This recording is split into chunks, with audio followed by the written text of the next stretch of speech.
Opportunity now for Mark to clear this red away from the right centre.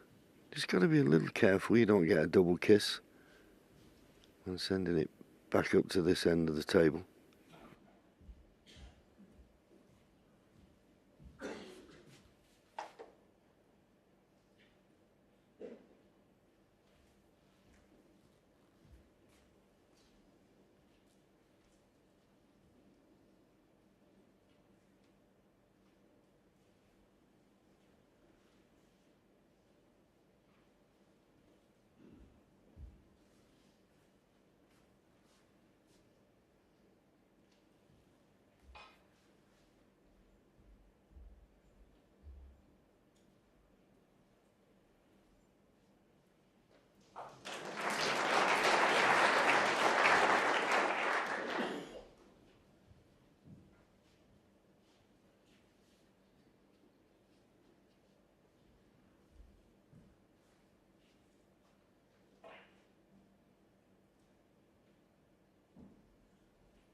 Well, that ends the little stalemate.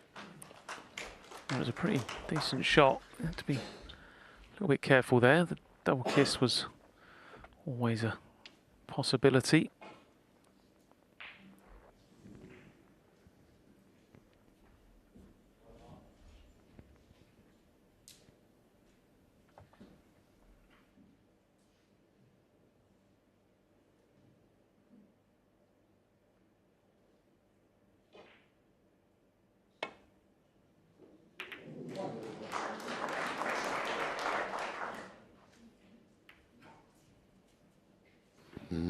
Now we can Mark get past the blue.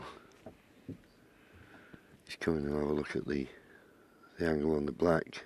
But, oh well, tell you what I think he's looking at.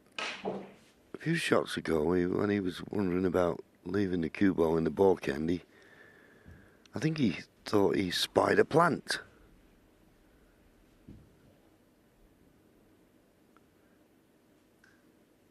Well, it looks on, doesn't it?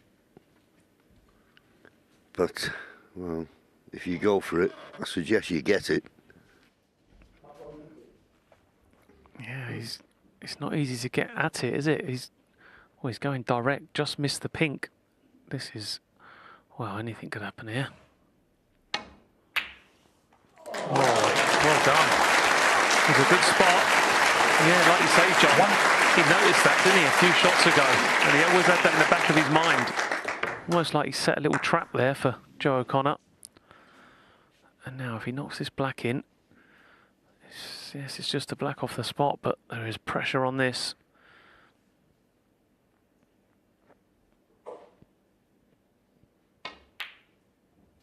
Oh, it just wriggled in. And because it just wriggled in, he didn't get the position he was looking for, so he's not out the woods yet.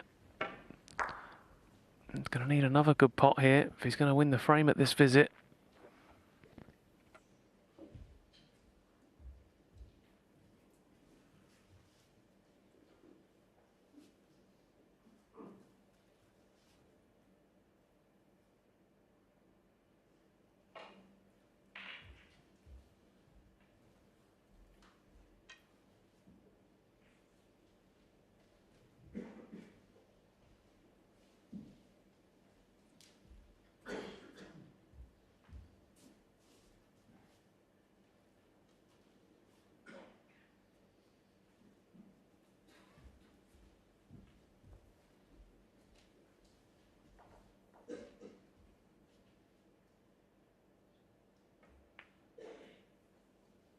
max will be 8. Yeah, good chance. Gone. But a decent lead.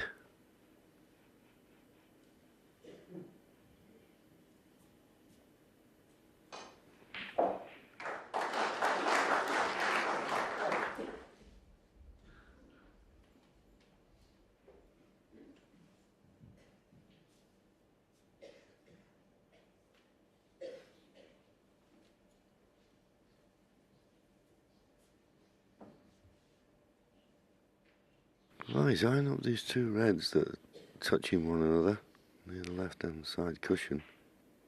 Surely not a plant, is it? He'll have to be bang on to go in.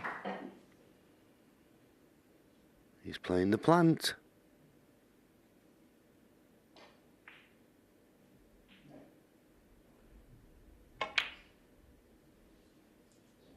Oh, so close.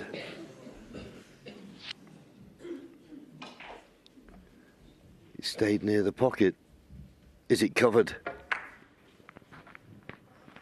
Oh, take a look at this. Didn't know till right at the very end if that rib was going to drop or not.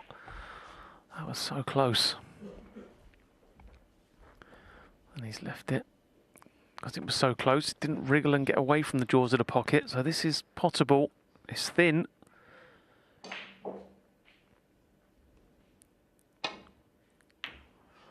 It's thin, but he's got it. That's Joe unlucky. O'Connor. You can't do a lot 4. about that. You're just trying to pot the red and just hope for the best. That's, yeah, a little bit unlucky, I think, John. Yeah. That's the second time he's done that in this session. Played a thin cut and gone in off in the opposite corner pocket. But that one could be so costly. Joe O'Connor comes to the table 34 points behind. Wouldn't say the frame's at his mercy because there's a few awkward reds.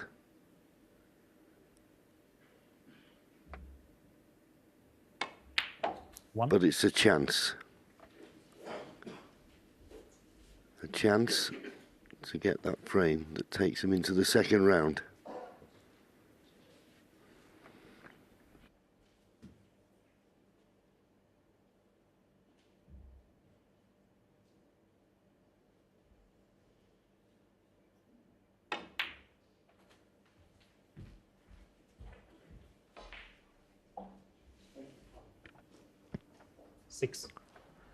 I agree. This is the first real opportunity Joe O'Connor's had to win this match.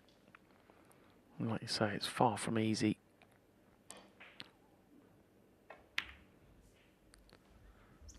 Seven.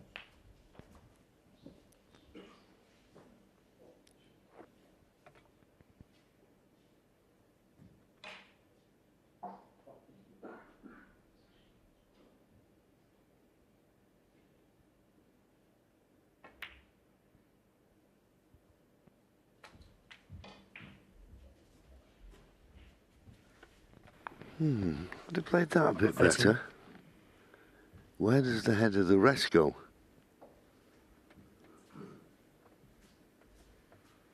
Can he get it in between the blue and cue ball?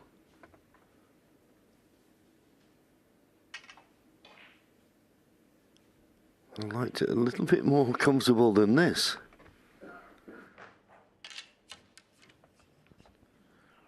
Yeah, he could have played the pink more positively, could have stunned it across for the red closest to the right side cushion, but this is his choice.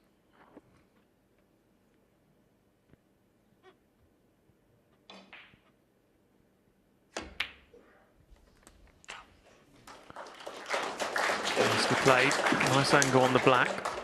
14. So he's going to need all the reds, and he's got the perfect angle here to drop on one of the two more difficult reds. So if you've got the perfect angle, why not play on it now? Yes, it'd be easier to play on the open red and get that out of the way, but if you're looking for the same angle he's got now, so just use it. Play on the more difficult red.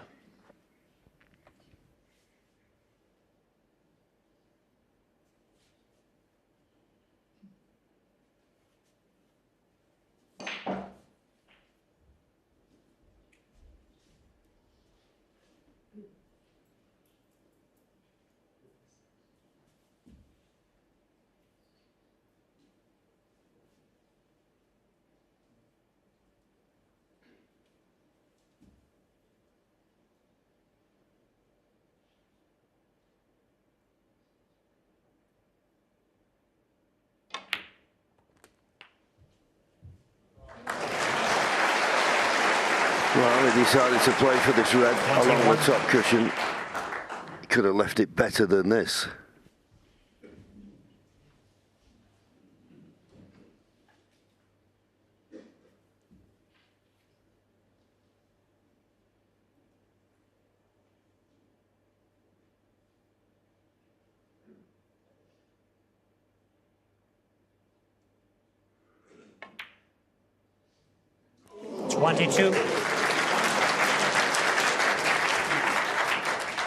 Well, it wasn't clean. And they don't always go in when they hit that bottom jaw first. But he played it at a nice pace, gave the pocket every chance. That could easily have stayed up. So that's the first test.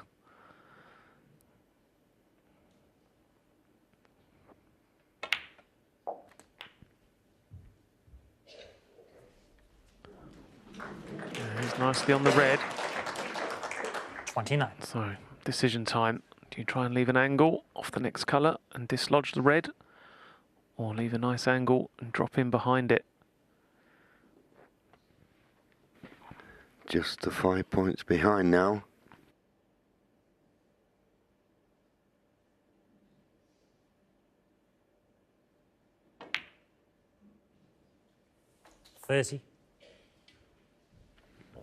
Well, that's gone wrong. So he has still got an opportunity. With the green being off the spot, it helps. He can play the black round off the side cushion, baulk cushion, and come somewhere across the green spot, landing nicely behind this red.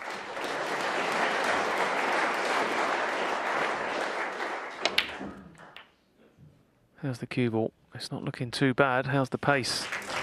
Oh, what a fantastic shot from Joe O'Connor. Brilliant shot. Couldn't have played that any better. He couldn't have picked it up with his hand and placed it in a better position. The chance is there now.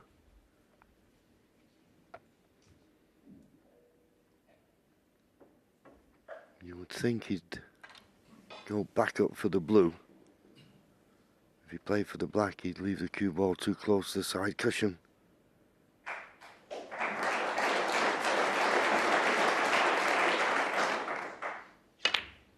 Oh, he's missed it. Joe O'Connor, 37. Gave himself a great chance.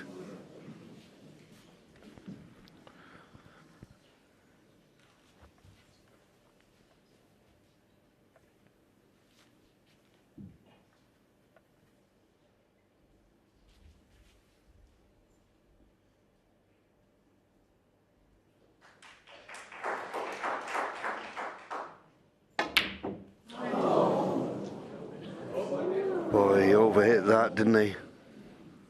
There was tension in the arm then. Overhit that. Wasn't comfortable on the shot, obviously, but no need to hit it that hard. Yeah, I think he was playing up for the blue, wasn't he, to make the next positional shot easier, but it made the pot more difficult. Now, does Joe O'Connor take this on? He's got a simple snooker in behind the blue.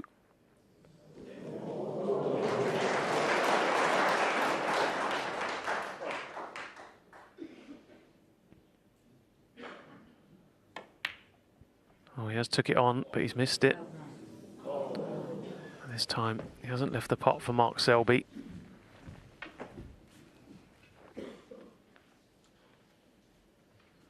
So, pressure's ramping up now. There's a couple of attempts at this red that you would think would send Joe O'Connor on his way into round two, but he's missed and they've gone by.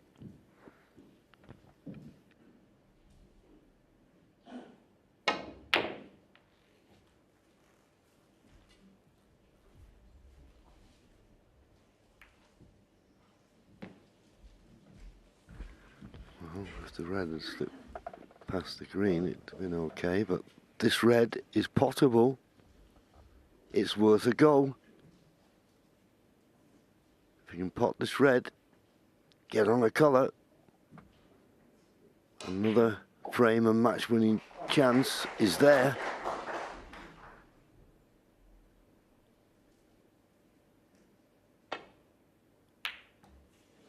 And he's got it. And he's going to finish on the black. The chance is there. Biggest moment of his snooker life. A right smile from Mark Selby. It's in the hands of Joe O'Connor now. Yeah, doesn't need to get too clever with this. Leave himself a little bit of distance from the yellow. The brown's potentially in the way. What's he done? Has it held up in time? Well, body language says yes. So he's nicely on this yellow. He'll be feeling it now. The pressure will be running through his veins now. But he's absolutely perfect on this yellow. And yellow, green and brown required. 10.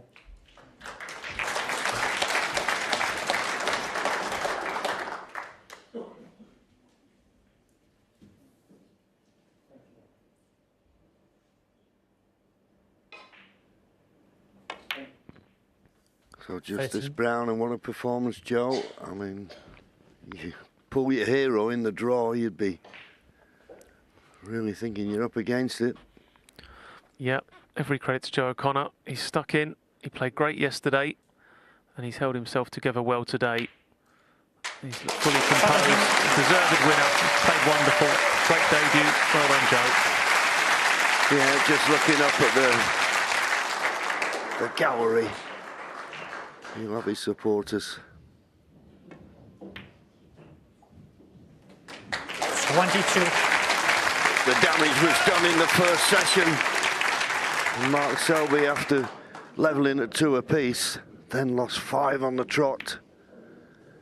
And it was too much to ask come today. And he'll congratulate Joe and wish him all the best for the rest of the tournament. Both from Leicester, great pals. I know Joe practiced a lot and learned a lot from Mark Selby. But he didn't let that stop him.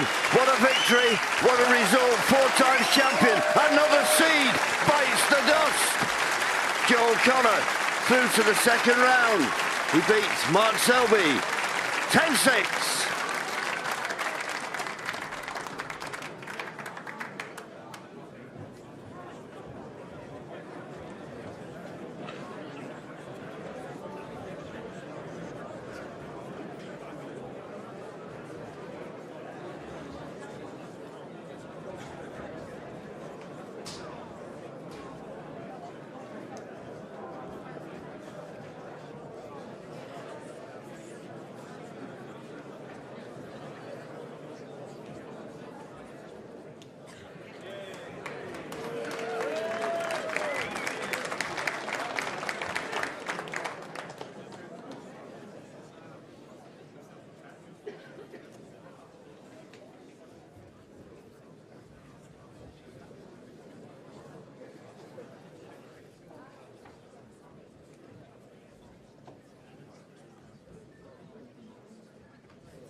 Martin's got that side. One of you takes this one. One takes this one and I'll take this. Adrian, have we got any wheelchairs? I don't know. Okay. I'll have a look at your boot when we get off. Alright. You don't look like you will too.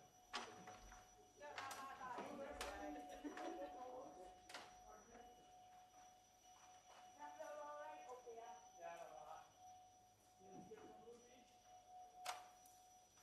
Yeah, I think it's actually got you on taller than to reach. You can reach that. Anything up here? That's alright. Yeah, that's If good. you sit down, you understand English. Adrian. Yes, dear. Okay. You got it. Alright, scary down there. Can I go down there? Yes, there is waiting. Thank you. Up here. Okay, on the Hoovers. Thank you very much. Grand. Martin, give me 2 minutes. I'll just check if you're here.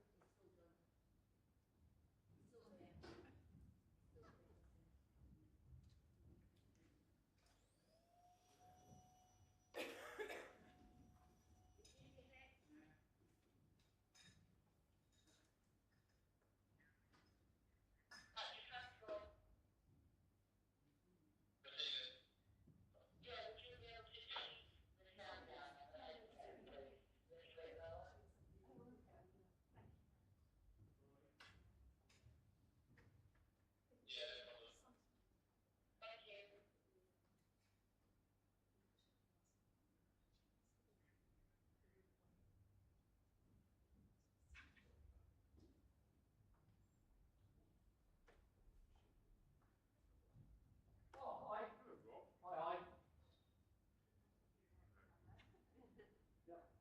Can you please tell me, I need to know where this lady's sitting. Table 2, row L, Hayden Michael. What number? L. Row L. Yeah. What number? Hang on. Ah, she might be.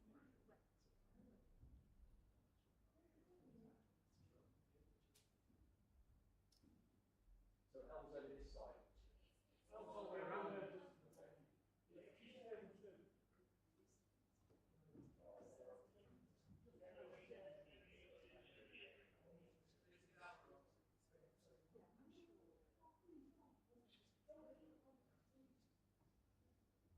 Chris, hello mate. Listen, we're just after doing something special for that woman. Can you tell me, I know you said row L, I need to know what seat she's in.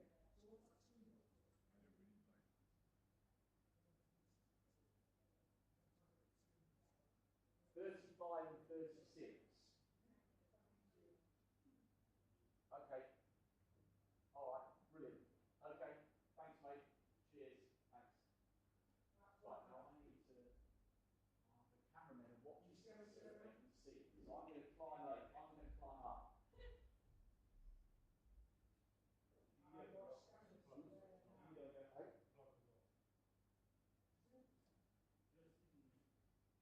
Adrian, no, scary outside.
they speed us up. So many years that we do a faster lap function and speed us up. So something that takes us 5-6 hours, what we're doing now. So we just scale away.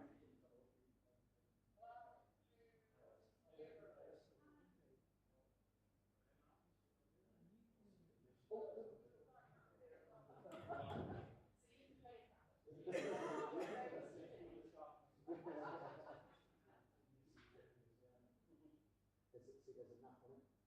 So one's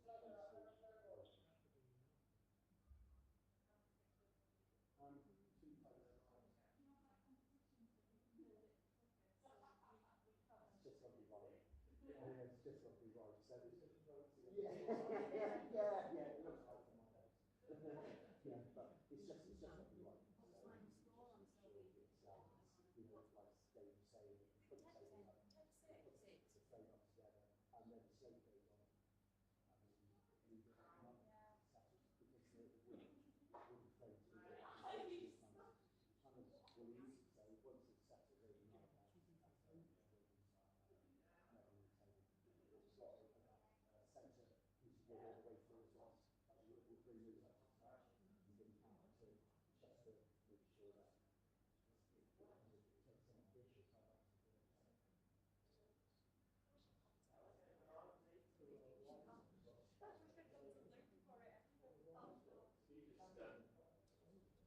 Yes, what I was saying. What we can is milking and tanking is on both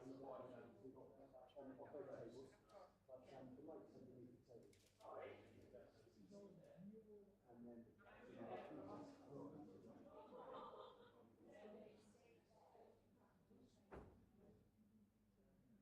piece I'm all right.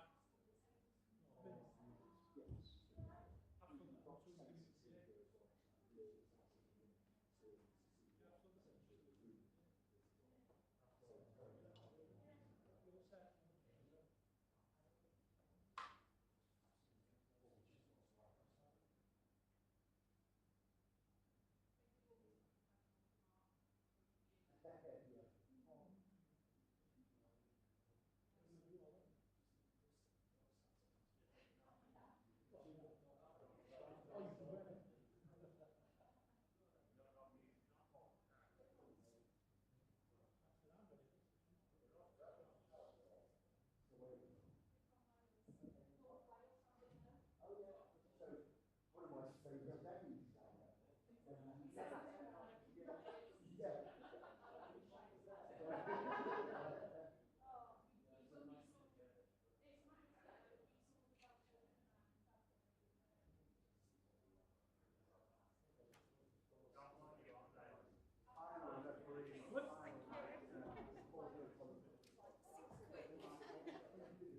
Oh, are you on floor? Do you know where transport can go? We just don't have to put the wheels on. Thank you. Living the dream. You have blue? Are you? That's it, dream team. You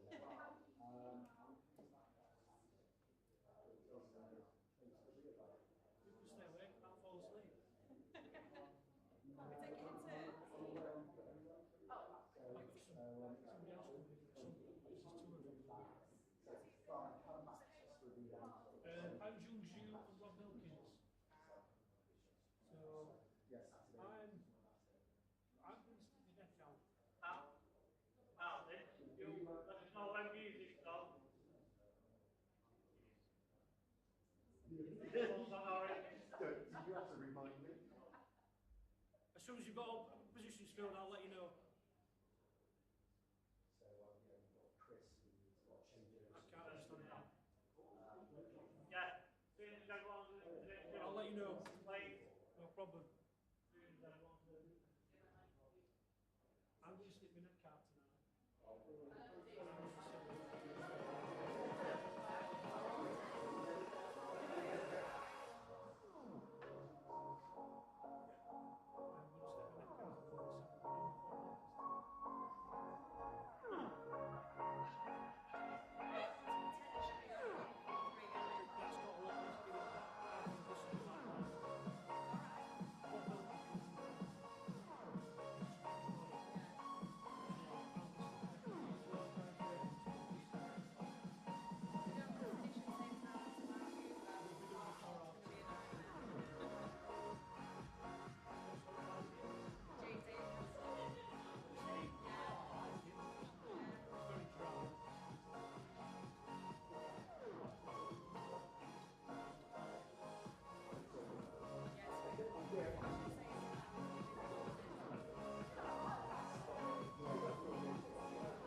Well, good evening, ladies and gentlemen.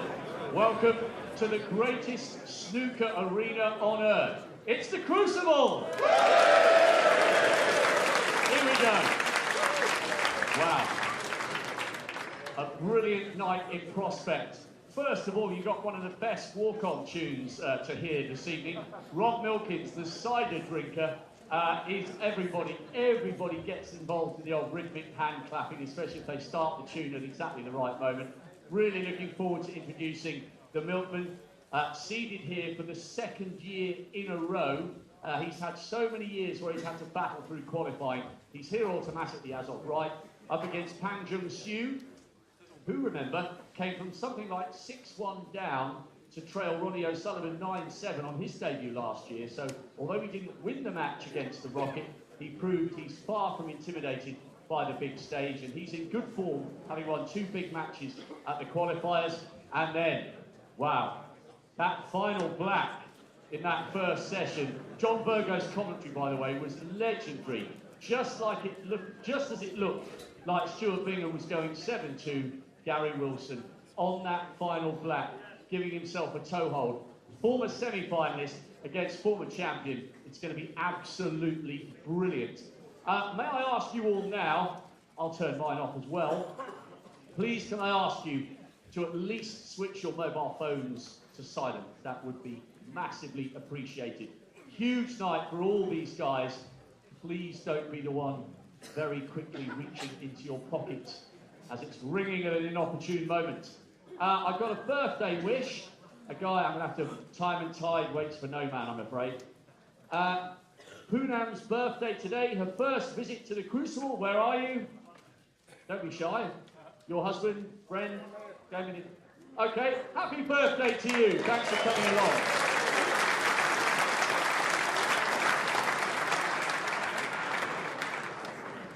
And let's say a very good evening to our commentary team, poised and ready for the second instalment of Bingham against Wilson. What a night this could be if Gary Wilson gets on the roll. Scottish Open champion, Welsh Open champion, you never know. Very much looking forward to the action. A pair of legends of the bays and the box. A very good evening, John Parrott and Steve Davis.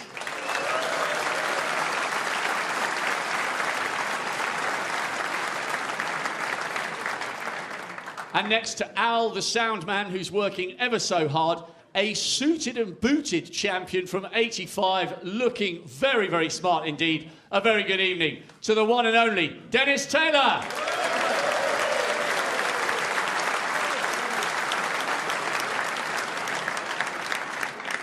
Now then, courtesy of Laithwaites, we have some free bottles of wine to give out. I already know where these are going. Would you please pass these all the way back to a lady? Just give us a wave, Kate. Give us a wave. So, Kate, yeah, not you, comedian with the beard in the row in front. Get him out. Kate, I met her earlier in the press room, an absolutely fantastic lady who fell in love with snooker while she was undergoing treatment for cancer, which is still going on. It has been such a big goal of hers to make it here to the Crucible. Kate, the very best of luck for everything that comes. And it starts with a Crucible round of applause.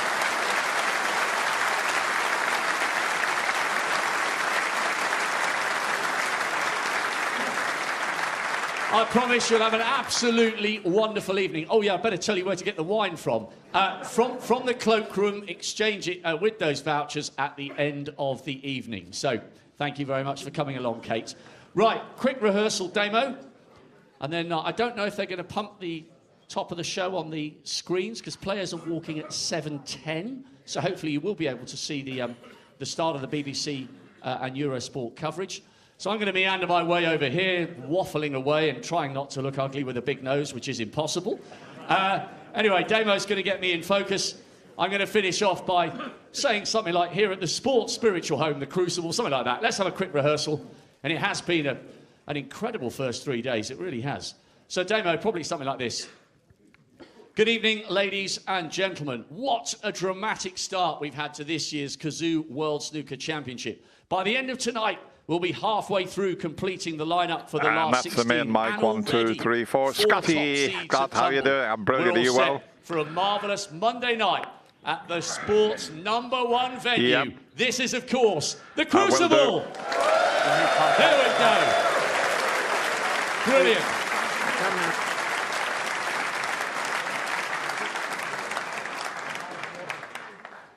Couple of bits of housekeeping.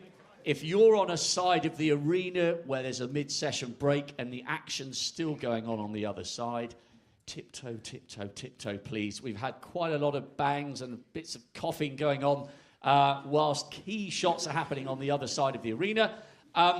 If you're over there, if you're over this side and this finishes quickly, I don't think it will. I think Gary Wilson's going to mount a comeback and you might see an absolute classic tonight. But if this happens to finish before that one, because they've got to play 9, wait until the end of a frame and the famous divide will go up and you can watch from that side of the arena. We've got you covered tonight. It is the #1 venue in the world. We are delighted that every year, this 10-month season that sees the best on the planet crisscross the globe in search of glory, but all the roads always lead back to Yorkshire, back to Sheffield, back to the Crucible. It's an absolute cauldron and it's the scene of the truly historic moments in our sport. Thank you for spending your hard-earned cash to be with us. It'll be a wonderful night on both sides of the arena. Raise the roof for all 4 players and enjoy a superb evening. And if those of you with the earpieces, you'll be in the great company of 4 of the best commentators in the business. We are live on the BBC and Eurosport very soon. Thanks for coming.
Yes, Gary Wilson has established himself as one of the best players in the world in recent seasons, winning 3 ranking titles. He's also been to the semi-finals of the Crucible in 2021 and the quarter-finals 2 years ago. But he finds himself in a spot of bother after the first 9 frames of his first-round match against the 2015 champion, Stuart Bingham.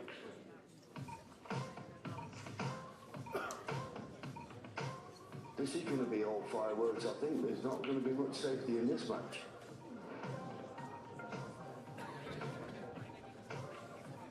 Played it well. Great opening frame from Stuart Bingham, clearance of Mendy.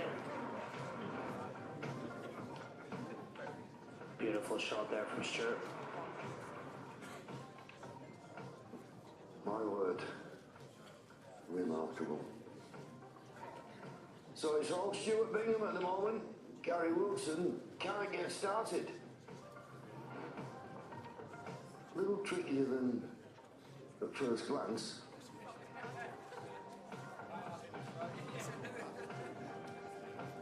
What a shot.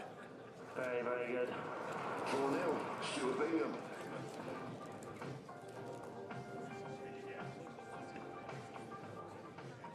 Nicely done. Gary Wilson gets his first frame on the scoreboard. Oh, well. Didn't expect that from Stuart. Me neither.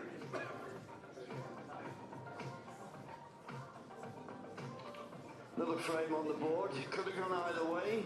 5-2.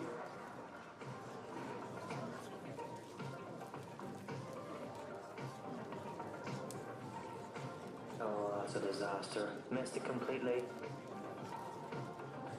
Stuart Bingham just goes marching on. Just not like him at all. Pink and black. And he knows the importance of it. Gary Wilson in first with a break of 60. Mr. Black off the spot.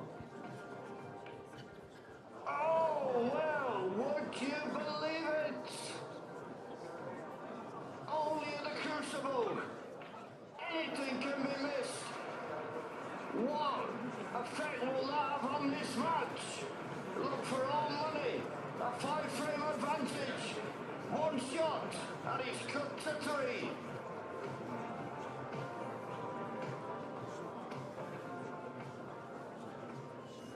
So here's what's coming up for you on the BBC this evening. On table 2, the continuation of Stuart Bingham against Gary Wilson. Bingham with a 3-frame advantage.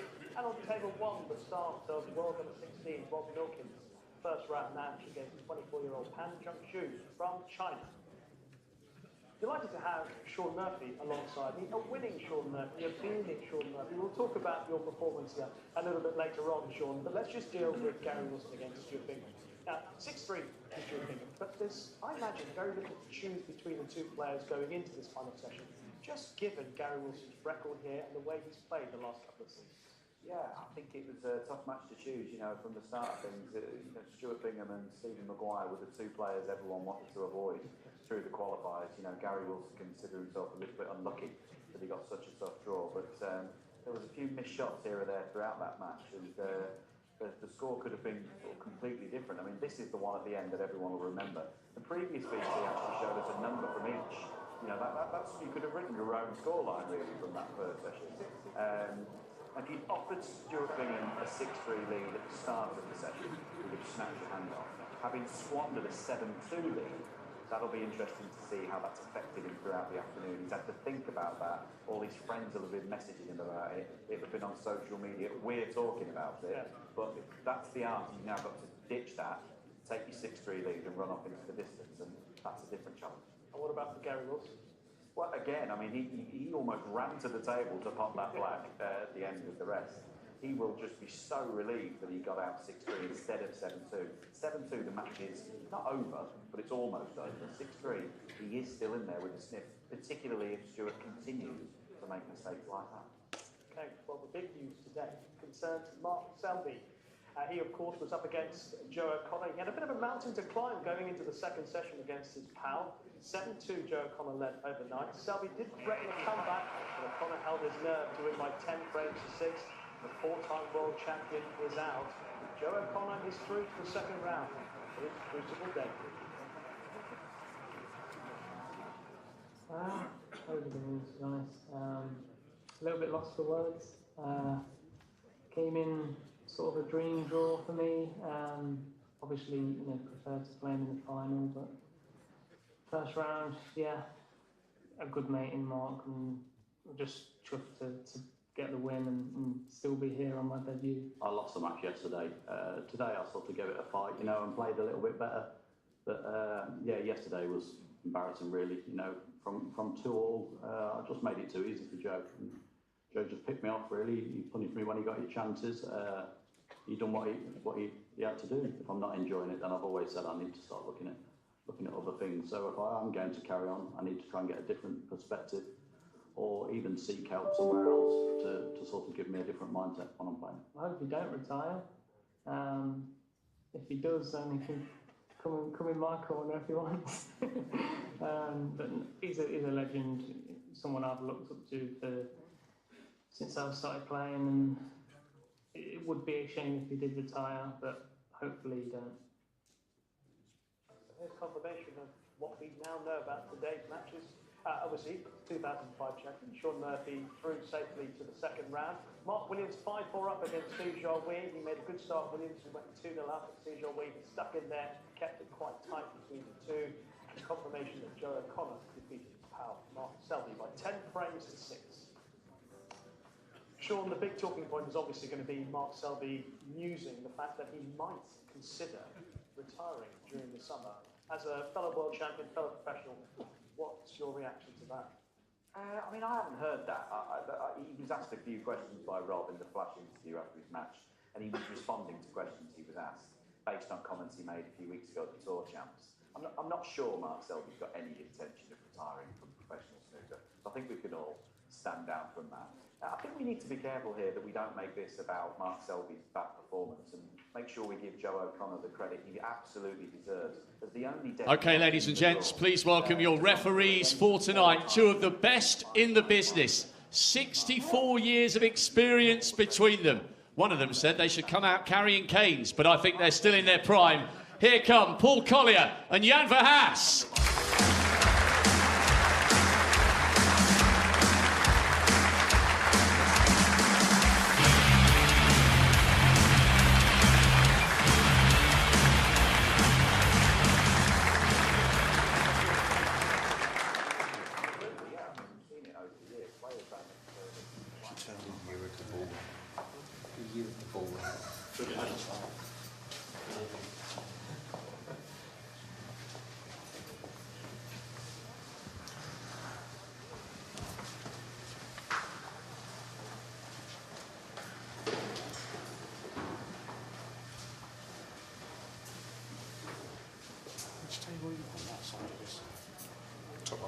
Top half table one.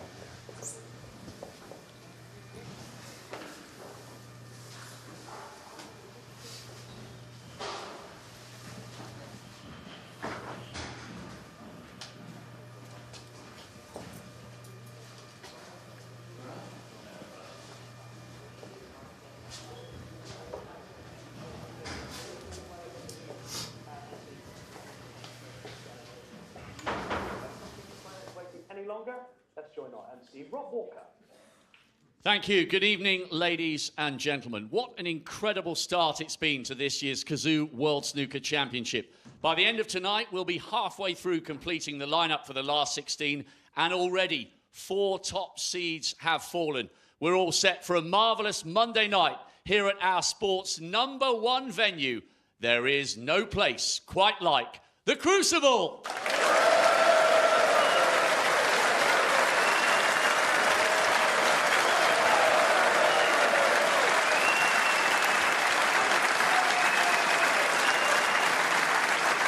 Please welcome the second youngest player to make it through qualifying to the biggest stage of all. He secured his second successive Crucible appearance with a brilliant victory over Cao Yupeng, a ranking event finalist in Leicester last year, China's Pang Junxiu.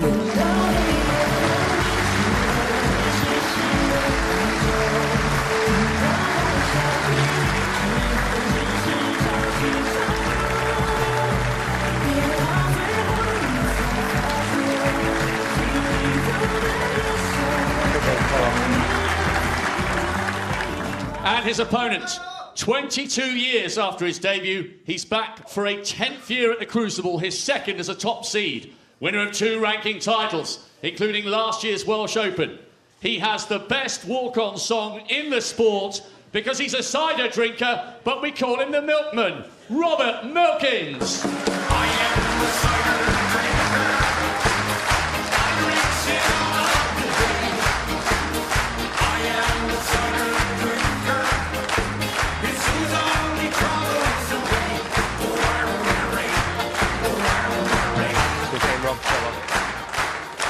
And now to a man who marched all the way to the final and the title 9 years ago. A blistering start this morning has left him 4 frames away from a 12th appearance in the second round. 6 times a ranking event winner, the pride of Essex, Stuart Bull Run Bingham.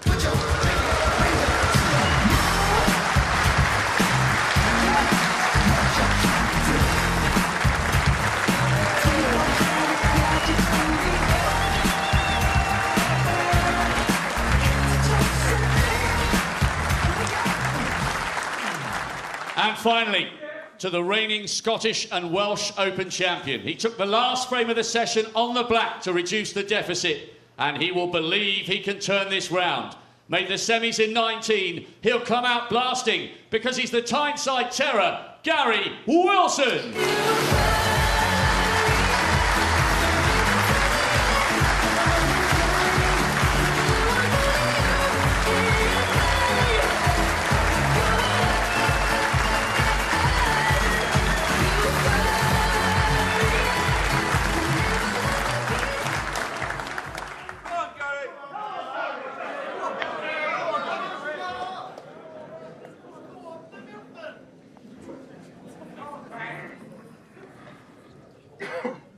Okay, yep.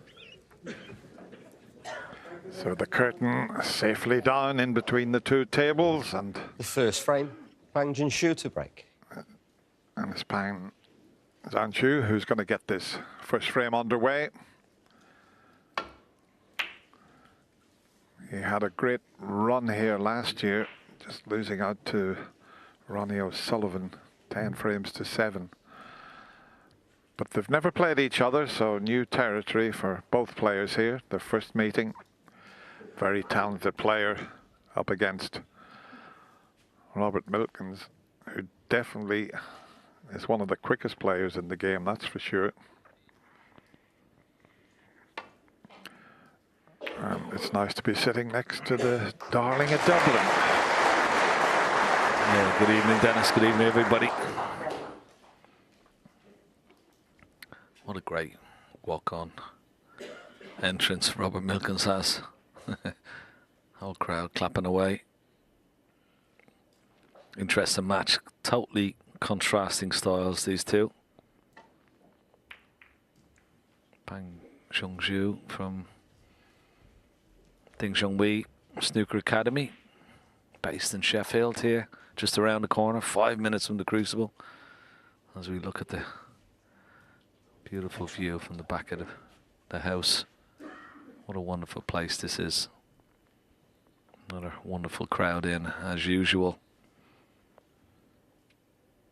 Well, he has to swerve around the pack here, and he could check it up. Mistake, but maybe all the reds are blocking each other into this right corner pocket.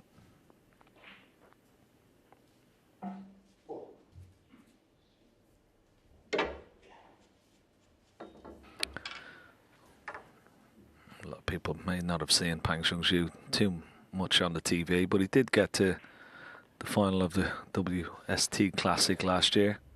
Lost to Mark Selby. Qualified here, of course, last season as well. Lost eventually 10-7 to Ronnie O'Sullivan.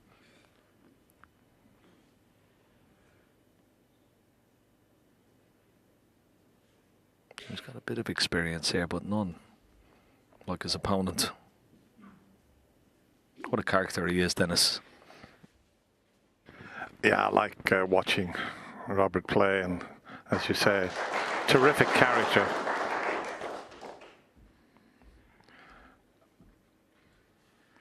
I was so pleased for him when he won his second ranking event. He won the Welsh Open.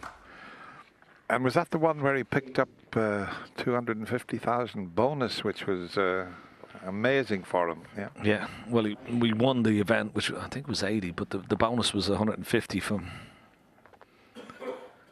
Bet Victor. Biggest check of his career. It was a marvellous occasion for him. His second ranking tournament victory. His first one was in Gibraltar.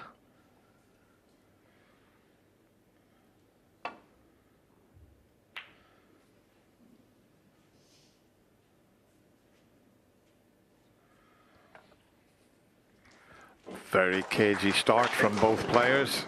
Some very good safety shots being played at the moment.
coming up to 5 minutes, and no sign of a red being potted because the safety's been so good.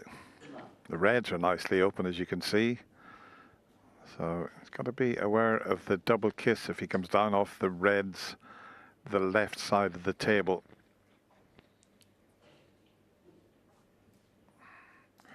In fact, he doesn't want to risk that shot that I suggested for that reason. Got to be a wee bit careful with this.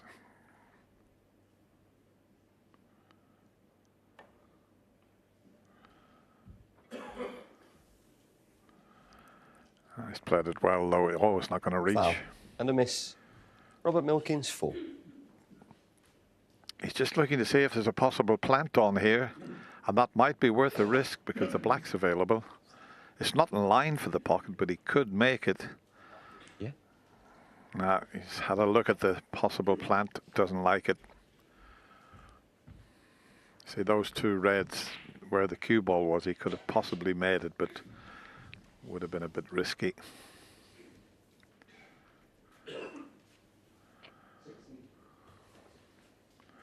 Well, I'm not sure if that's because I'm sure he could hit the reds the left side of the table, so that's got to be replaced. Yeah, it's more behind the brown, isn't it? To the left. Yep. Left. That's still not By right left. because he Bit could more. hit the two reds the left side of the Towards table. you. That's a bit closer. More. Slightly more. Yeah. That's a bit more like it. Spot on now. Thanks, man.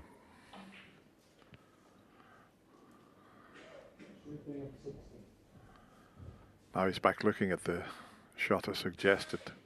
But if he comes down off this, he's got to miss the double kiss.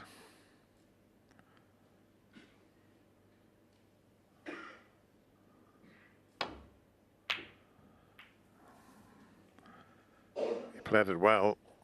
He avoided that double kiss.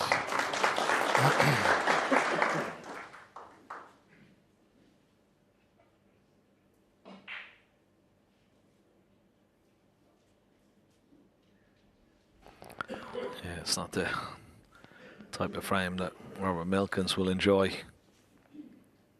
Very aggressive, wants to get the balls open as quickly as possible.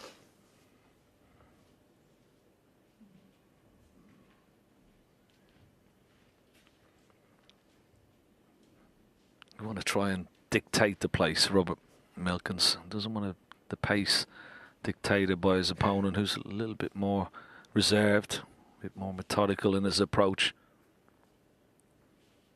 Well, he doesn't want to fall into the trap either. Be careful, and that's the interesting complexity of this match tonight. Oh, this is a mistake. Now, are we going to see the first red potted? Well, that's red. To this left corner. Is he on it? I think he is, so it's not too bad.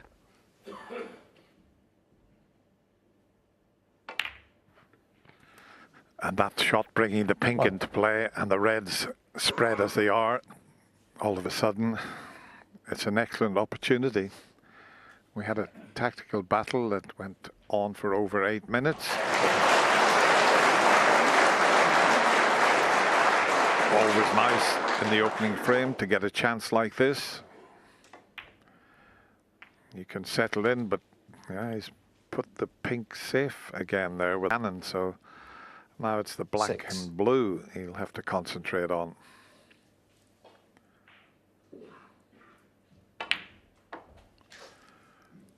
Well, he needed lots of left-hand side 7. to get the other side of the blue. He hasn't quite managed that. So all of a sudden he's going to be faced with a medium range pot.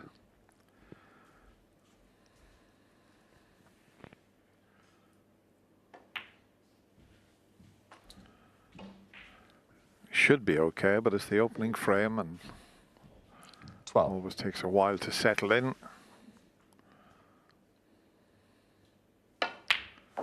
not a problem. And this time he's perfect 13. on the blue.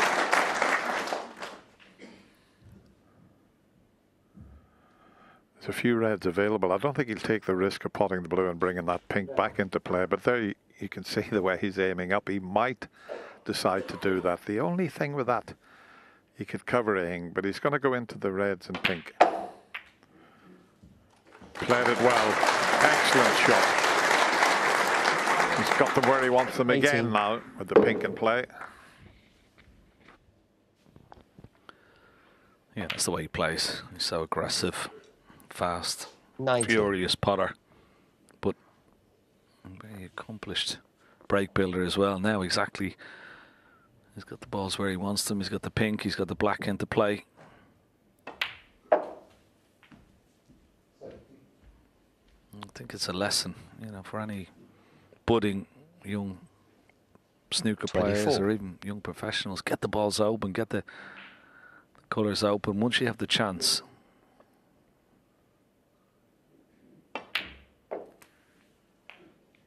$25. Now it's important as he comes around, he's having a look at the red into the left corner. He wants to make sure that when he pots this black, it's not going to hampering him and potting that red just left of the black spot.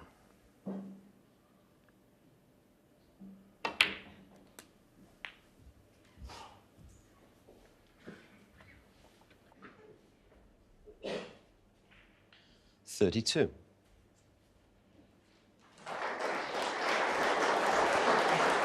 Well, that red, as you have a look there, is quite tight.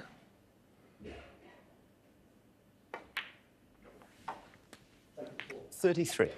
Well, when he gets the pink out of the way, of course, then we'll free up that red into the same pocket.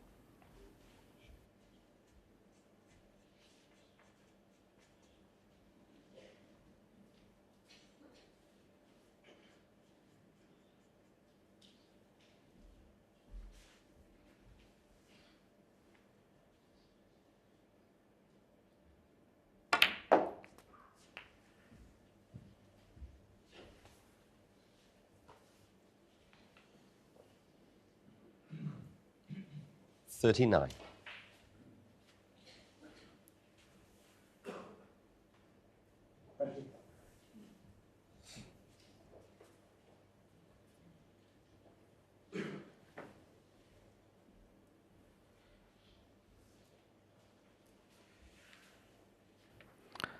Is he taking this risky putt on? Very risky indeed. Robert Wilkins, 39. So, 39 break from Robert Milkins, but he'd be very disappointed. Didn't get more from that opportunity.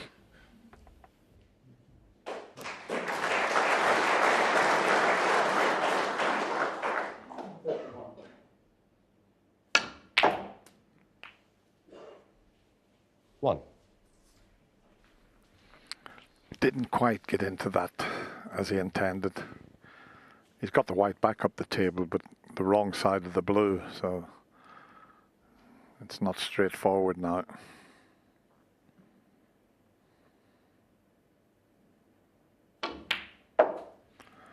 He couldn't power that in much more than he did there. And now he's faced with a 6. difficult long pot. I think the black's available, but well, pink's in the open, but the red he's looking at, he would have to cannon into another one by the looks of it, and not guaranteed to be on the colour. So this is an important shot coming up here. As you can see, he's going into the reds if he pots this.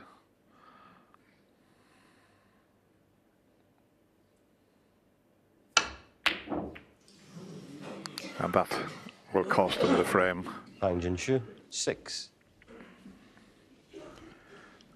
It was a shot to play. It was a risky shot, but it was the shot previously where he didn't get up onto the right side of the blue.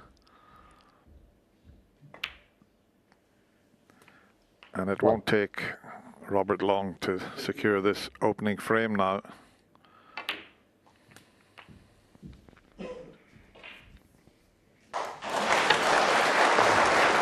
Not only the pots, they're difficult.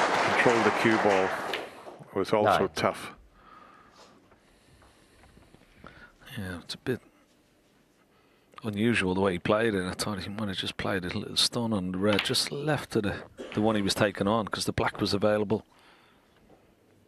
Of course, the more pace you put into the cue ball, the more 16. chance you have of missing it. 17.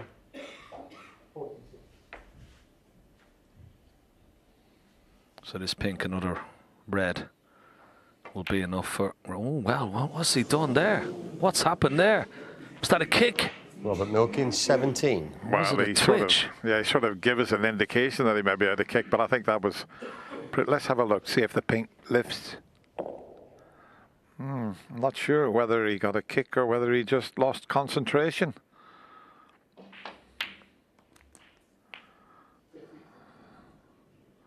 One.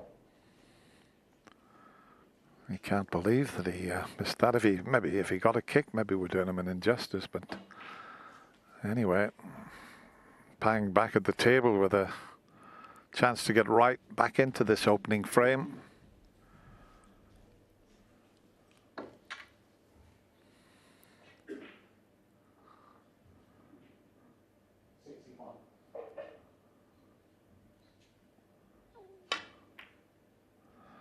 Well, he decelerated on that. He didn't hit that as hard as he intended, and he's in no man's land. 7. He just, what we say, he quit on it, never followed through with the cue there. Yeah, I'm not quite sure why he just didn't play it with a bit more pace, because as you see, the part of the cue ball was going into those two reds.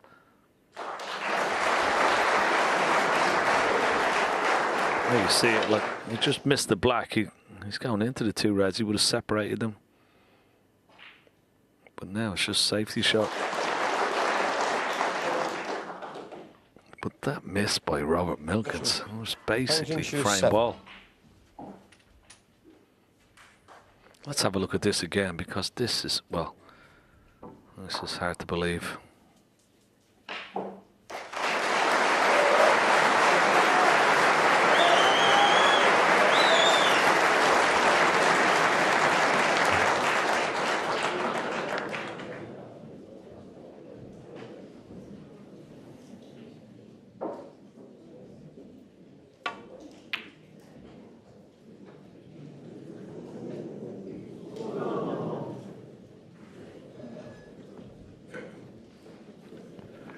All gone wrong, that one. We thought he was going to fluke it for a moment there, but another opportunity to get back into this opening frame here.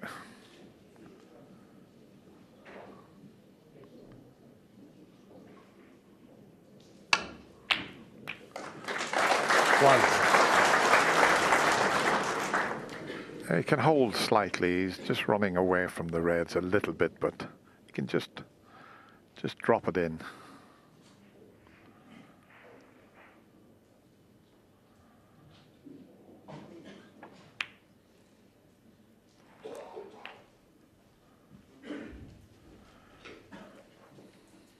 They're awkward little shots, these.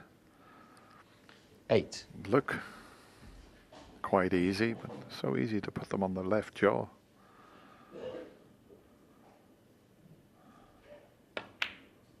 Oh, well played. 9. Does he play for the difficult red? The other one's no problem, but he can drop on the difficult one from this position.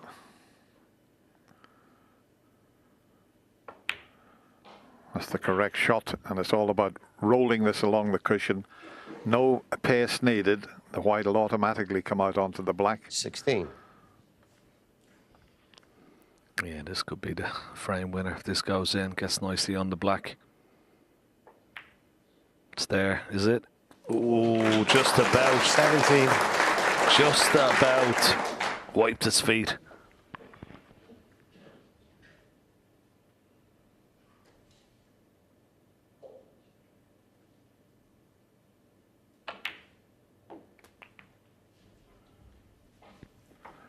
Well, no, it's the best of 19, but the opening frame 24. sometimes tells quite a story.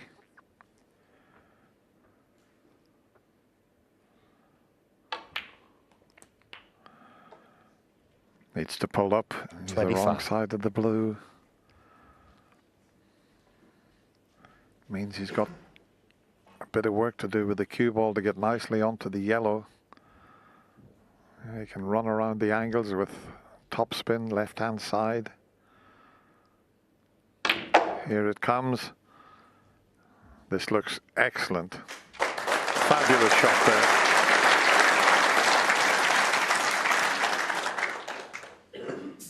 Yeah, it's always nice to get the opening frame on the board, and it looked like Robert was going to do that, Ken. Yeah, this will hurt them.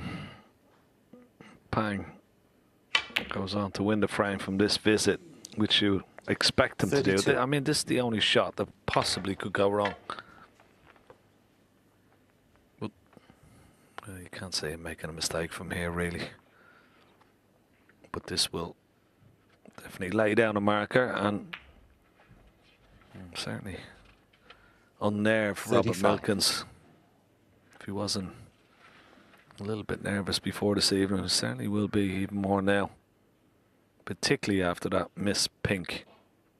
And the frame is at his mercy.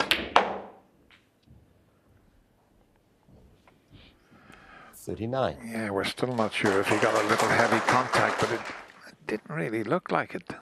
I know he's indicating pointing his cue there, but maybe there was a slight kick. But 44. Anyway, pink and black needed to nick the frame.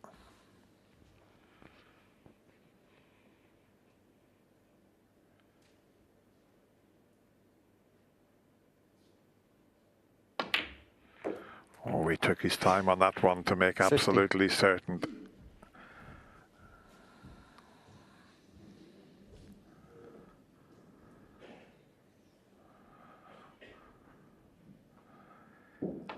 Well, it looked as if the frame had slipped away from him, Robert Milkins. Well, he'll be kicking himself. And it's Pang Jianzhou who takes the opening frame, 1-0.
Okay.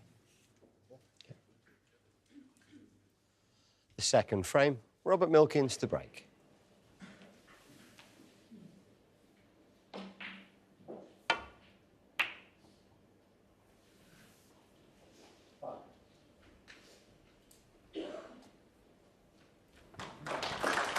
Yeah, decent break off. Just covered the red into this bottom right corner pocket.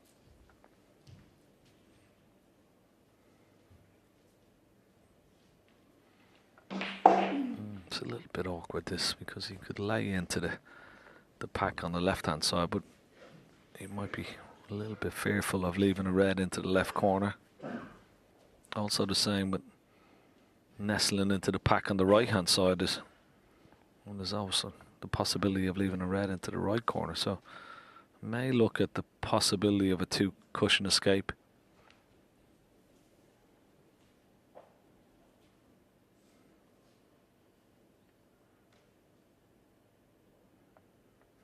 Maybe going into the back of the pack, is he? A bit dangerous.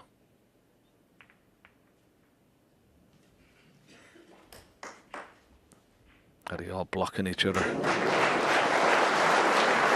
Looks like it.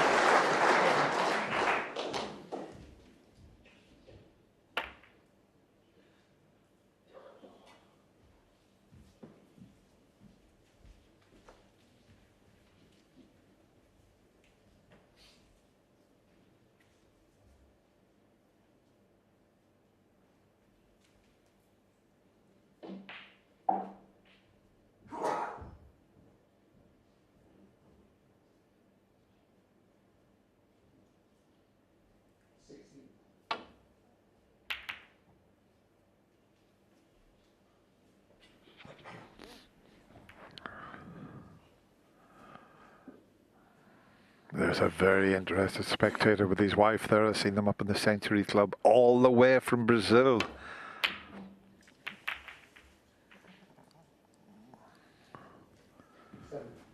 He was upstairs and he loves the game of snooker. He had a medal with him, Ken. He won a snooker tournament in Brazil 20 years ago, and it's his first time at the Crucible.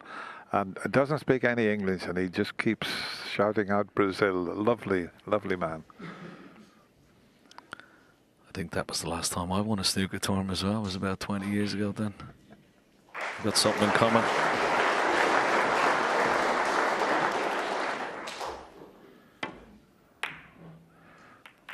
I don't have my medal with me, unfortunately. He had a bit of a result there, didn't he, Robert? This is not easy. No, overcut it. So once he missed the pot previously, Robert, and went careering into the reds, he thought he'd have left something much easier than he did in the end.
Foul and a miss.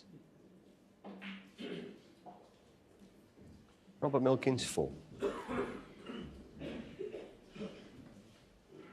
So,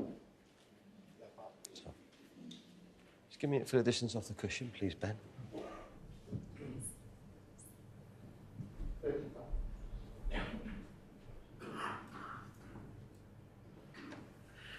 No, right, stop. Back towards you a bit more. A bit more. Yeah. Okay.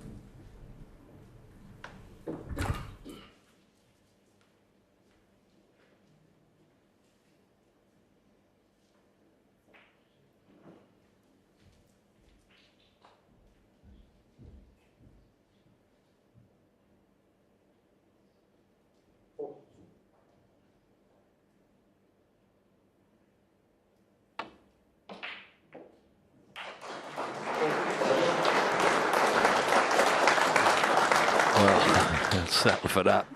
Right smile on Milken's face as he came to the table. That was quite fortunate. Now, good target behind. Brown and yellow once again.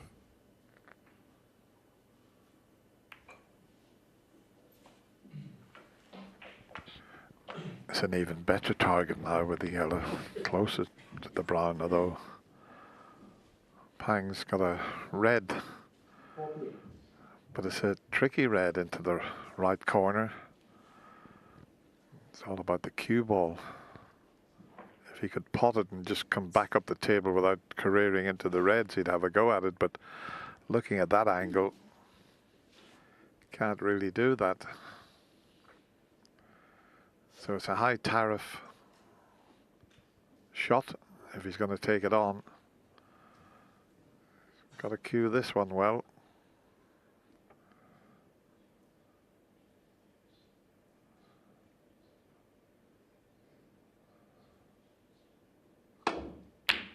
Wonderful shot. And look at the couple of delightful little kisses. Mind, it was such a good pot, he deserved a bit of good fortune, but he did find the gap around the back of the black and red, which was excellent. The cannon on the red there and the blue. Well, I say it's a fortuitous cannon, but he's not perfect on the blue. It's a bit of a thin snick, this one.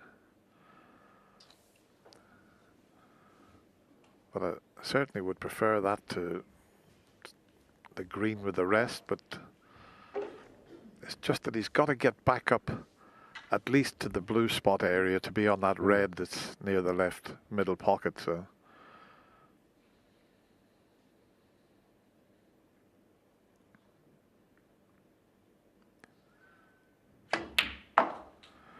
played it well.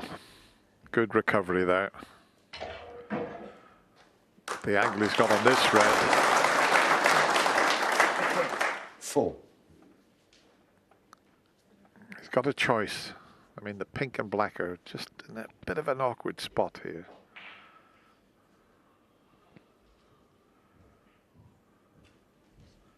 Yeah, it'll be back for the blue again here. Get that red to the left of the pink and reds in a couple of shots' time. He could clear the path for the pink, and he might just be able to do that now. He's got the red over the middle as a little bit of insurance if his position went slightly awry.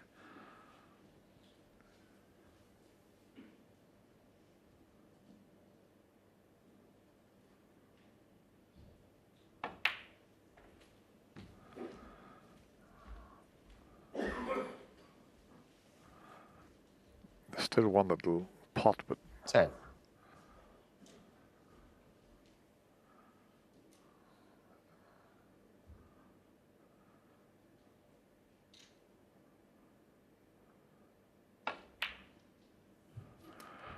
He's found the gap, so he can get the pink back on its spot. And all of a sudden, it's a decent opportunity.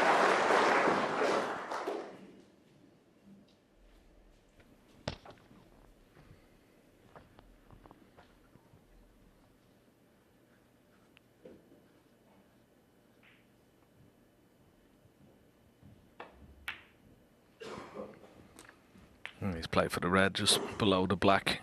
This will open up the black. Just clear that little pathway. 17.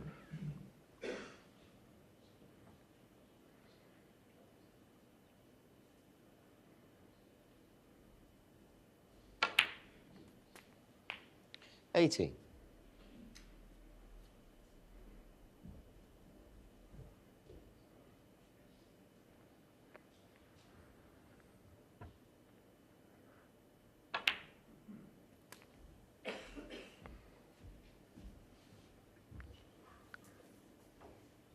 Rob Milkins, well, 25. This pink in the first frame was very, very costly. Settled his opponent down.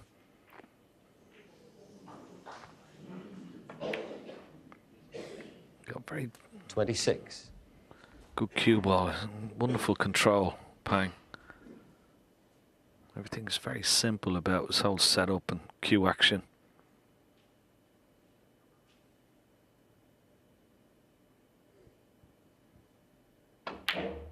As I said, he plays in the Ding Junhui Academy, only 5 minutes here from the Crucible. Lives here in Sheffield, has done for a few years now. Mentored 33. slightly, a little bit by, of course, well, the greatest player who's come from China, Ding Junhui. 34.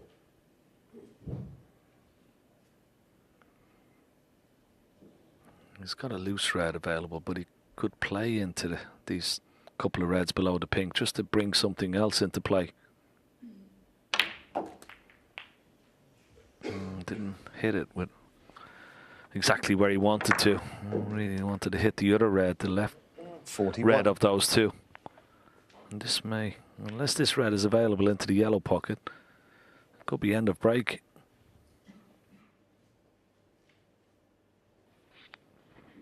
No, he can't get to the putting angle. Yeah, it was a poor shot, the last one, because he had that red over the pocket, as we mentioned previously, as a bit of insurance, but he cannoned into the wrong side of the reds there.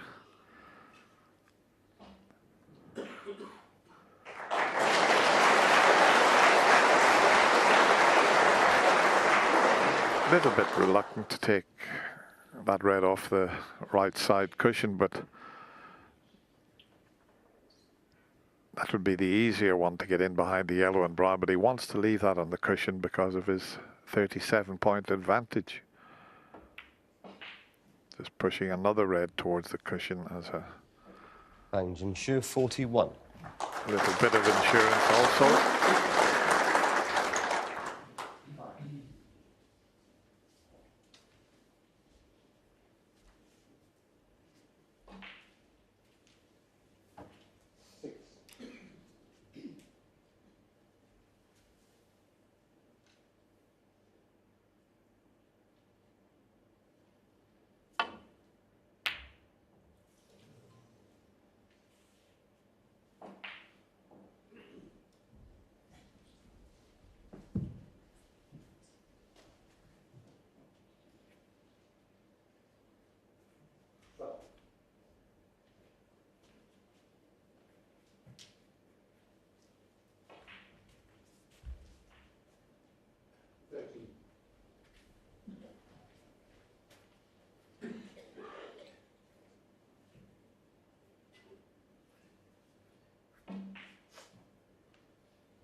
Well, it was pretty close, wasn't it? Great attempt.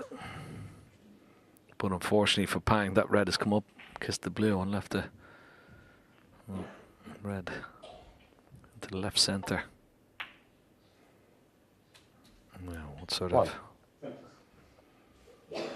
roadway can Milkins make into this lead deficit that he has?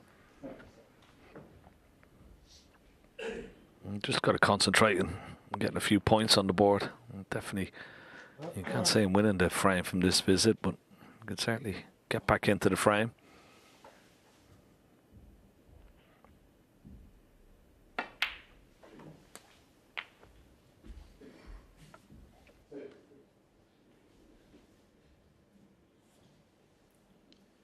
Seven.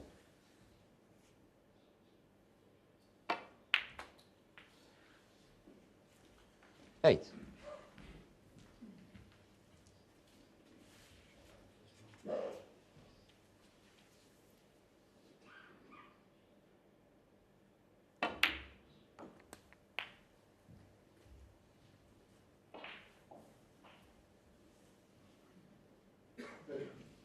14.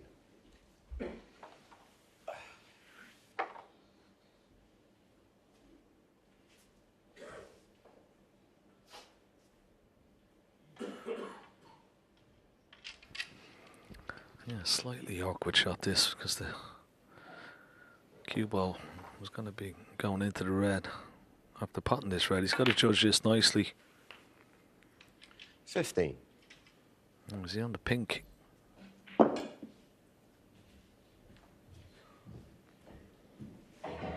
Well, he is, and he could bring out the other red that's close to the right side cushion.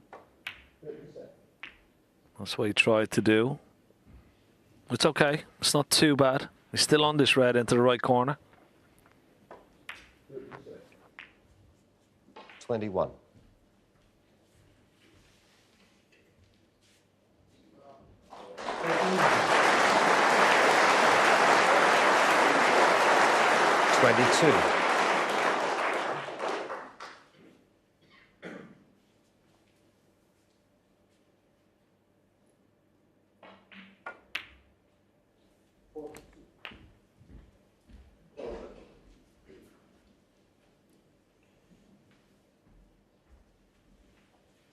$28.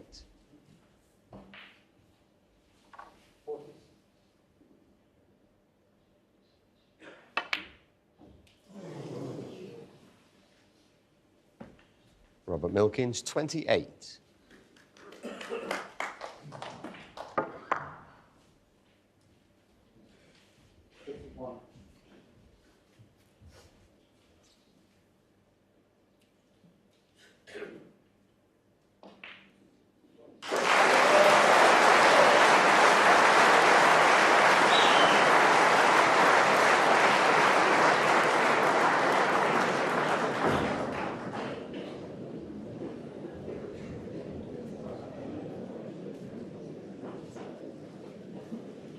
Line as possible, please. Thank you.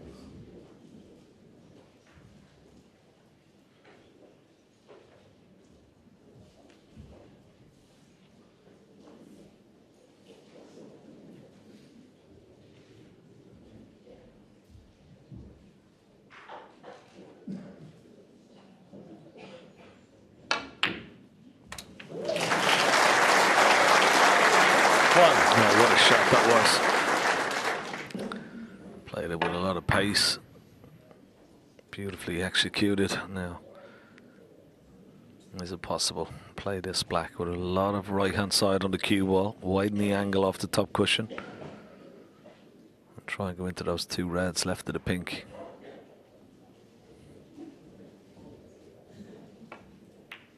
No, he's holding for the red that's over this right corner. He feels that maybe one of these reds available into the left centre as well. But if he plays this red into the right corner, well, it's certainly no gimme.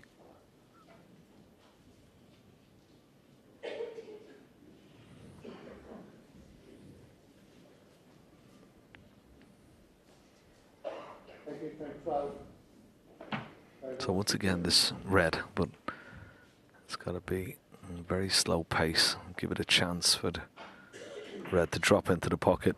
Couldn't play this with any pace at all. It's so difficult. Well, he's refusing it. He's gone for the red into the left centre.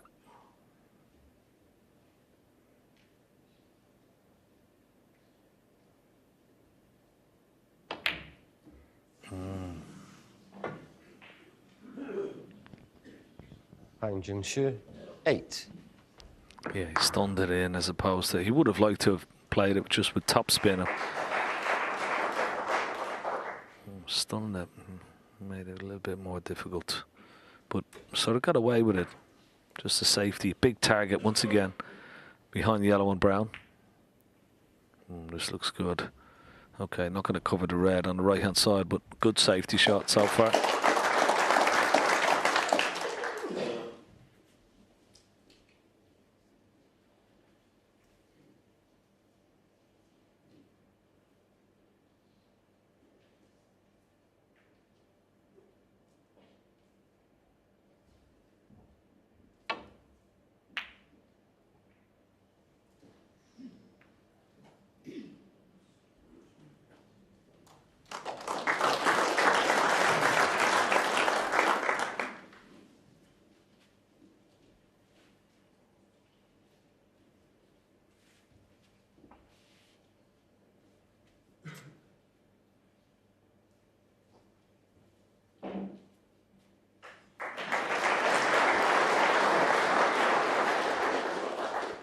You can certainly see enough of that to get back down the table, but that's a tricky safety shot. If he caught it on the thick side, he'd leave one of those 3 reds on.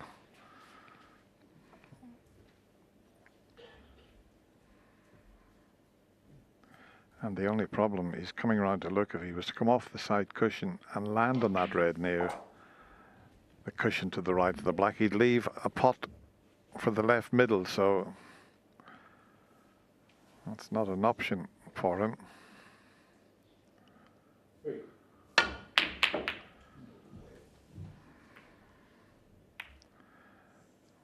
It wasn't a bad idea, but you never know what's going to happen. He was hoping he could screw the white back to the safety area and cannon the red and leave them up this end of the table, but you never know how they're going to finish, and that red's come back up.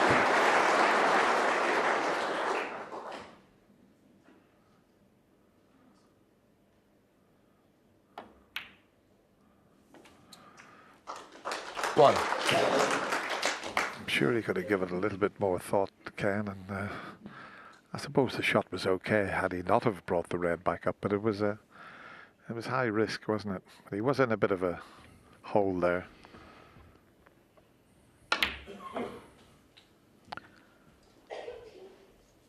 Yeah, he hasn't, looked like he's really settled down into this match yet, Robert Milkins. 5. The boys in the studio were talking about, how nervous some the top 16, they're the highest seed, and of course match. Pang has had a couple of matches under his belt to qualify, full of confidence, and there's pressure on the top seeds. Already seeing a few fall. Well, we go back to the opening frame when he missed the pink, or probably at the mid-session interval, maybe ask Robert if he had a little heavy contact, 13. but he should have secured that opening frame.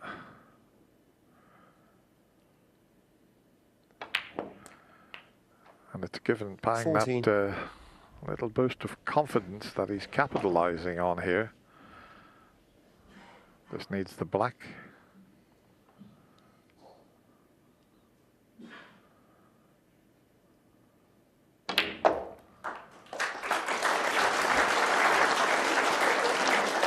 .38 ahead with 35 on the table. This red to make 21. absolutely certain.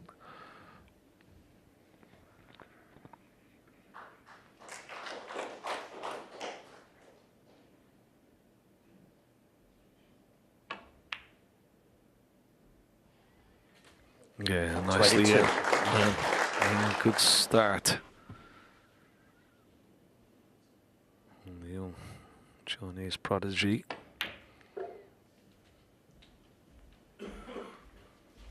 Played pretty well here last year. Sullivan finally came 26. through 10-7 against him in the first round, but Roddy was well ahead of him. And he staged a wonderful comeback 28. to get within a couple of frames before Ronnie closed out the match. So it was a decent debut for him here at the Crucible this year. A little bit different. He has the experience. He looks very 31. calm. He's got a good temperament. And the fact that he didn't turn professional to 2020, he's already number 27 in the world, so he's 35. rising up those rankings pretty rapidly, Ken. Yeah. Well, Robert Milkins will know all about him, so he was going to be in with a tough 40. encounter. It's proven to be 2-0 to Pang Junxu when he's settled in very, very well in this match. 46. Is he going to bother with the black? He is. Let's see a double into the yellow pocket. No good, but more importantly, he's got a second frame on the board. He has a top 16 seed under pressure. Pang Junxu leads 2-0.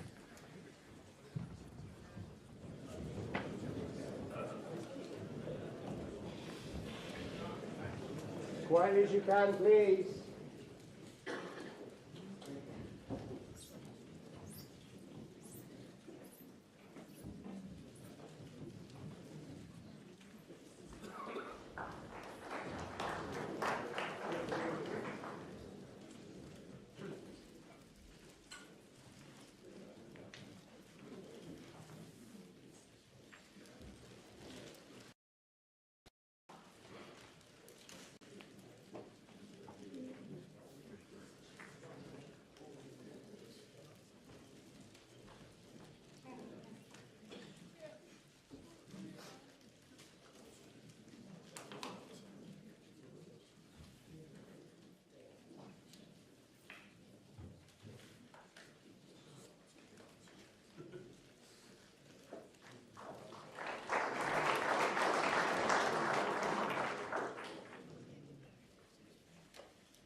Frame 3.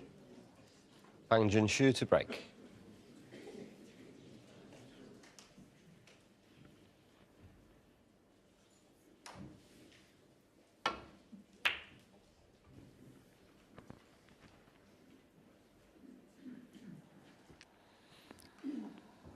Not a bad break-off shot from Pan Zhangzhou. Good start, 2-0. He'll be delighted. I don't think he can see enough of this to take the pot on and go around the back of the... Yeah, you can clearly see. Can't get to the left side of it.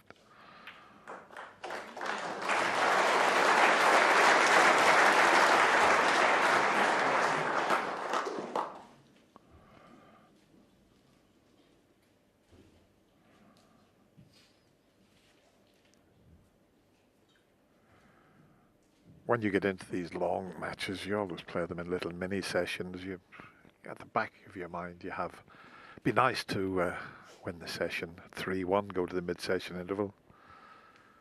If you go in all four, it's a bonus. And you play them in little mini sessions.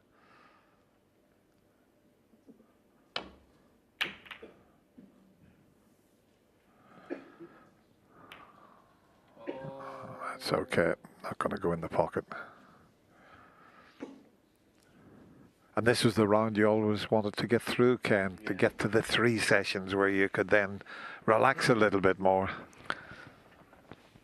Yeah, of course, best of 25. Always nice. But yeah, I always found as a top 16 player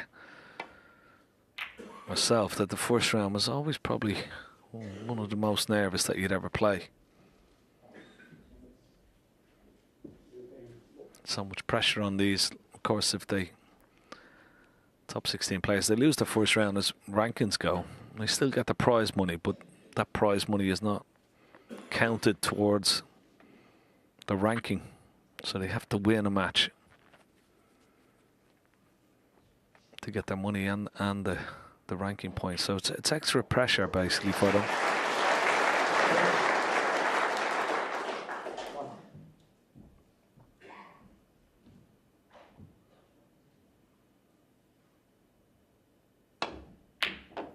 Oh, that's a wonderful pot. That is a stunning pot. And to find the gap through the reds. One.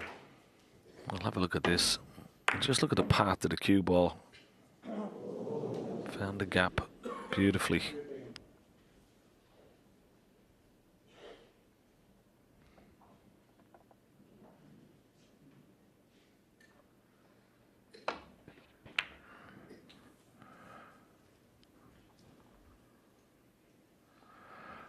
I thought he would have brought the white a lot further up the table. He was limited to just the one pot, the way he played that. And he's got to get a little bit of action on this to get back for the blue.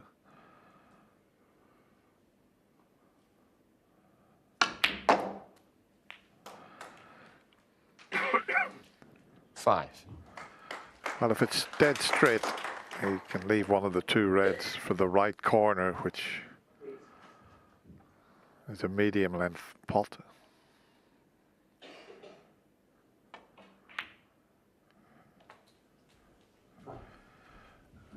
And it's a bit awkward to hold for the black at the moment.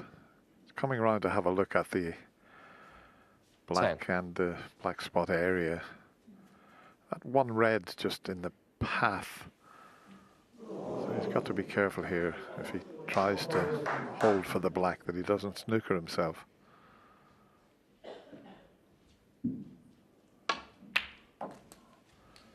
Played perfectly. It was so easy to potentially snooker yourself there, but he judged it to perfection. Pink now tied up completely. The black, well, it's available into one corner pocket when it goes back onto its spot.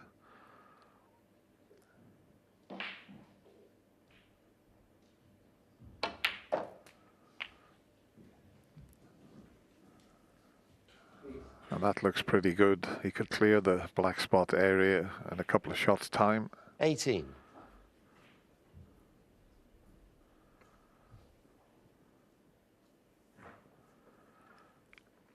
just ran a little bit too far. Straighter on this red, he could just have screwed back and left a nice, comfortable black. Just still should be able to do it.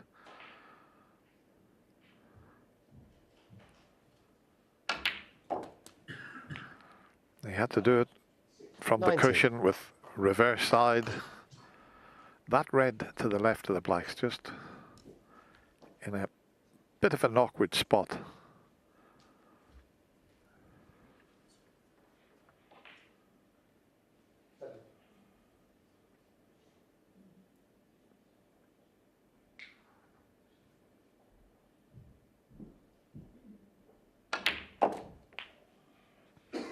Just means that he's got to be precise each time with the position so that he leaves the black into that right corner.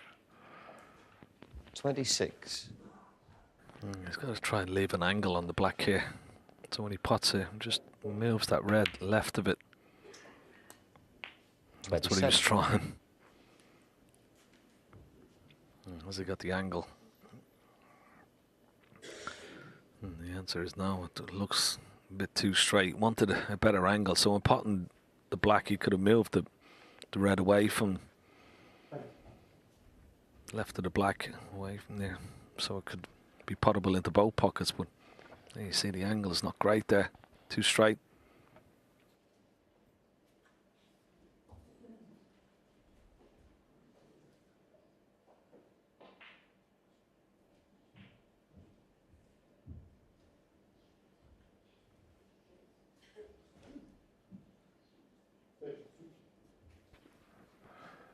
Yeah, if there had been another spot available, he could have potted the black and held the white on the black spot and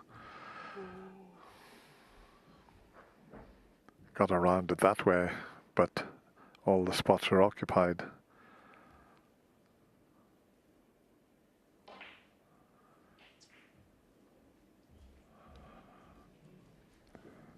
Given this plenty of thought, but it's an important juncture here in this third frame.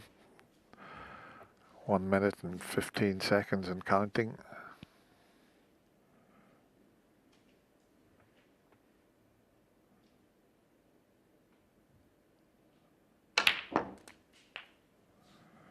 That's not bad.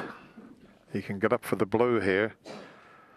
Okay, these reds all behind the black spot are all awkward, but there's one at the back of the little bunch of three there next to the pink. It's available.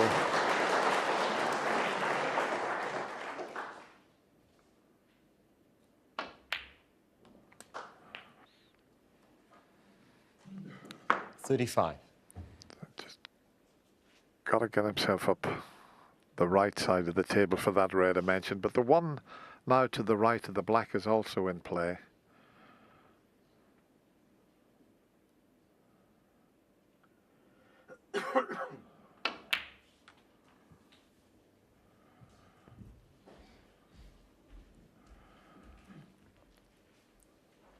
Not going to be straightforward to score enough here to win the frame.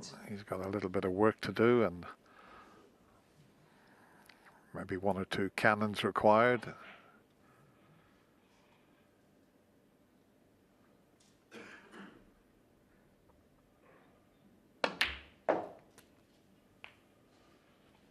That's a bit 39. Heavy there. A better angle on the blue. He could have cannoned into the pink and reds. Could still do that from the green. So if he misses the cannon on the pink and reds, he's got the one that I mentioned to the right of the black that he could drop on. And he's played for that off the brown, but I think he snookered himself. That could be the end of break. 43.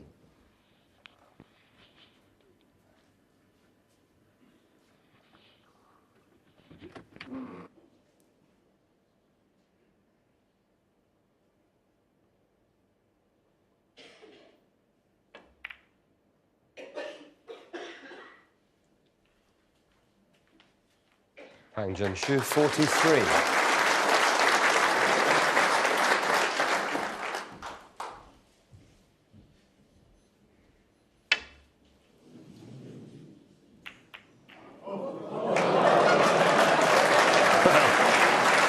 Have a look at that for a miscue.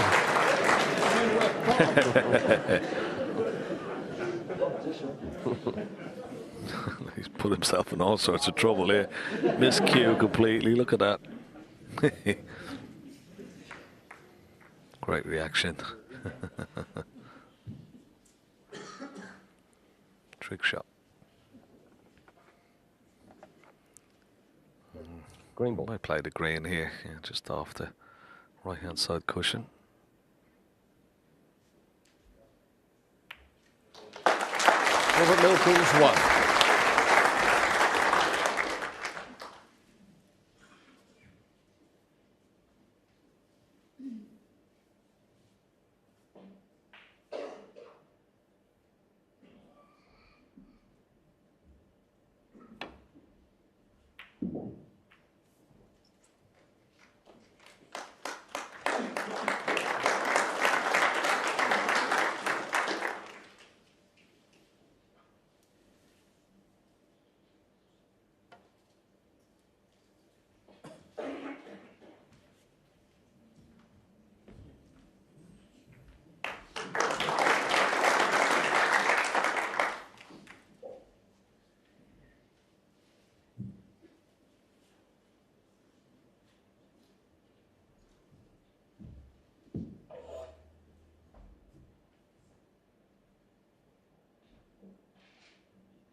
Unusual to have the reds all clustered there behind the black.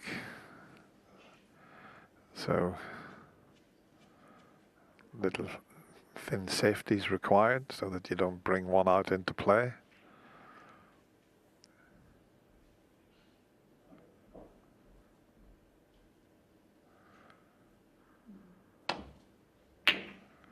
Clever. You don't see that shot played very often. Double kissed it to get the white back up the table. Okay, may have left a half chance here, but no attempt at the pot, just waiting for a better opportunity. But yeah, it's a safety shot that you don't see played very often, where you can play a red near the cushion with a little bit of bottom on the cue ball, and if you get the double kiss, it spins the white back up to the safety area.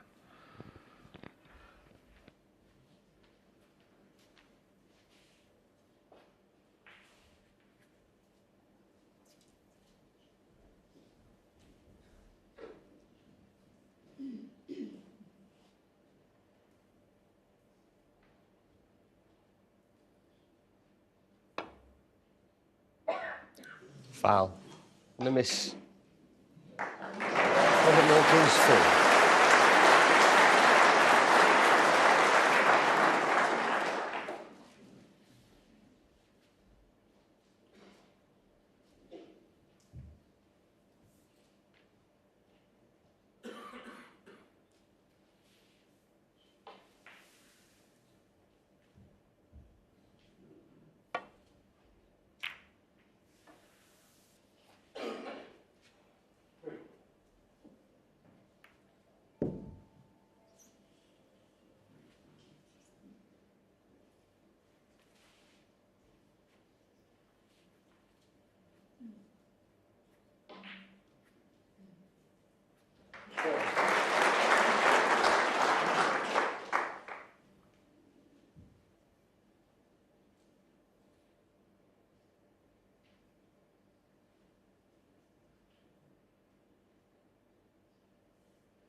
Foul.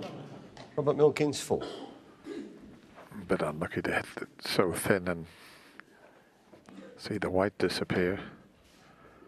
It's very awkward with that brown being there. Now Robert's faced with a long pot.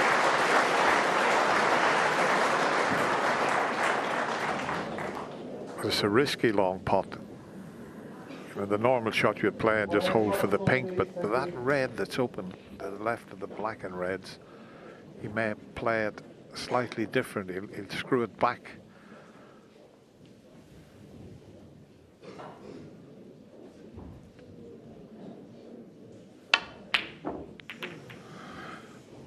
Well, that's helped the situation.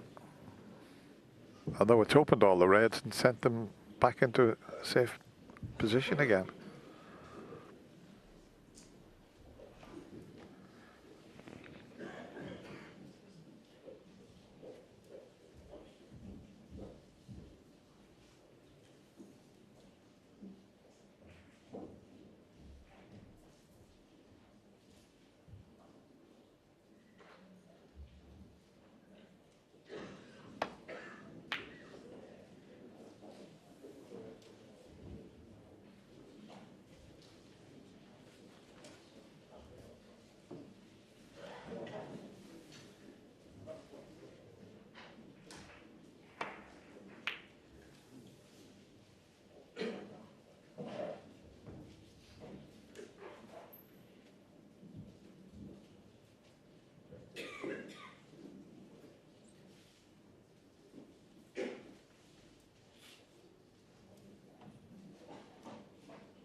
Thank you. Frame 30.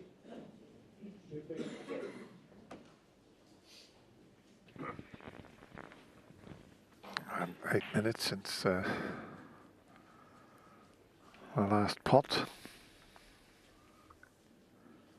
It went a bit awkward, didn't it, the reds? And they're still awkward.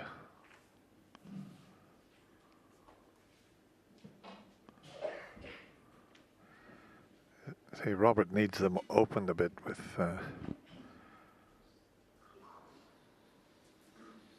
being behind. Needs to get them into a better position.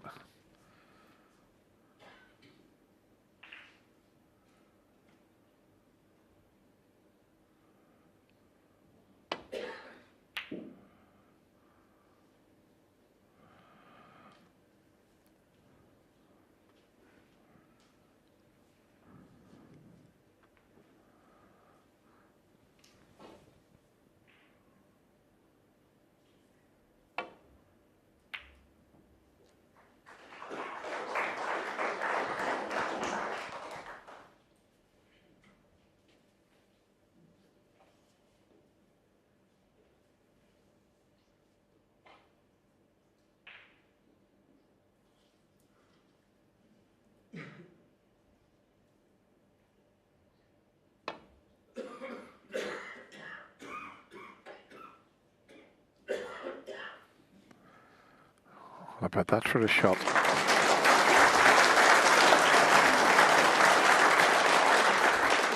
The only thing is, because of where the reds are, you wouldn't think he'd leave a great deal twice across the table to land on the reds. Well, the left side of the reds as we look at them, he'd like to land on. So he's going to hit 1, 2, 3 cushions. There's 1, 2, here comes the third cushion. He's gone too narrow. Foul and the miss. Bang Jingshu 4. I don't think anything goes there, so that's what I'm saying. There's no real pressure on this shot here, so can he judge the... You know, he'll hit 3 cushions possibly 4 cushions, believe it or not. Let's see how many he hits here. There's 1, 2, 3. No, just the 3 cushions. Perfect.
Yeah, another fine safety shot from Pang Junxu. He's got Milkins in a bit of trouble here.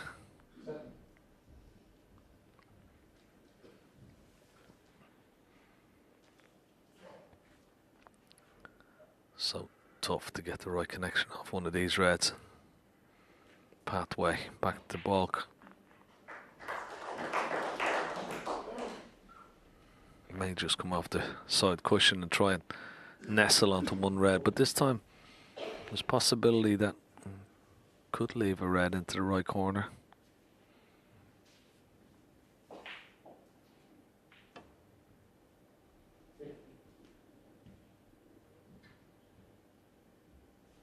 Oh, it's a wonderful shot. Beautiful touch.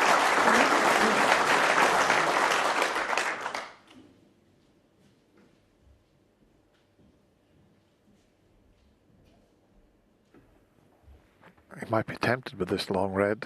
Now he's going to play a safety shot, but I'd be having a go at that. You get nicely on the pink, bit of a free shot, but no, he's keeping it tight. And that's a bit careless to catch the yellow. There's a free shot now, he could cut this in.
I think at the moment Milkins fallen into a little bit of a trap here.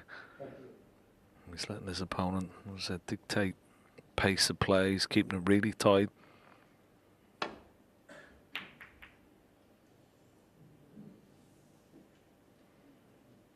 It's not suiting them. No chance.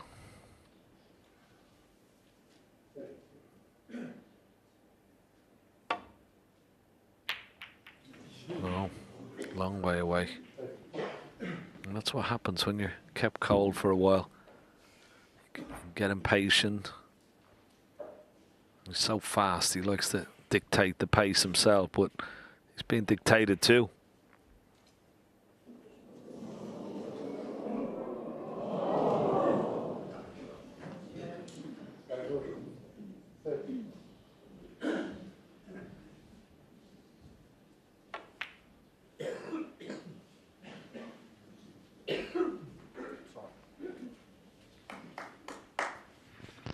Well, that's 15.5 minutes and counting since the last pot because of this safety exchange.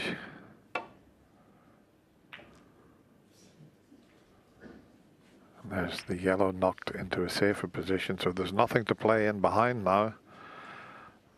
It's an unusual format, yellow, green and brown like that. So the safety area is just to get somewhere near either of those balls.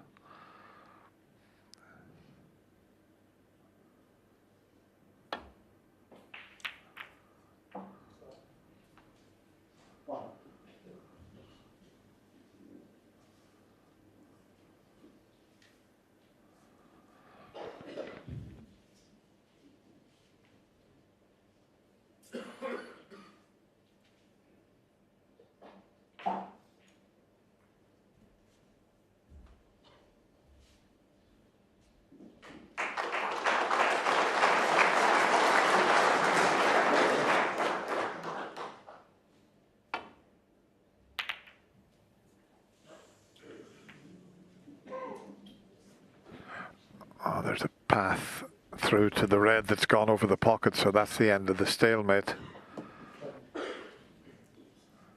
So not a bad opportunity now. He's had to wait a long time.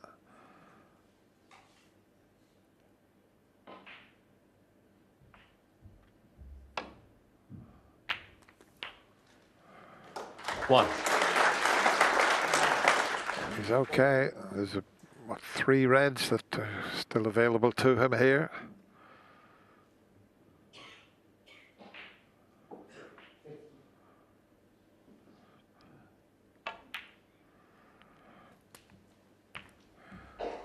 So there's one of the reds near the cushion that's just above the 3 that are tied up. That's available. 8. And that one to the right, you know, it's not ideal, but it is potable.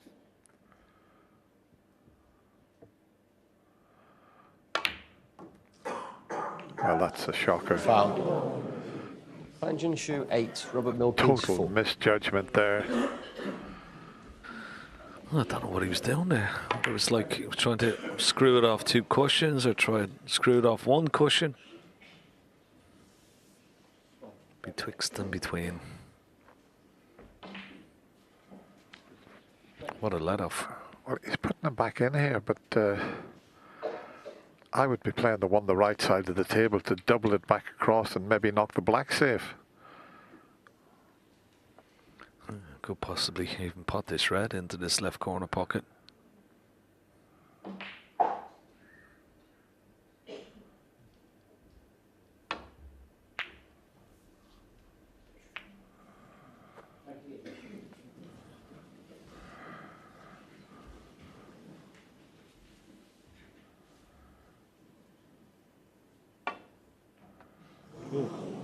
Where's that cue ball? Well, it's coming in behind the pink. That's where it's going.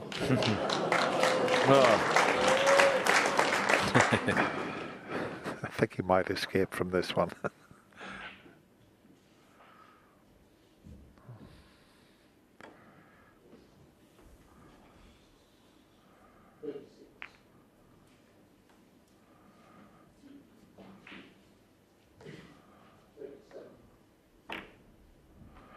As I mentioned, there's nothing to play in behind with the safety shots.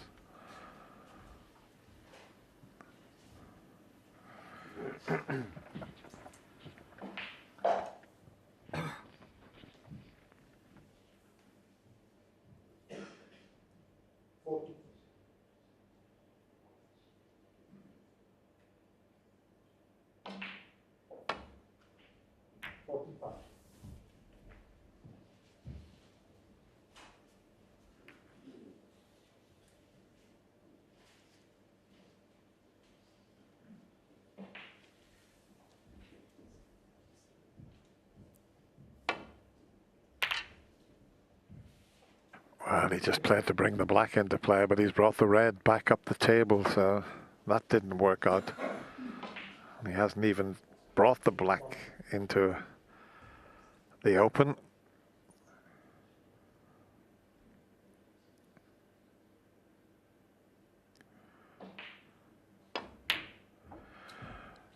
don't think Pan John will worry about this, Ken, because Robert, you know, is such a fluent player. He won't be enjoying this one little bit. No, not at all. Shaking his head a lot. He's getting a little bit frustrated. Go back to that first frame when he missed that pink off the spot. Virtually frame ball. And since then, it wasn't settled at all. Needs definitely this next frame coming up. It looks like this frame is gone from him.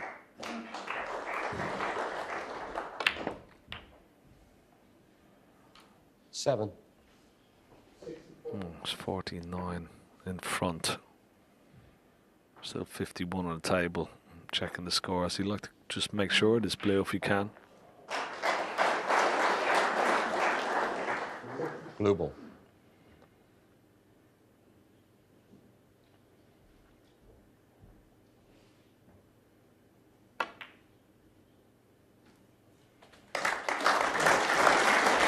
Yeah, good pot. 12.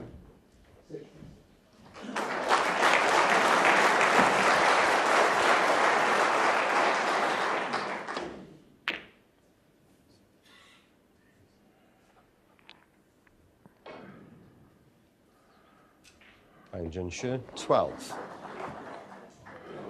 It's not easy to get the cue ball up for the blue here because the red's so close to the pocket and he's so far away from it. Needs to play this with a bit of power.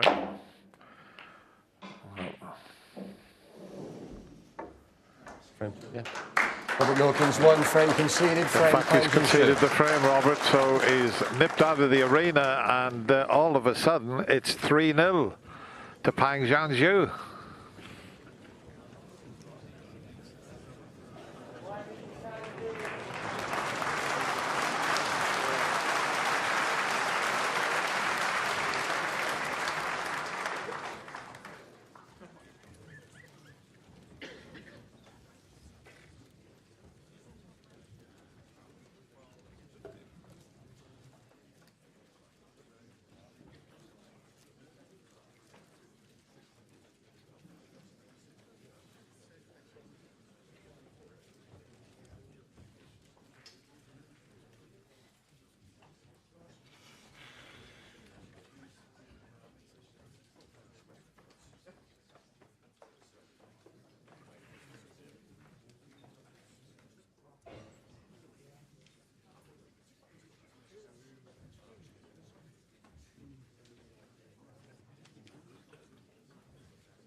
Your break. Thank you. Frame 4. Robert Milkins to break.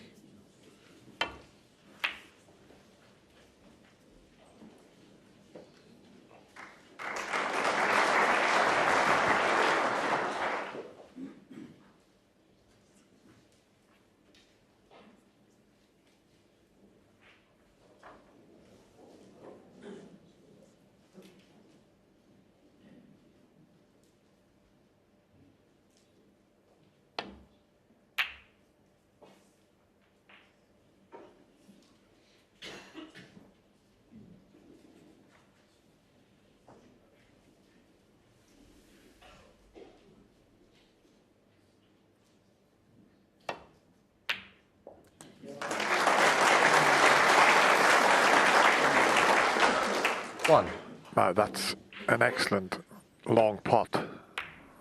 And the reason I say excellent, because of the way the table's situated, he can get right in amongst them here. And this looks like it's going to be a totally different frame than the one before. But having said that, he's come up a bit short with this.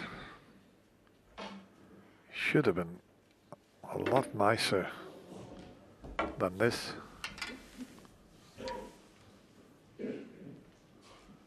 Just needs to get a bit of rhythm going. He's that type of player. He's a fluent player, Robert. He's busy around the table when he gets going, but that last frame definitely didn't suit him, that's for sure. And he hasn't hit that. That's amazing. That is so annoying. So he hasn't settled since that opening frame. We've mentioned it a few times, that pink he missed, whether he got a little kick or not, but he was firmly in the driving seat, and then all of a sudden, whether it was a bad contact or not, I'm not sure. He was indicating that it was, but he hasn't got into this match since then, Ken. No, he hasn't. He needs something very, very quickly. As I said, it's important frame before the mid-session interval. Needs to get a frame on the board. Robert Milkins 5. Doesn't want to go in 4-0 down. Doesn't want to get frustrated. He's got to be patient.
Another careless shot from Robert Milkins. Left this red into the right centre pocket.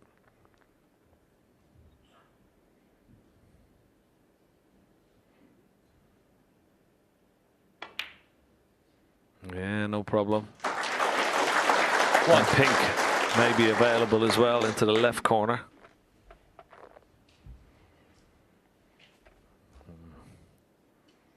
Getting frustrated out there, Robert Milkins. There's a long way to go in this match.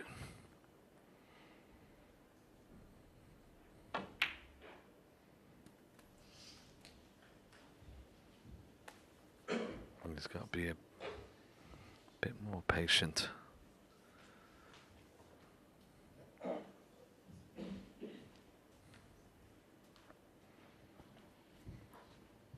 Seven.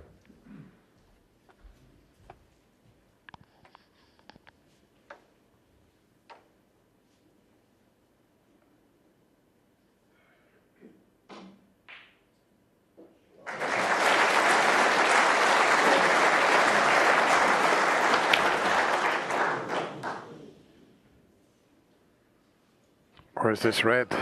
Is it coming up? Surely it's not going to go in the pocket. Surely not. Wow. And he's on the black. Look at this. He's on the black, would you believe? What a fluke. I was just about to say, I think he might have got away with this, and then that red come up along the cushion. Have a look at this again. Amazing. Absolutely amazing. And as you say, Ken, he's on the black. What a fluke that was. Well, is he on the black? Maybe he's not. He was looking at the pink.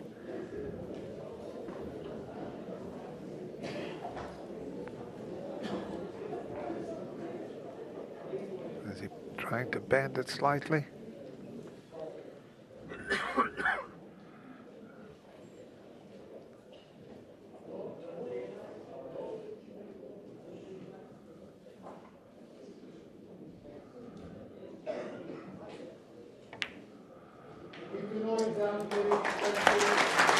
Don't think he's got himself onto a red.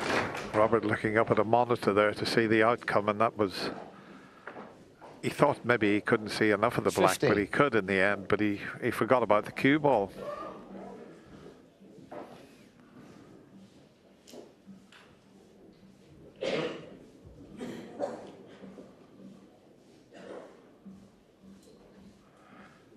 Mid-session interval coming up after this frame. It's a frame, really, Robert Milkins needs to settle down. You never ever settle till you get your first frame on the board.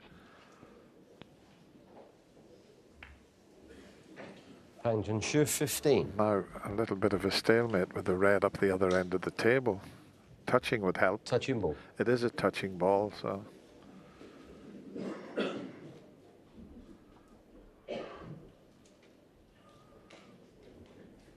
But no real advantage of it being touching this time. Where does he send the cue ball to?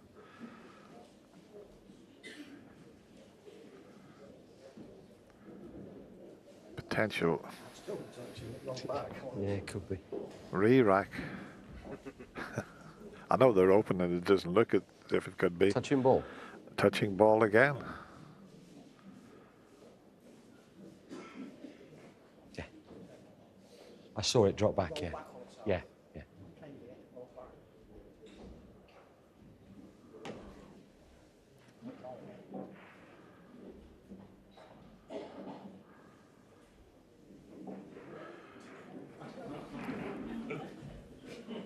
I'm just thinking, you know, we Touching give ball. that. Oh, 3 touching balls in a row. Can we make it 4? Here we go. Come on. I was just thinking, Could be a record. You know, the gentleman from Brazil that we introduced there that I met earlier tonight, he'll be watching this and he'll think, God, I used to play snooker, but it was a bit different to this. I've never seen this game played before. Surely. It's got to be a touching ball. There he is there watching. He's thinking, wow, this is a new game I'm watching here. The referee, Paul, if they play a couple more shots like that, he could say, boys, we'll give you a few more shots and then we'll set them up again.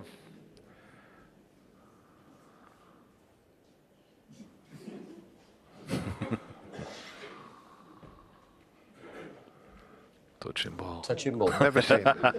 Never seen this many touching balls before. Re-rack? Yeah. Yeah, they're going to have them re-rack. Quite rightly too. We were going nowhere then. Well, thank God for that, Dennis, eh?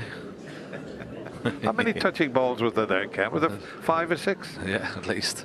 And he travelled all the way from Brazil to see that. Fair play to him. 6,000 miles. Oh, there he is. Well, they're all He having wants to a get good... back on the boat to go home. I might be on the boat with him.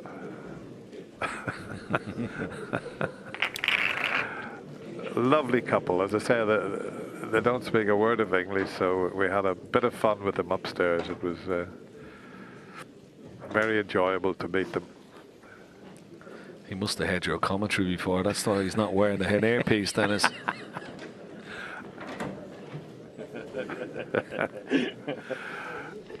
Yeah, they're having a good laugh on the front row. They were all upstairs in that sent you the VIP lounge. They pay a lot of money to get up there, but it's a great facility for the player, you know, the people to come along and watch the snooker here, Ken. Yeah, lovely. Okay, let's go. Once again, let's hope it's a bit more of an open frame. And one that Milkins feel needs to win. No panic buttons pressed just yet, but not good signs for him at the moment.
Well, it's a possible plant, is it?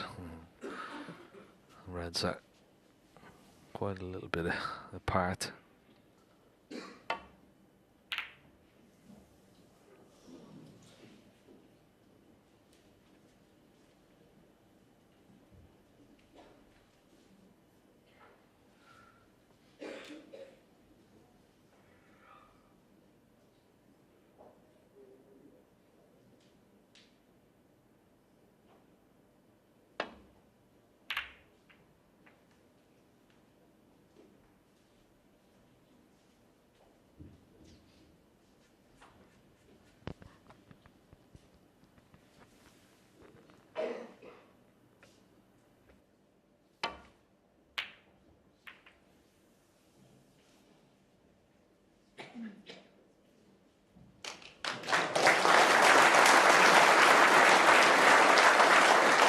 Yeah, it's a wonderful safety shot. Swung the cue ball off 4 cushions.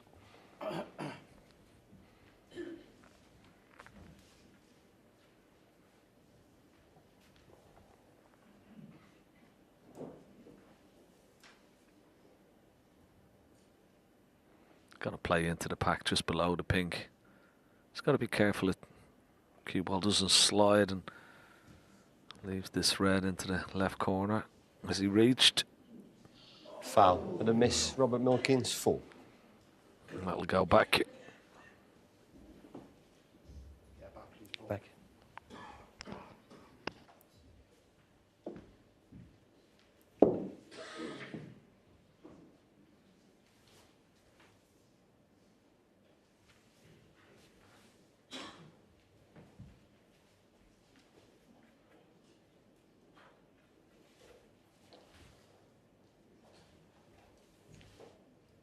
Okay. Yeah, Rob.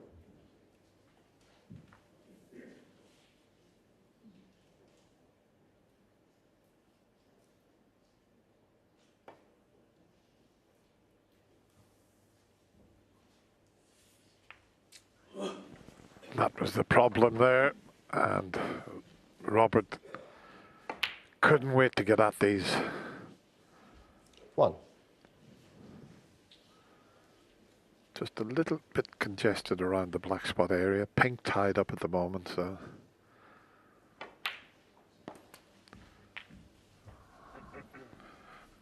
Where's this black? Is there enough room on the spot? It's going to tie the black up. 8. So he needs to get up onto the blue here. And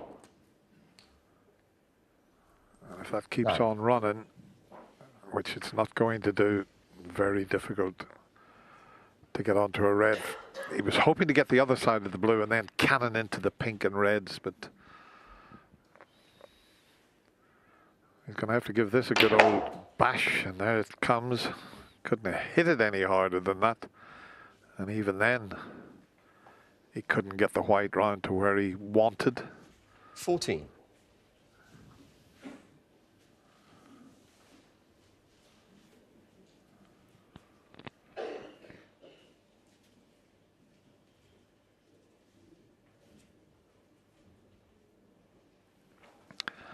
Well, I'm not sure if he's going to take an unbelievable shot. And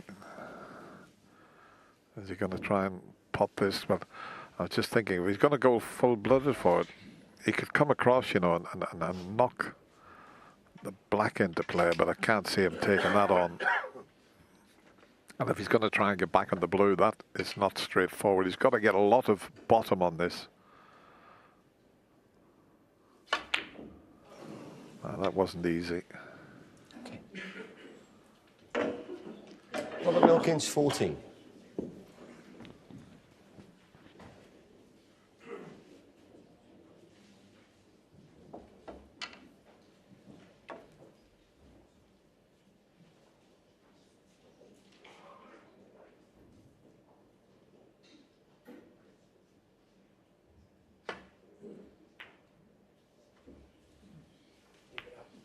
Okay, yeah.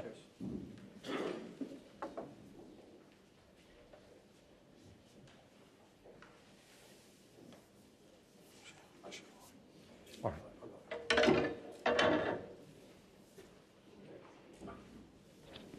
Well, he got in behind the yellow a couple of shots ago. Can he do it again? It's not a bad effort. Is it hard enough, though? Not quite, but it's still a good safety. He's got it on the cushion.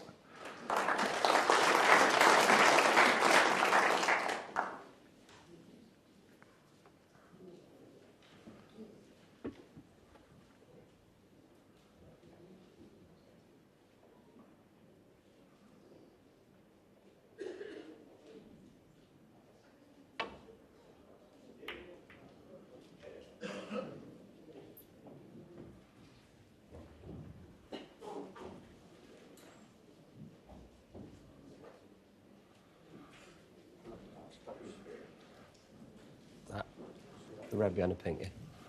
Just letting Paul Collier, the referee, have a look at things here, because he's going to try and pass the pink and just clip the red. Not a lot sticking out. Oh, this is close to the corner pocket. When it goes over the blue spot, it's always going to be close, but he's okay.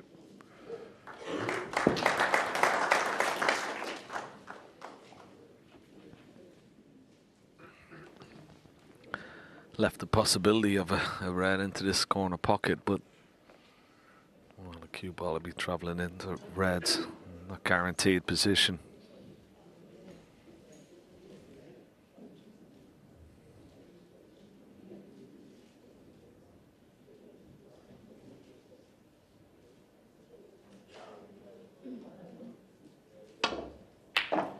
Wow, what a shot. What a shot. One. And managed to avoid the reds and the black. Quietly, please.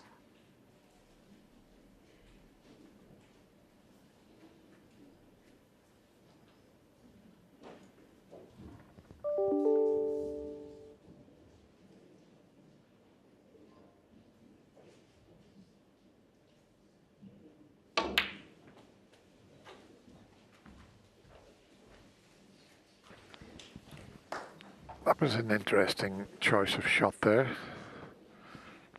Because if that pink doesn't go, you'd have to screw this red into the left corner and get back up towards the yellow, green and brown. But if the pink goes, it was a good choice of shot.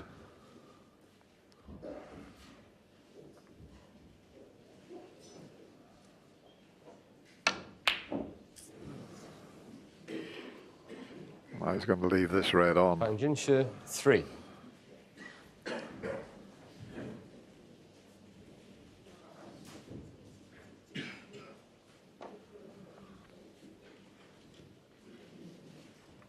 hasn't had many chances in amongst the balls. He had one and then he just played a poor shot and didn't get on the black. But other than that, Robert hasn't had much to go at. He might try and develop something here. He's going to play this with a lot of pace into the reds, try and develop the black. Oh, look at this. Oh, what a shot he's playing. That's an excellent shot. Now, that might be a little bit of inspiration he was seeking.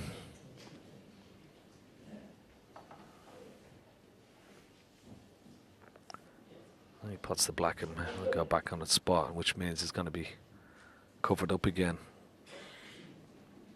Can he somehow pot this black and maybe disturb the pink? Not this time. Could have. Black will go on its spot, which means it won't be available. 8.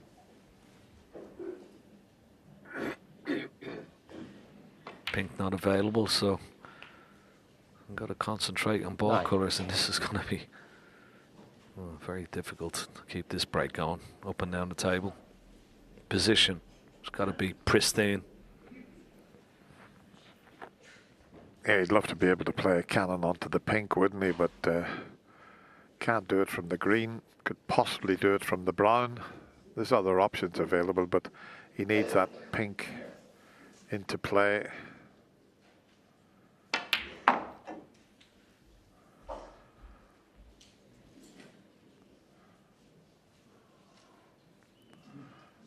Yeah, that's 12. Well, it's just about okay, but he's got to play up for one of the ball colours again. He needs a better angle on the ball colour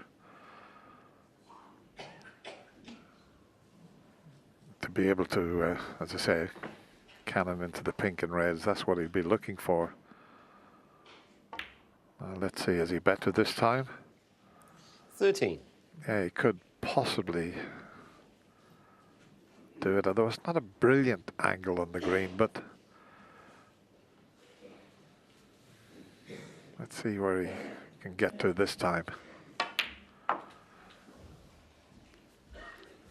Yeah, he might be able to bring the pink into play. The only thing with potting this red and cannoning into the red and pink, 16. he's not guaranteed good position. That's why it's much better going into the pink and reds when you pot one of the ball colours. If you try to free the pink when potting this red, it could go wrong. He's just working out where the pink will spring out to. I think he plays a little screw shot off the first red, second red, and then just move the pink away from sort of into the between pink spot and blue spot. Oh no, he's played it all wrong. 17. Should have played a screw shot. That was a very poor choice of shot there from Robert Milkins. Yellow ball.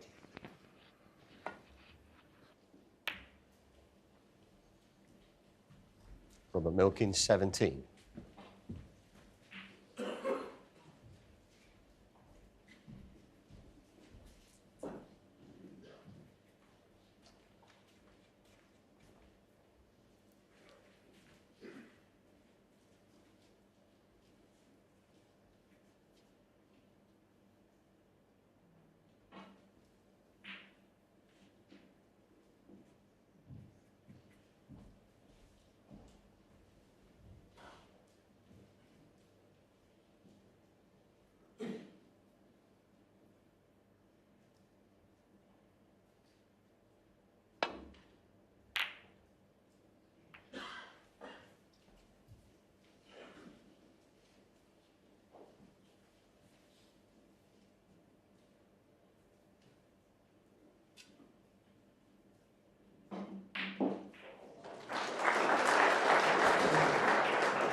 He clipped that red very nicely, and that's a nice little kiss off the green as well.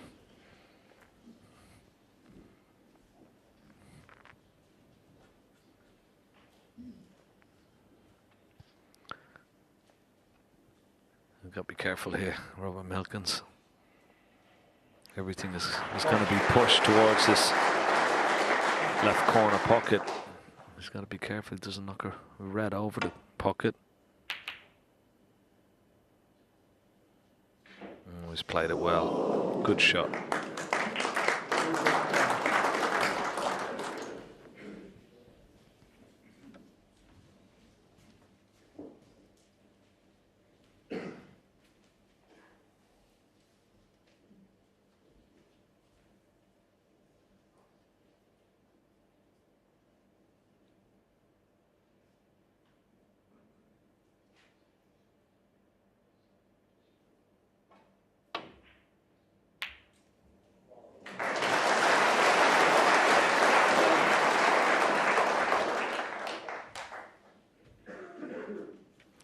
So a chance of a pot.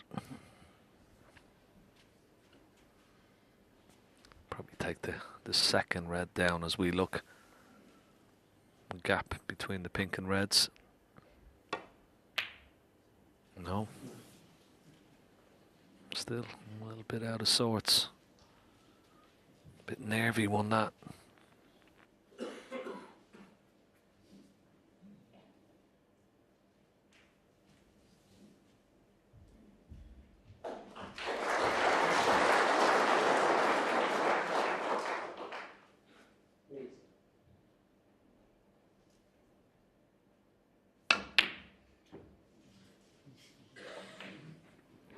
That was a country mile away, wasn't it? Never even got it in the jaws of the pocket. He's been a bit lucky where the reds finished up. But I think because of the way the last couple of frames have gone, both players have lost the rhythm now. That's a long way off, isn't it? Just had a couple of very awkward frames which have knocked both players' rhythm somewhat.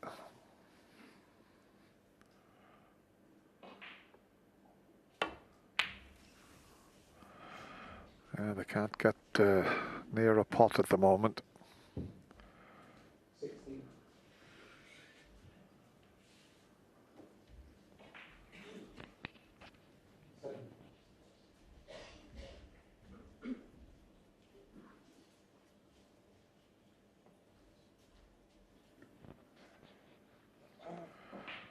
So we're coming up to the mid-session interval after this frame, and if it was 4-0, as we just show you the pot success rate, you need to be in the 90s. Robert down at 80%, that's poor. Not a lot of difference in the safety department there.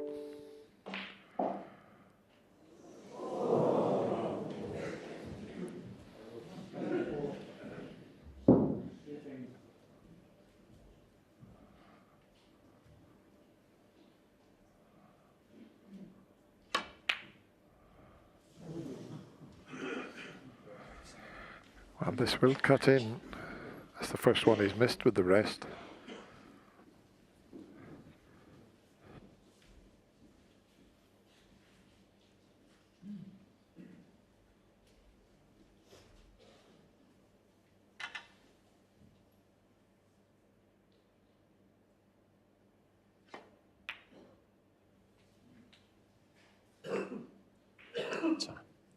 One.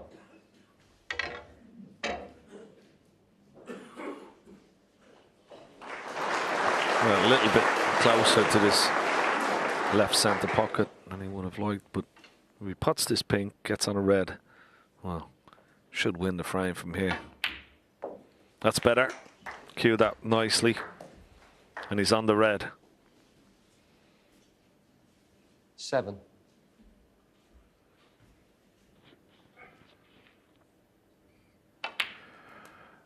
I think because of the way the frames have gone, you'd head to the practice room just to loosen up, Ken. Normally you just go back and relax in your dressing room, but I think you'd want to go and just knock a few balls and get a bit of rhythm going. Yeah.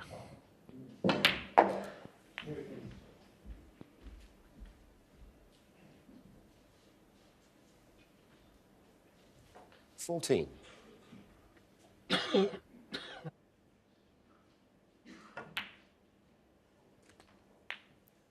15.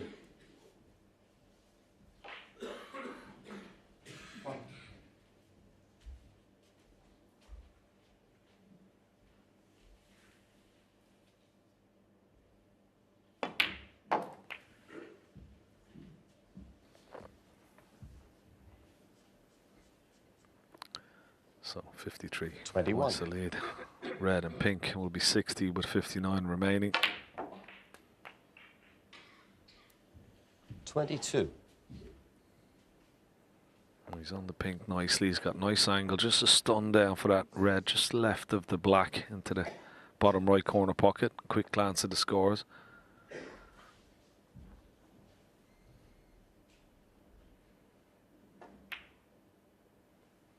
It's there. And he'll be mightily relieved. He'll be very disappointed with his performance so far, but he'll be 28. Relieved to get this first frame on the board. 29. Well, we know the interval can change things around, and it was imperative that he took this frame. Doesn't matter about missing the pink. Milkins, 29. And he thumbs up from his opponent there, so the players off to the mid-section interval. And Robert Milkins badly needed that frame. He's got it, but he still trails by 3 frames to 1. Leave quietly, please. Another match on.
Frame 5, Pang Junxu to break.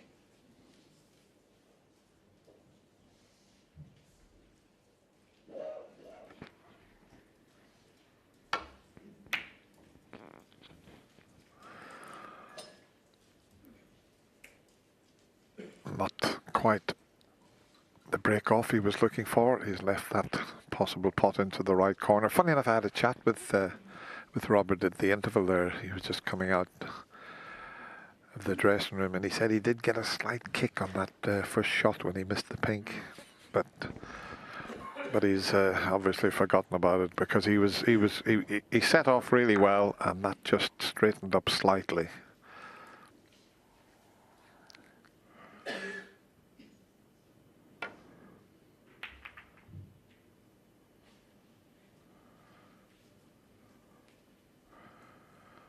Good length of the safety there.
Possible cut and possible pot, but he's got to avoid reds coming back here.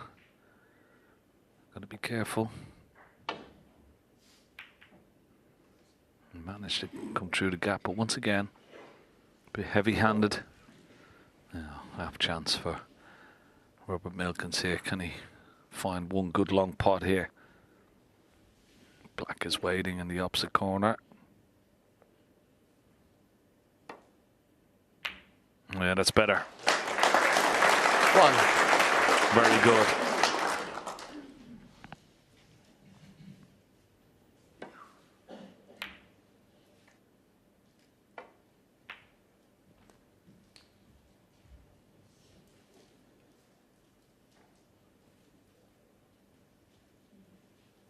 Eight.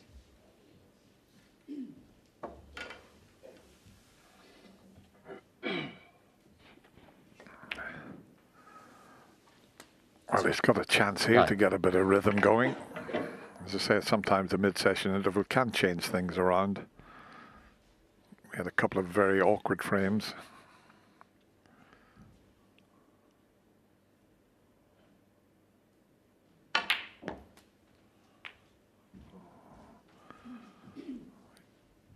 Just about okay.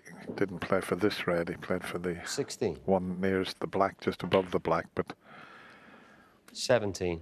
It's still there. If he had been able to screw into the bunch and leave that red as well as a little bit of insurance, but might not quite be the angle to do that. So just play for that red. He might possibly. Yeah, he could do it, yep. Although it's only brought one red in, but he was guaranteed to be on this one. That's why he played that shot. But he was 24. hoping to free a few more reds.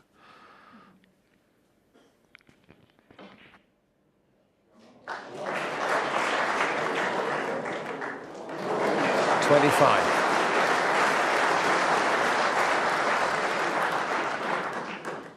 he play a little delicate cannon on the red just below the black? He can. That's okay.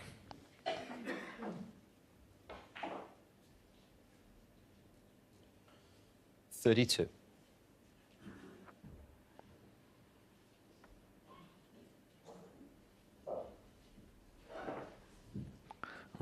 Probably not on this red into left corner, but he has this alternative.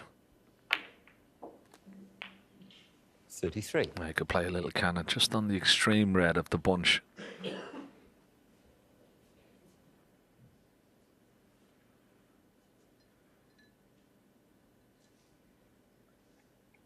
Could go into them with a bit of force, but I don't think he has to. That's okay. Now, what's he on? Red into the right centre. 40.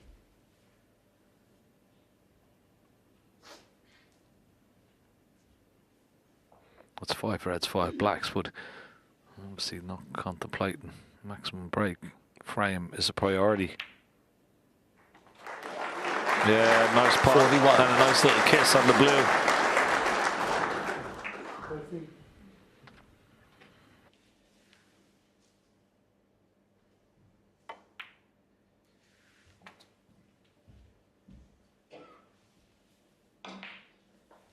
$46.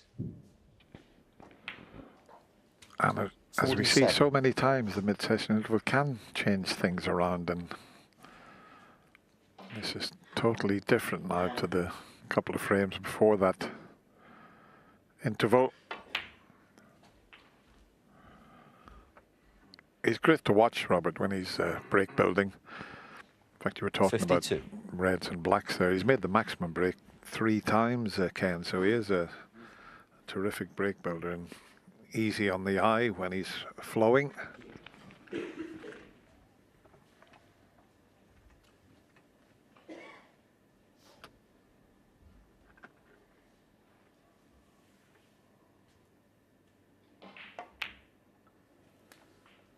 $53.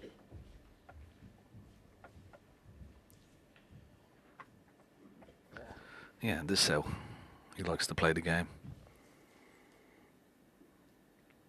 Score heavily, score quickly. One good long red, got him in. Just a loose safety shot from his opponent, but it's the first time he's really got in around, you know, the black spot area. 61. Without the black being covered up. And here's the opening red. Now he judged this beautifully, just off the cushion, perfect for the black to the opposite corner.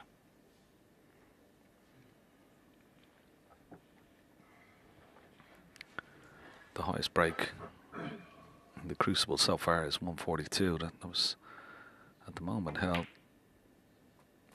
by Mark Williams, who achieved that in the afternoon, and of course Ricky Walden against Tom Ford, both on 142.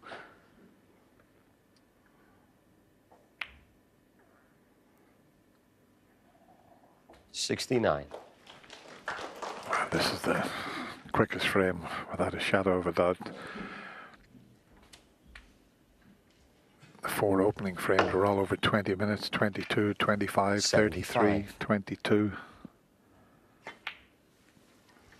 And this one's just been going over 8 minutes. Yeah, and I don't know whether he realises or not, Dennis, but if he takes this black and then 4 red blacks, that will be a possibility of 142. So we could have 3 142s. And we've only at the Crucible 83. 3 days. No, that's a shame. Robert Milkins, 83. Yeah, And good the break frame. though. Good frame, win and break. One visit. That's what we like to see. That's what he likes too. Robert Milkins closes the gap to 1. Pang Junxu still leads 3-2.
frame 6, Robert Milkins to break.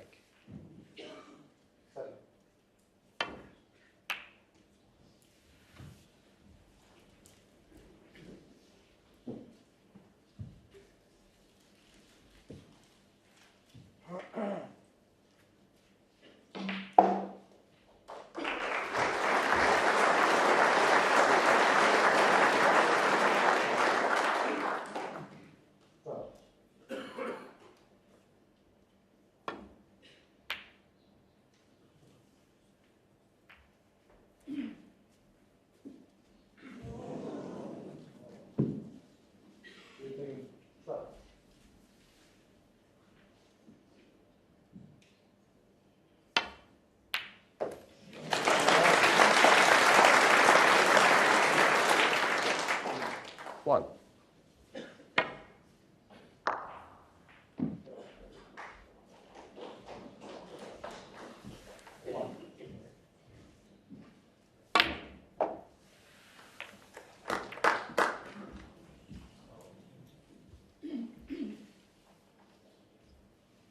Six.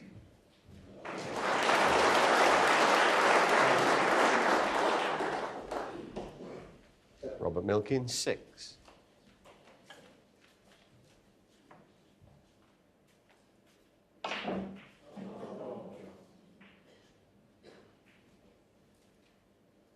Very good. Set.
Well, he missed that by a long way. A lot of noise coming from the other side of the arena. Player finished there, and he seemed to still be fully concentrating on the shot, but he missed that by a long way. Keep the noise down, please. Thank you very much.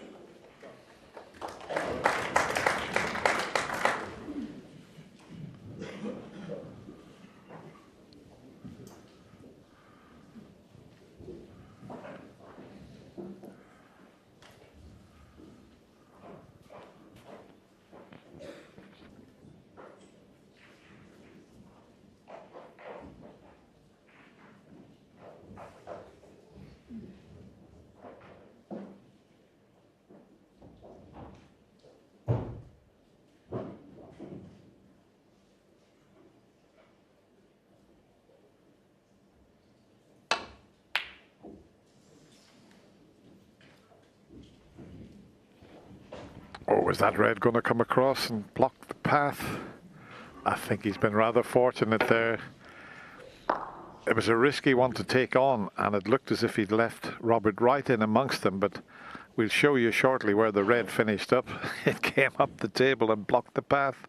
Otherwise, it would have been an easy opener.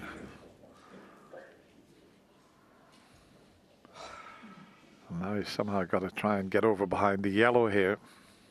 Have to go across the table a couple of times. It's not a bad effort, this.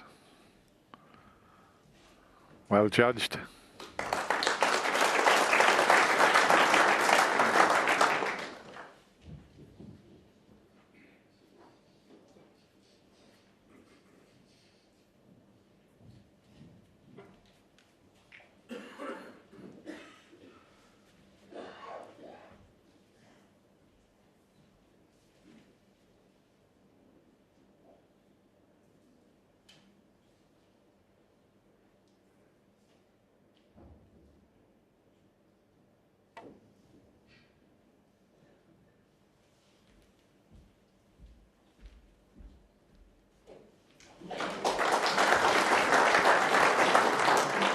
distractions now from the other table, play finished, and that petition will be coming up when they get a chance, and then the boys here have got the whole of the Crucible to themselves.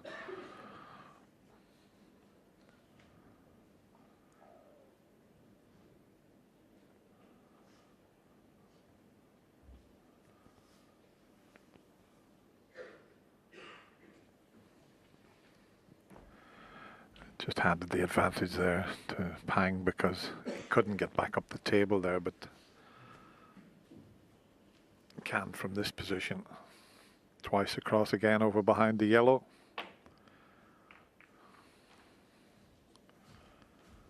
Not quite.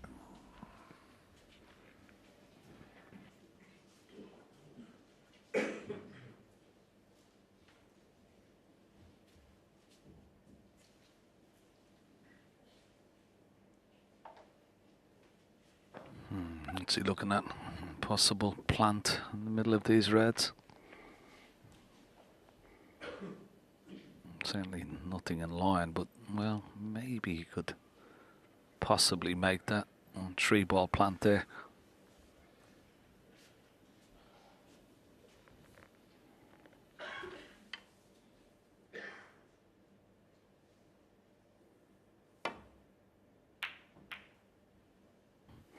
Well, decided against it. Thought it was a bit risky.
Well, there is a 3-ball plant there into this.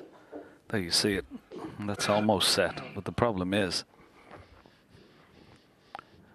the green blocking the path to those reds. And he's worried that if he knocks the cue ball back up into the bulk area, then he may leave that plant. And he's disturbed it. And has he got cover behind the yellow? The line looks pretty good. Very good.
Thank you, Rishi. As you join us, he's eyeing up a plant here, is Pang Zhongzhu.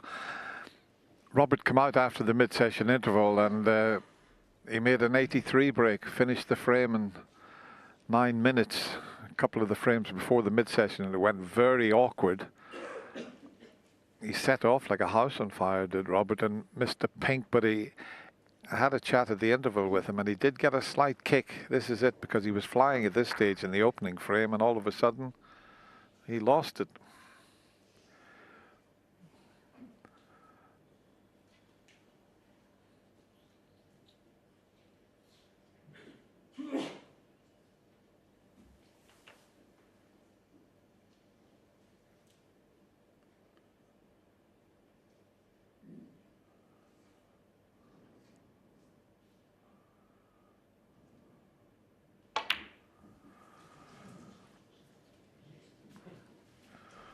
He's left a potential pot here into the right corner for Robert, who looked very good in the previous frame.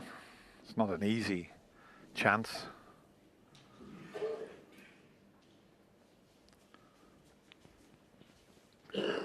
He's got a bit nervous, Pang Zhongzhu, over the cast, the last frame and a half. This was a good pot because he was going into the reds. Excellent shot.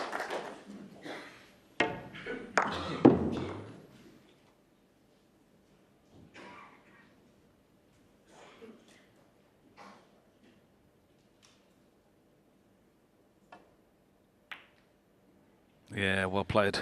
Wasn't straightforward, that. Could have easily missed it.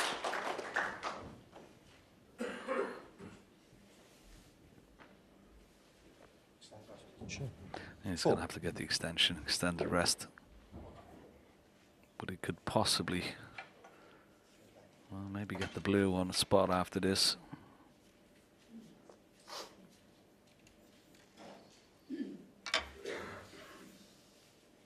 Could try and play it between the gap of the pink and the reds. Yeah, right up between the gap. And if he goes far enough, he'll be on the pink. If not, he'll still be on the blue. He's sort of playing for two colours there.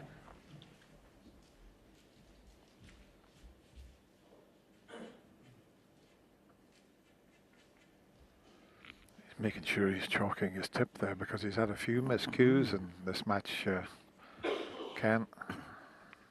Yeah, it just seems to be lifting off the cue a little bit on those shots off the cushion.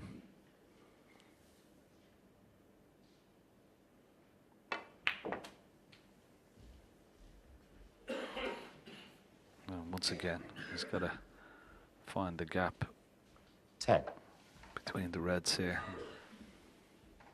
Get back out, maybe for blue once again. Just managed to miss the red, but has he hit it hard enough? No. 11. Well, he's got plenty of cue power, but the yellow, green and brown are very awkward. To avoid those and get back up to the reds is going to require good shot, plenty of power. And he didn't avoid the cannon on the green, so a very disappointing end to this chance. 16. He can get past the pink to come down off the red that's just behind the blue.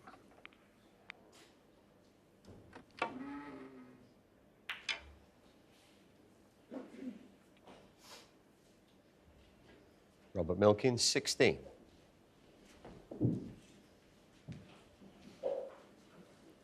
Pang's having a long, hard look at that red to see if it'll pass the black. And it will, just about. So if he cues this nicely, he could pot this and finish on the black. I mean, the blue's there also, but this needs good cueing. There's only half a pocket, as you can see there.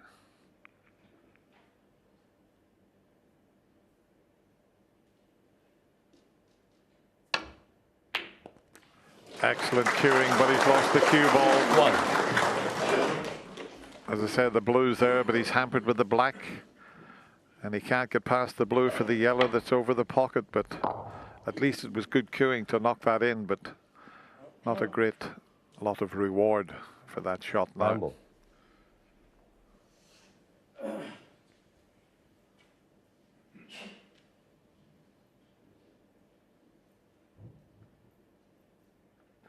He's just going to play the brown, try and hide the cue ball behind the yellow.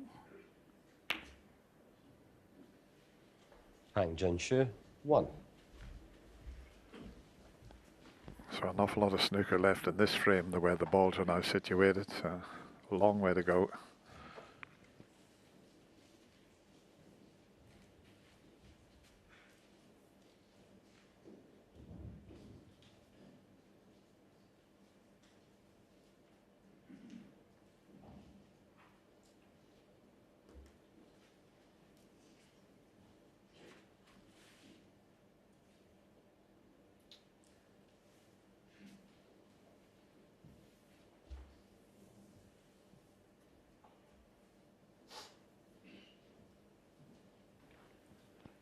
Well, he could roll into the reds off side cushion.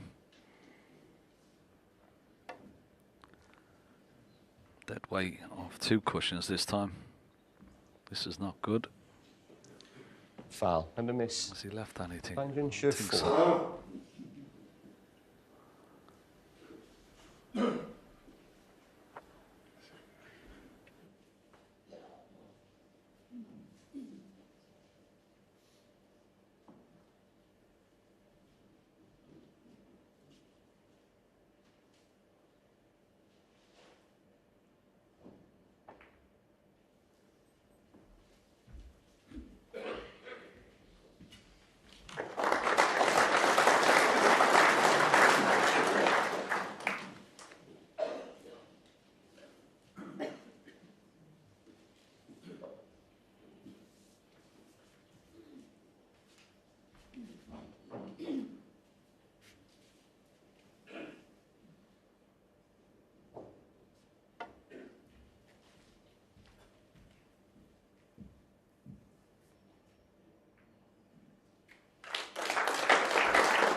I think he wanted to stamp his cue on the floor there. He knew he mishit that safety shot. Bit of frustration there from Robert.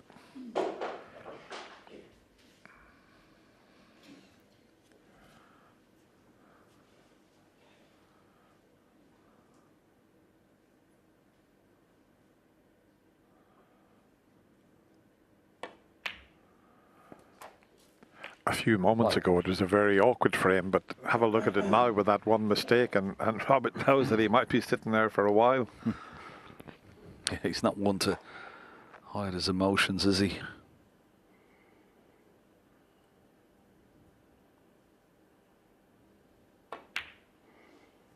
Yeah, in fact, the cue ball came off that top cushion, just knocked the black, double kissed it, so that brought that into play as well. 6. Yeah, just giving himself a good telling off there is Robert.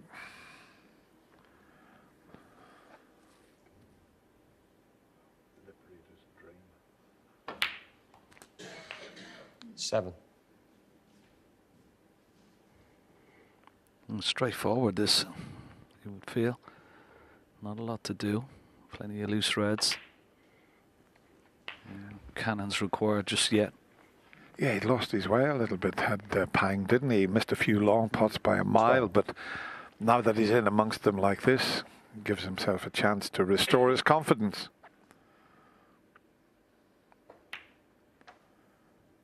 13.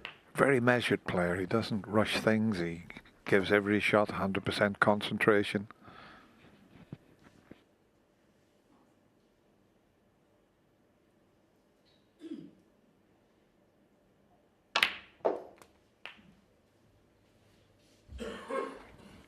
Very diligent practicer as well. 80. Plays, as I said, around Ding Junhui's academy. He'd be in there from morning to night.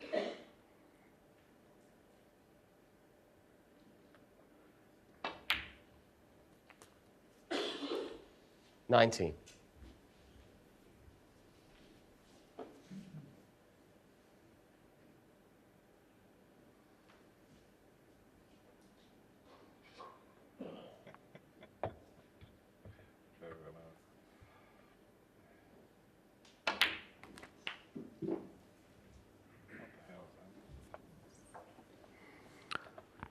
He hasn't gone 24. as far as he would have liked for the red into this right corner pocket.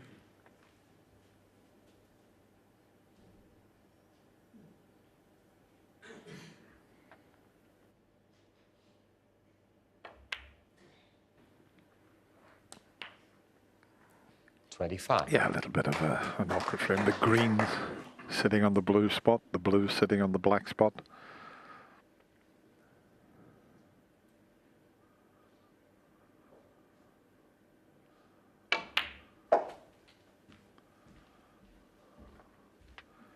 It's certainly a great chance because the four reds are not completely tied up. He looks a bit fed up with himself there, Robert.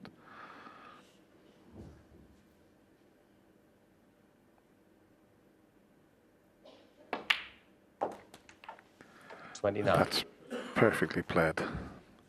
Because if they're all covering each other, which they seem to be, he's coming around to have a look if that red will go. But it's quite easy to play a simple little cannon to free all four reds here.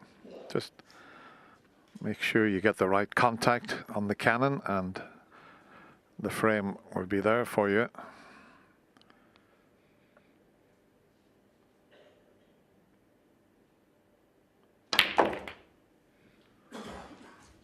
It's not perfect. He's still got one up into the corner. There might be one past the pink to the middle. He's opened the four reds, 34. but no easy pot available. If the one goes past the pink, that would be the easiest. Yeah, I think it does, Dennis. I think you can play a soft little cannon on the red just above it. You can hold for pink or black here.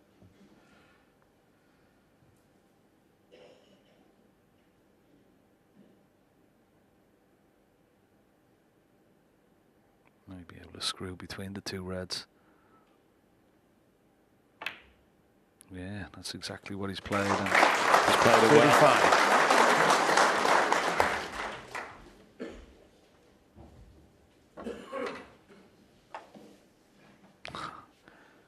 Milkins.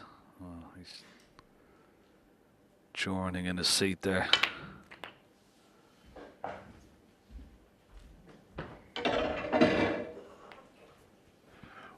That's a glimmer of a chance because 42. Pang's overscrewed that slightly. Didn't have to go that far up the table. I don't expect him to miss this, and just a little cannon onto the other red to hold for the black, but it could have been easier than this.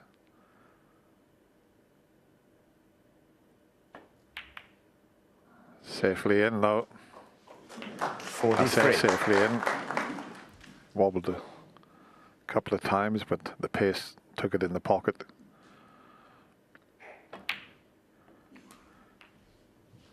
This red, and as he glances at the scoreboard, Robert knows that this frame is gone now.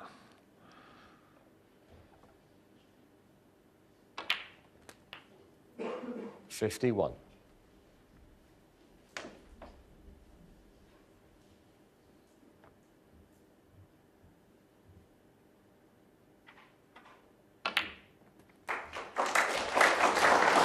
Yeah, let's just make sure of the frame. 58.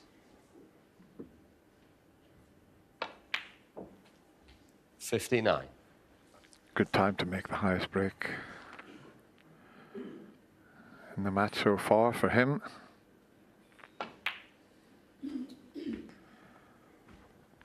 And even more importantly, make sure you 64. pot them all here.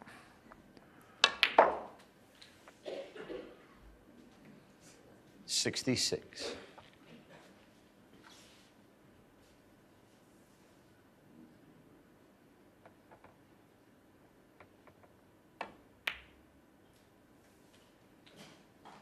$69.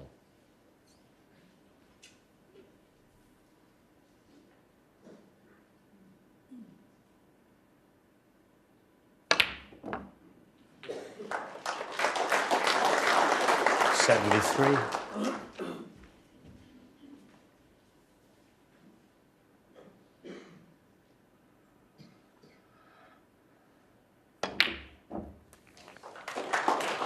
$78.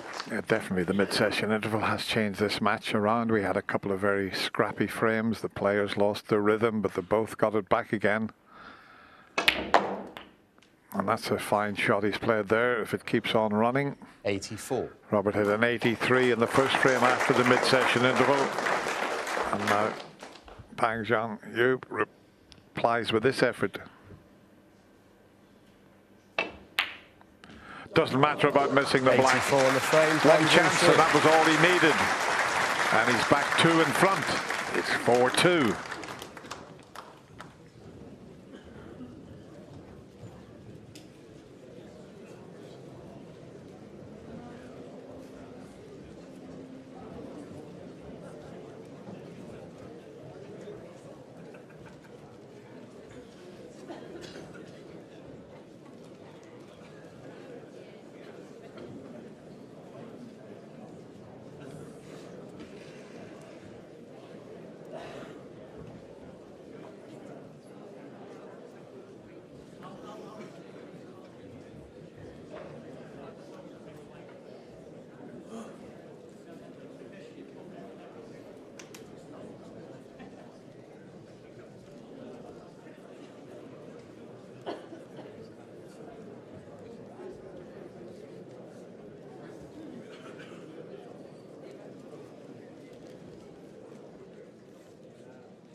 Thank you. Frame 7, Pang Junxue to break.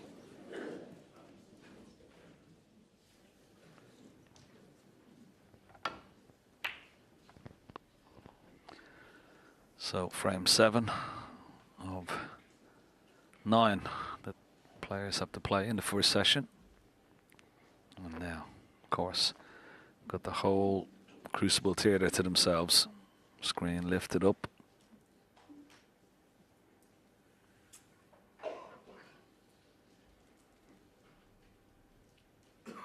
Eyeing up a possible plant. I'm certainly not dead set. I'm looking at a couple of reds going off one of these reds into this left corner pocket.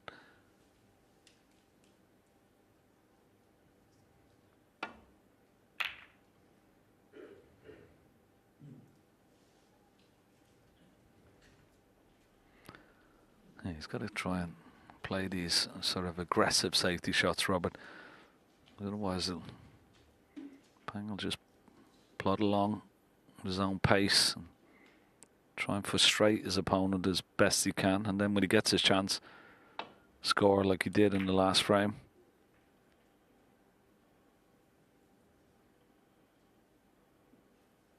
And that's another good return to safety.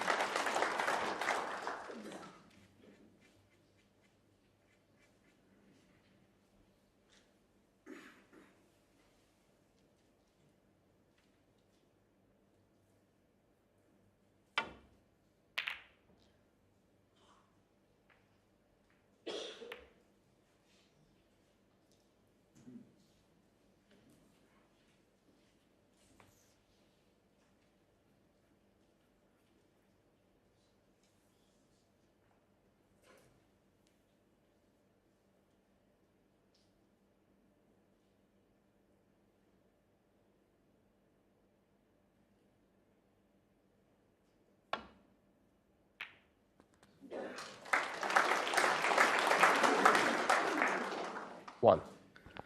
No prize for guessing what's going to happen next.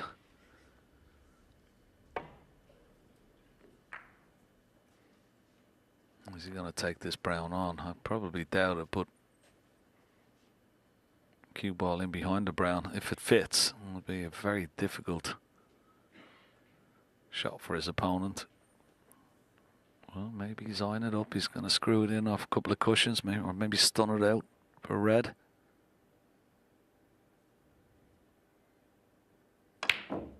Yeah, well played. Now, needs to get by these two reds. Oh, that's unlucky. 5. That is unlucky.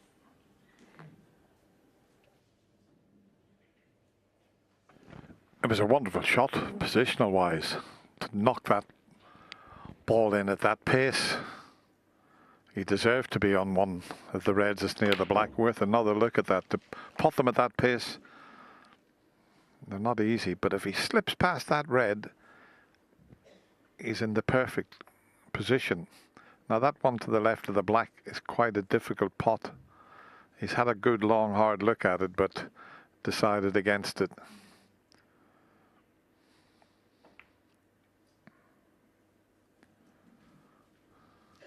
And Jinshu 5.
Hit the wrong red.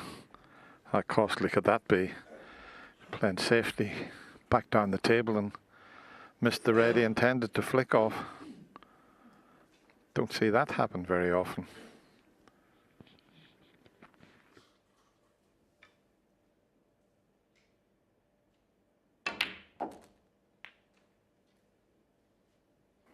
One. Played that nice around two cushions for the black.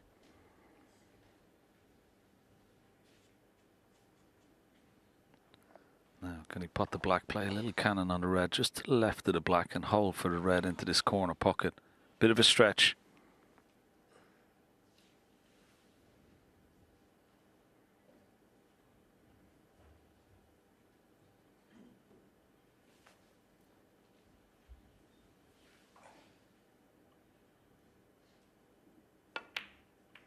Yeah, that's a nice little cannon he's played. That's okay.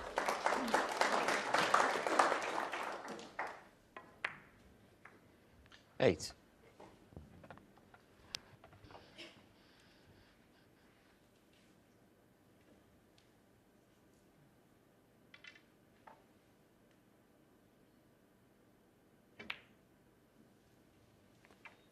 Choose. 9.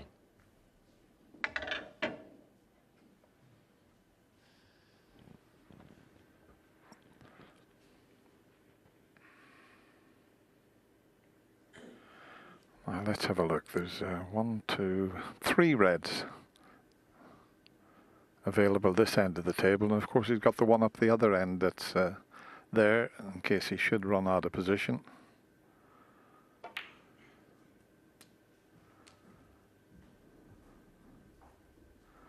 One to the right of the pinks available into the right corner, so there's plenty 16. of reds still available here.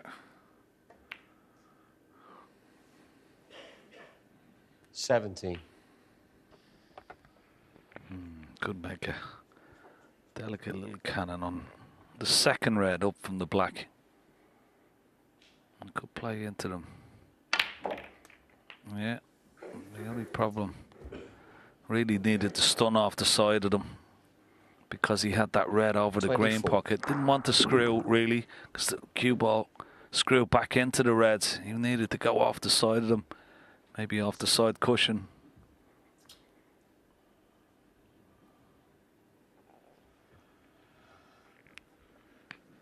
Just making some wrong and poor decisions out there, and he's getting really frustrated by it.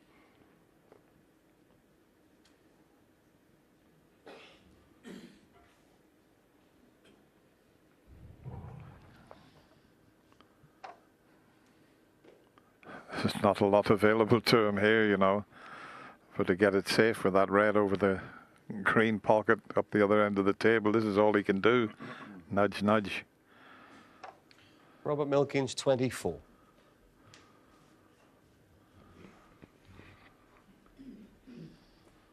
Well, there might be another scenario here where the both of them are just nudging into the reds. We had one earlier where they had 5 touching balls, I think it was, in a row from this sort of situation. We touched the red, so it's not touching. It's not touching this time.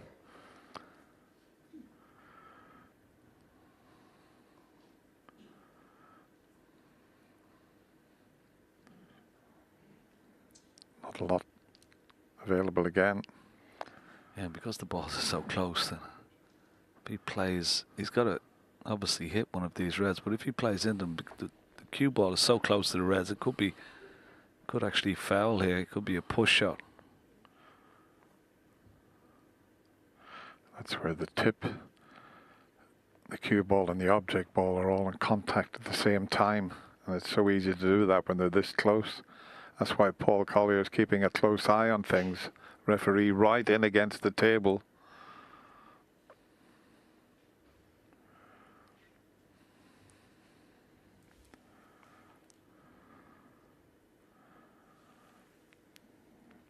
See, he's got a, 19-point advantage, so Robert doesn't really want to be having a re-rack here.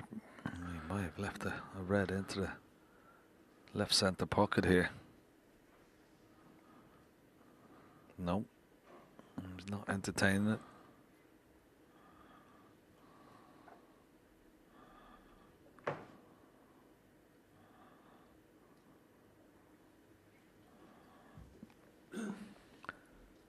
Is it touching this time? No.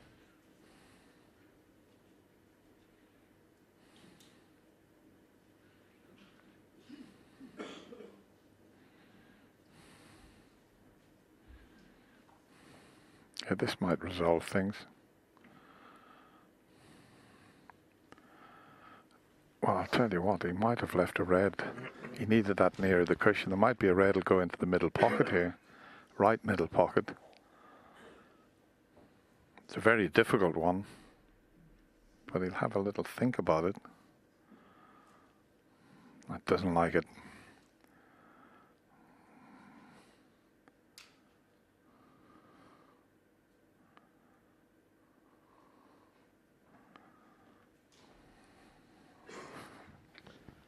This is probably why billiards never took off, Dennis.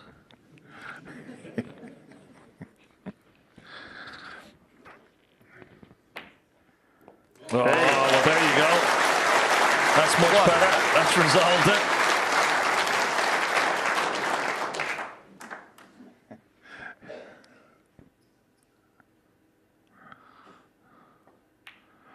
I think he said to himself there, Ken, I've had enough of this. I'm going for this one.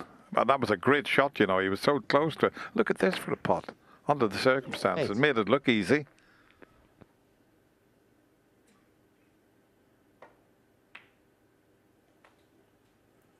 I would say since the mid-session interval, the match has really picked up. Robert had an 83 break in the 5th frame and then followed by an 84 from Pang Zhonghe in the next frame.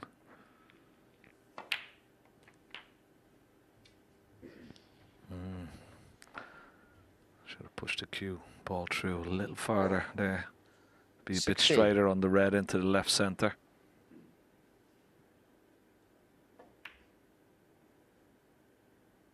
It's okay. 17.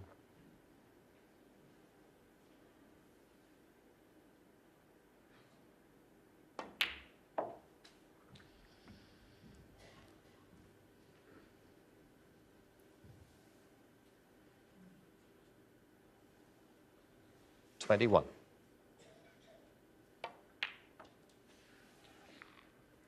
And it does make quite a 22. difference, doesn't it, when there's no distractions coming from the other table. That's the nature of the Crucible Theatre with the 2-table setup. You've got to cope with noise coming from the other table. But then when you get down to just the one table operating, it becomes a totally different venue altogether.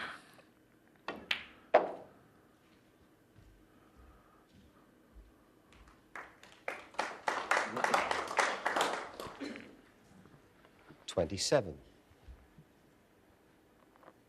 Judged that nice, didn't he? Checked the cue ball off the top cushion for this red. 28. And when he puts this pink, he'll be on another red into the left corner pocket.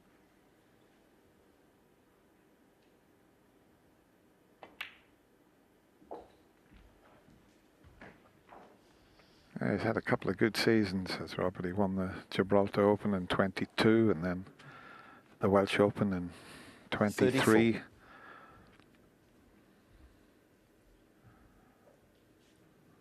Currently ranked world number 16. 35.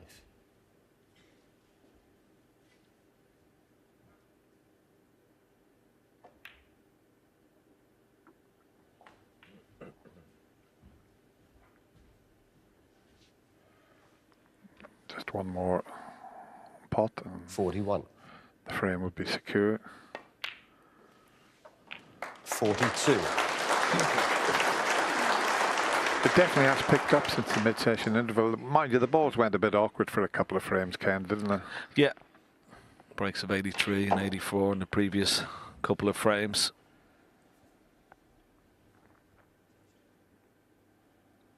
$49.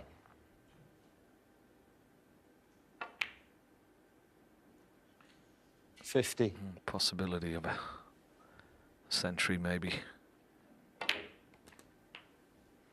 But it's better from Robert Milkins. He's good when he gets into this stride. He 57. races around the table. Doesn't take long queuing up.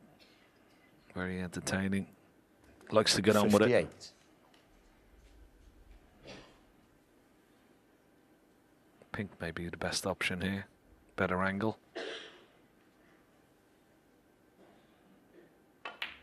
Blue too straight.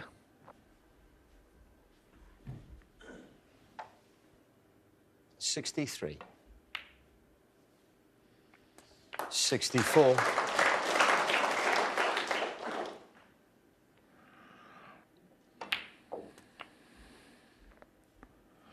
Well, his nickname, Rob Walker, calls him the Milkman. 71. I'll tell you what, he's certainly delivering now, isn't he? Yeah, and he's got plenty of 72. bottle as well, Dennis. Yeah, his walk-on music is unbelievable. The whole crowd clap as he's introduced to I Am a Cider Drinker. 77. 79. His hometown is Gloucester.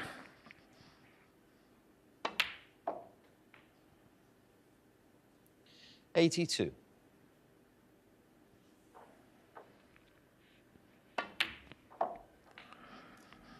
Needs to pull up. 86. He should be okay. He's got to go in and out of the balk area to make the century, but shouldn't prove to be a problem. Yeah, this has been a wonderful break. It really has. Off that opening 91. red. It was a difficult red along that top cushion as well. 194 career centuries to his name. Oh no! Such a shame. Milkins 91. The century wasn't there. But more importantly, he gets another frame on the board. It still trails by 1. Pang Zhongzhu, 4-3. I don't chase, I attract. It's meant for me to see.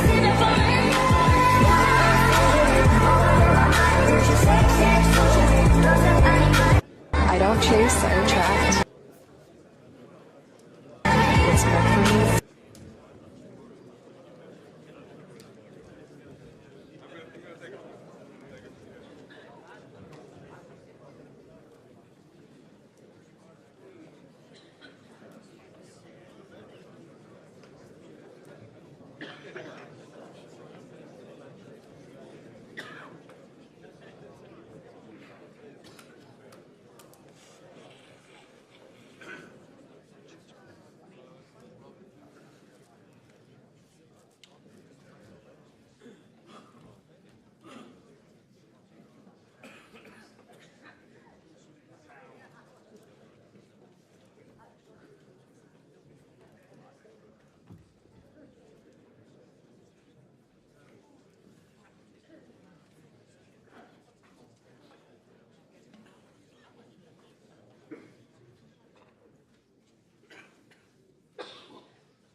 Thank you. The 8th frame, Robert Milkins to break.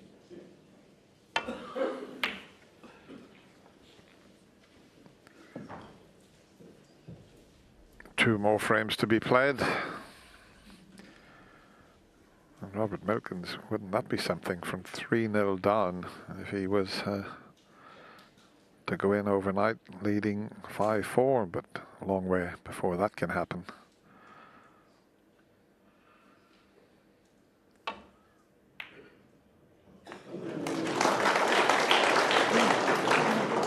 Good opening pot, but he's lost the cue ball. 1.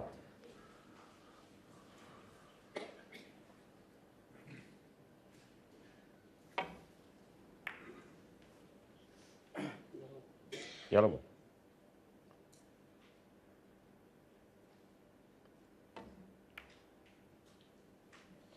Pang Zhongzhu 1.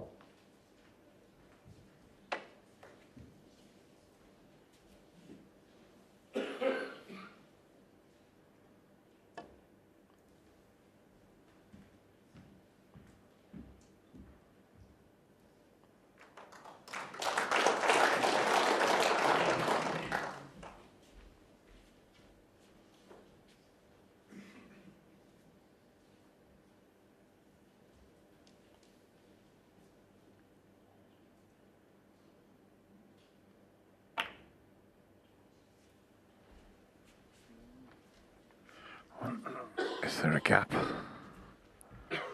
through to this red?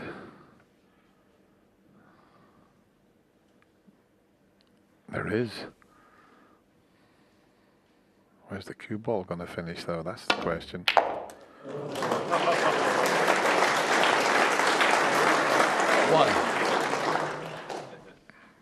I wasn't sure where it was going to finish. He wasn't sure where it was going to finish, but he made a good effort.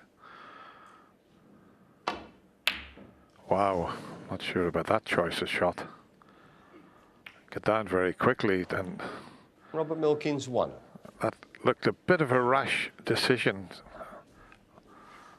when he tried to make something happen, but I'm not sure about that. Ken? Yeah, it was just a bit of a quick one, wasn't it? Got to contain his composure, Robert Milkins. Doesn't want to.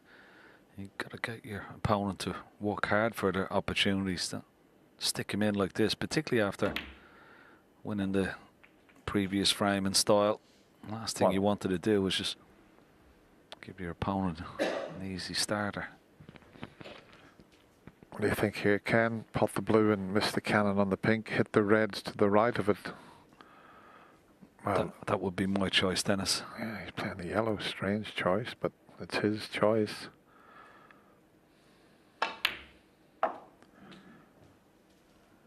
That one shot off the blue would have opened everything up, but anyway, he's more comfortable doing it this way. 3.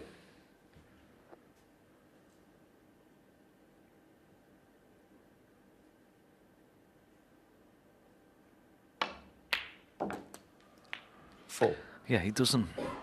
He likes to sort of cherry pick, you know, reds when there's loose reds available. His general sort of strategy would be just to pick them off, build up some points, and then always maybe off the last red, available red, would be to try and open some more and keep the break going. If that was 11. Robert Milkins, he would have had no hesitation to take the blue there into the pack and just try and get as many open as possible. Just a different strategy of break building from his opponent. 12. Now, he's no choice, I don't think, but play this black, bounce the cue ball off this top cushion in a straight line into those reds directly above the black.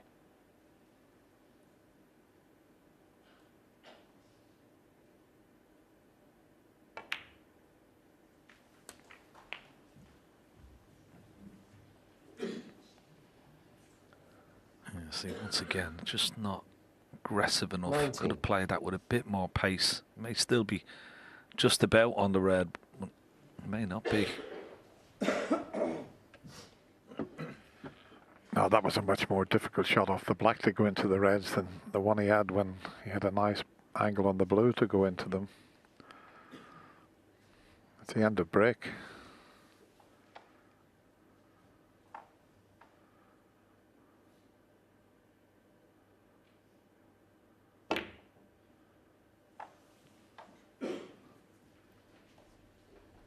Bang Junshun 19.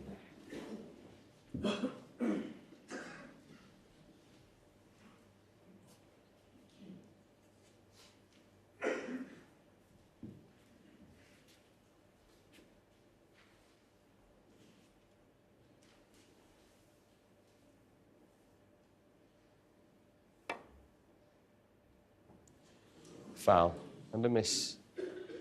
Bang Junshun 4.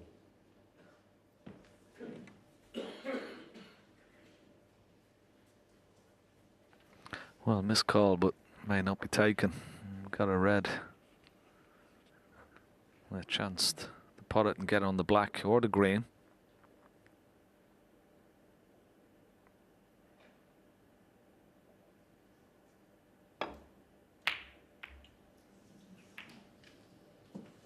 Oh, it's been very fortunate once again, and a long way away from the long pot.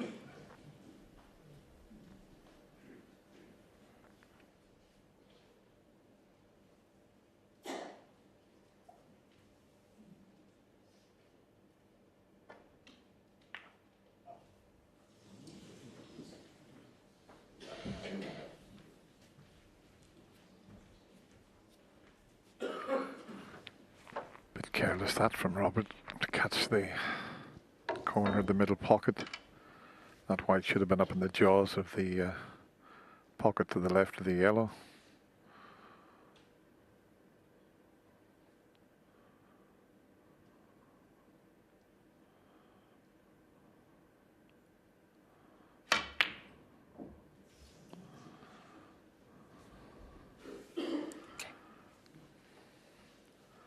Always nice when you miss a shot if you can get away with it, and the Reds ran safe. Plays a big part in the game of snooker when you miss and you don't leave anything on. A little bit of run of the ball helps.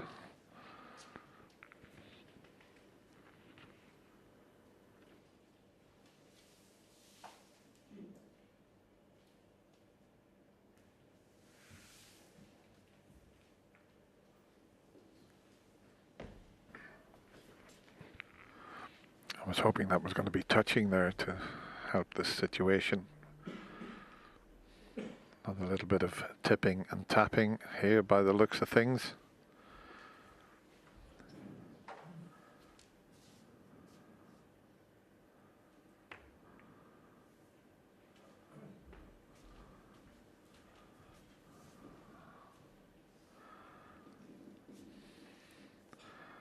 I'd like to clear the black, and that's what he's doing here, because he's 23 behind and you don't want the black tied up.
I wonder will he be tempted to take this up into the corner and screw back for the black.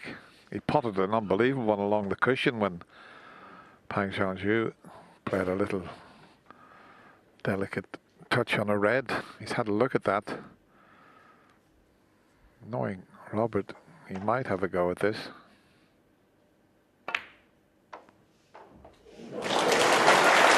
One.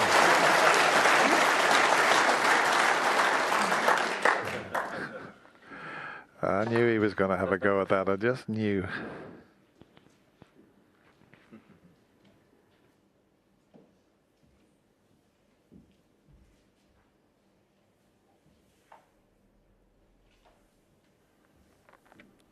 What's he spot? Possibility of a 2-ball plant. The angle on the black is not fantastic.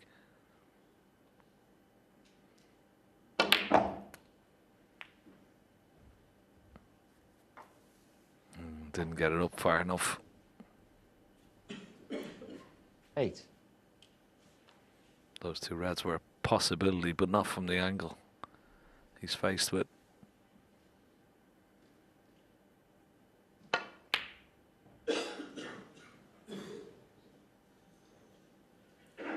Robert Milkins, 8. Robert's turn this time to get away with it. Missed the red and it's gone safe. But if he can screw this white along the cushion, he can put Robert Milkins in a little bit of bother. Just keep the white tight to the cushion, screw it to the left, and have the brown or yellow as a covering ball. That's a nice shot there, isn't it?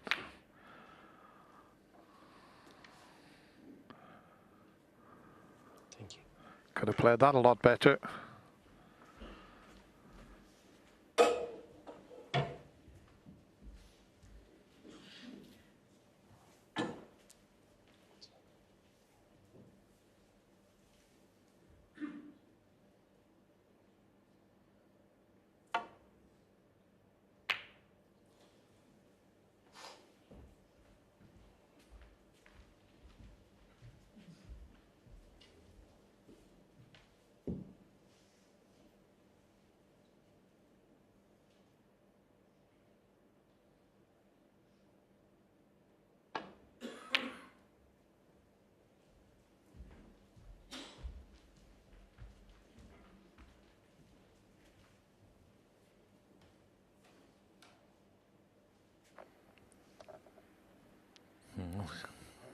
Yeah, time.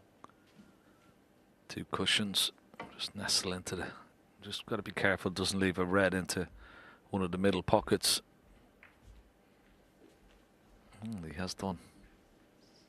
There's a possible pot into the left middle. He's just coming around to see what he would leave should he miss it. I don't think there's anything available into the right middle, so he's got a free shot here.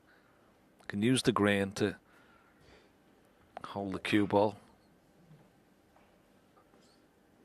Just got to be careful it doesn't... Green may go towards this left corner pocket. Doesn't want to knock the green in.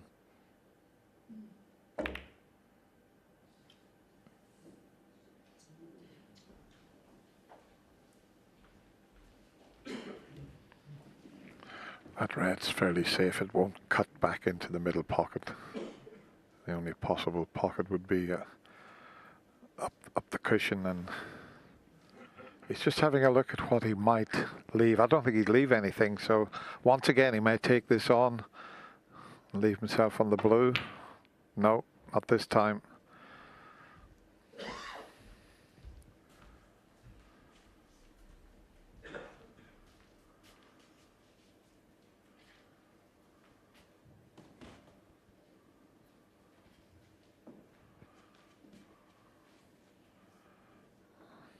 Looking at that potential plant we've seen. He's looking at the safety shot, but he's just checking out to see if he's going to knock anything over the right corner or if he can potentially make that plant.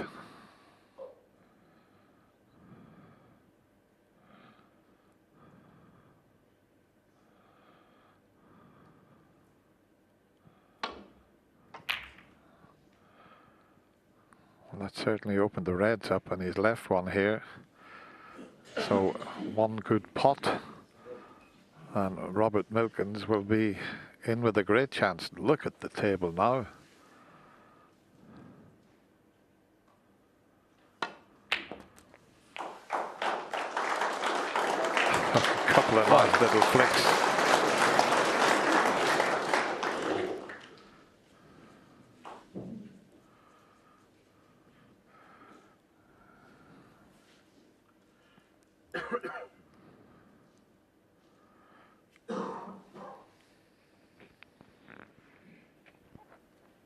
He's just got to make, feel one little connection on one of these reds here. That's okay.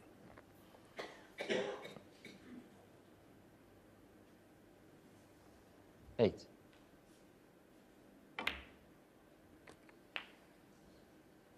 Nine.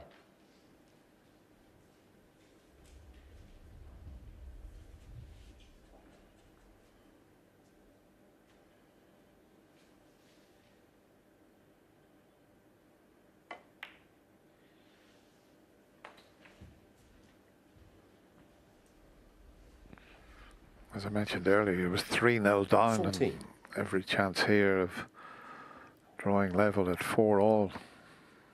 And as I said, the standard since the mid-session interval has been excellent. 3 frames have been won with 1 visit, 2 by Robert with breaks of 83 and 91, and the other one from Pan with 84.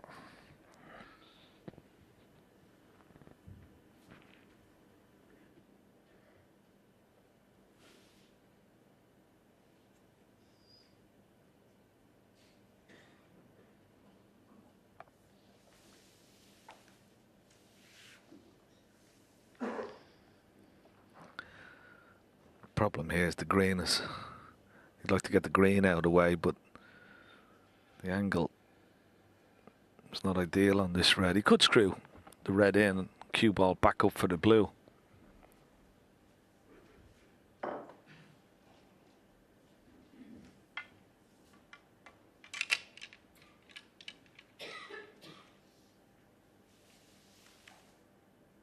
Looks like he's playing for the green.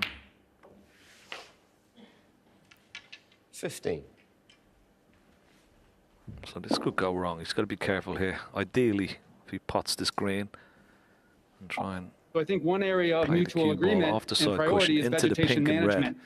but I think we That want would to hold work the with cue you to ball really and recognize the also changing bring climate the and pink what it and red into means to play. our That would forest, be and actually work together with that science. perfect shot that science here. is It's going a to be big target key, as well. because if we ignore that science and sort of put our head in the sand and think it's all about vegetation management, we're not going to succeed Pretty together good. protecting California. Look at that for a shot. Absolutely perfect.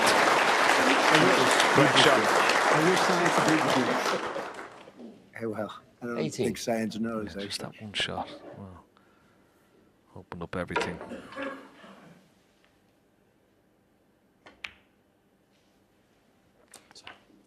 19.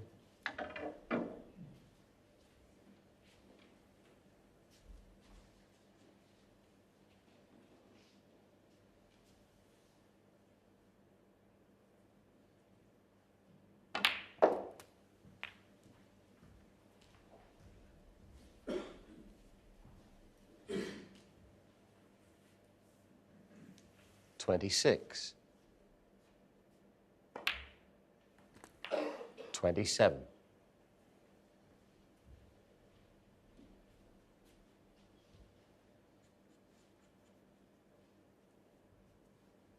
Just having a look at the scoreboard there, just planning his route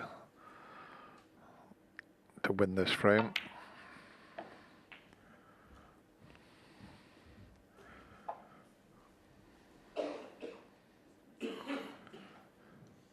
$33.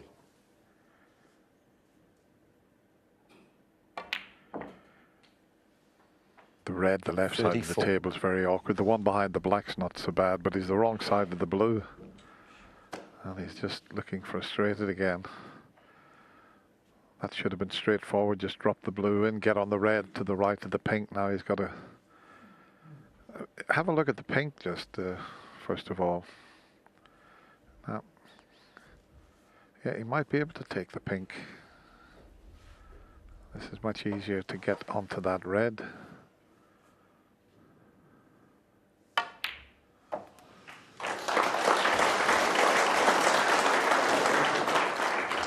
If anything, he got into that too much. Now he'll have to take the one to the right of the pink. He 40. played for the one behind the black there, but just got too much action on it. So a key shot coming up as we show you this pot on the pink. So another quick look at the scoreboard. 25 in front. Thought he might have played it up into the corner. Robert Milkins, 40.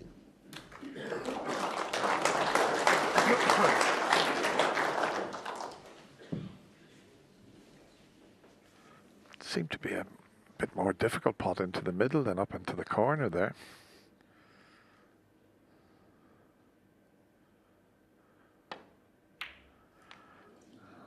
He's missed a few by quite a margin this evening, Ken. Yeah, and normally very, very proficient and consistent with those long pots, but lost his cue action slightly. Oh, this is hitting the yellow. It may leave him another chance here. That's a poor shot from Robert Milkins.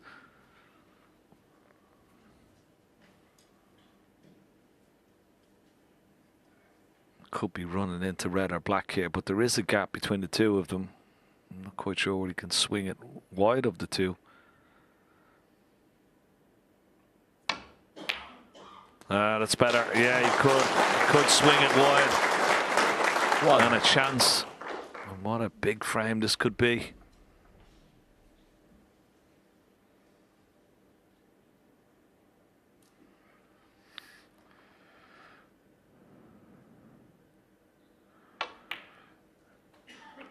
If Pang can win this frame, he's guaranteed an overnight lead. 6.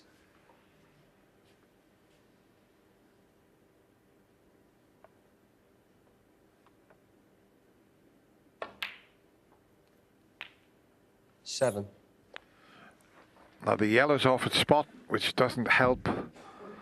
And all Robert can do is sit and hope that something goes wrong here.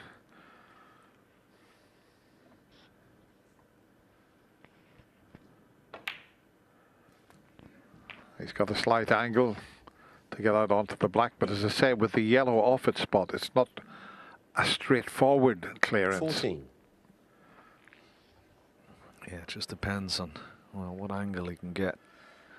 That's why he's screwing over to the other side of the black, because it's a natural 15. angle. Just stun up for the yellow. But still, as you said, Dennis, this could go slightly wrong. Keith shot this.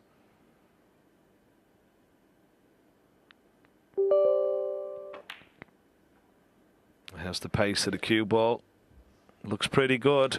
It looks very good. Well played. 22.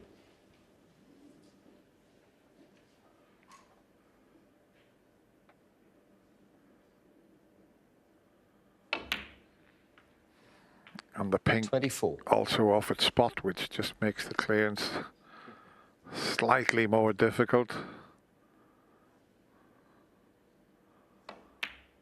For all the world, it looked as if Robert 27. Milkins was going to draw level, but this will give a new lease of life to this very talented player here.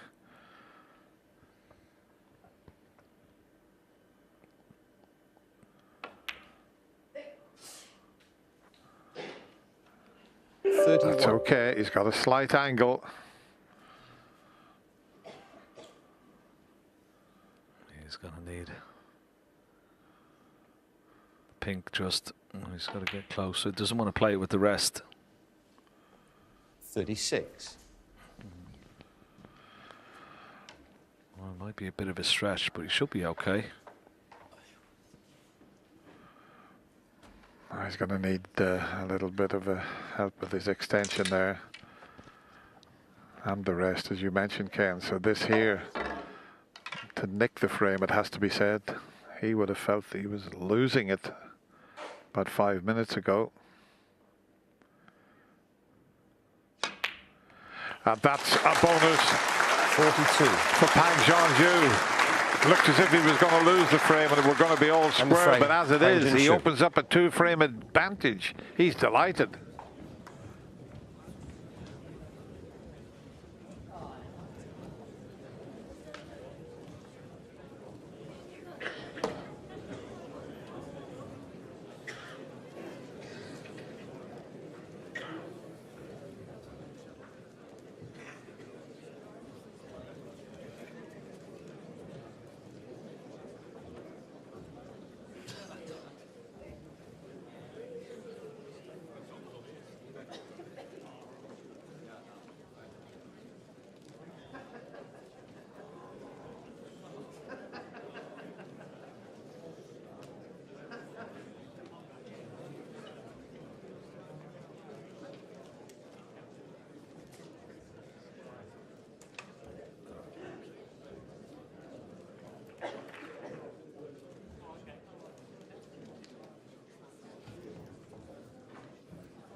Okay.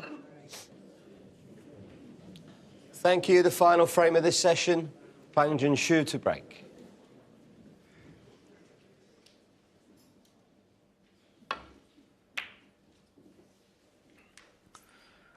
So final frame of this session. And what a big frame for both players. Robert Milkins still reeling from losing that previous frame. Well, that's better.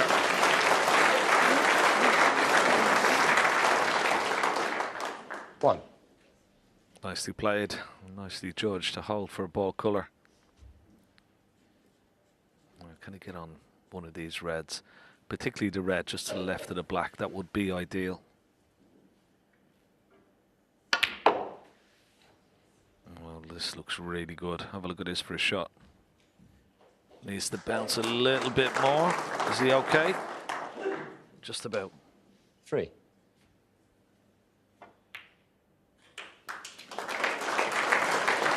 4.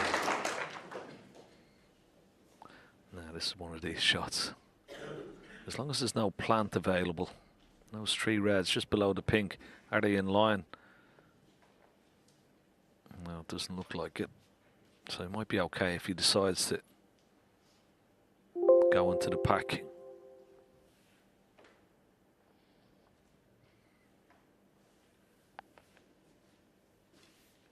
Always a little bit wary when breaking the pack, knocking a red in.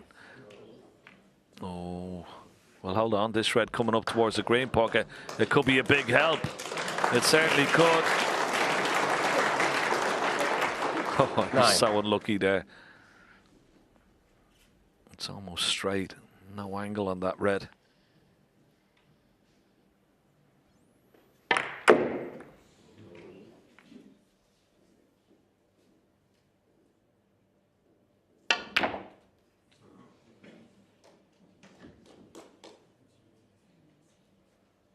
Ten.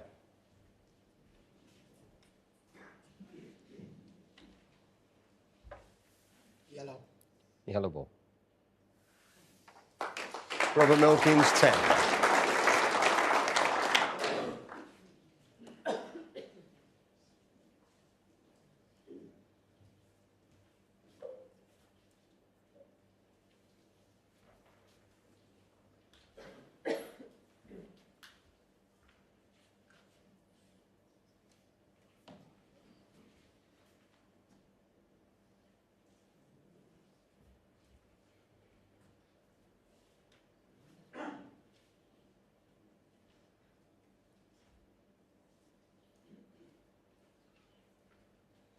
Not straightforward this. No red near a cushion to land onto. Not easy to get into the side of the pack, which is no use because of the reds that are available into the right corner. He's in a real spot of bother here. I think even Steve McQueen might struggle to get out of this. This would be a great escape. He's smiling. He's smiling to himself as he's walking around the table because he knows he is in all sorts of trouble.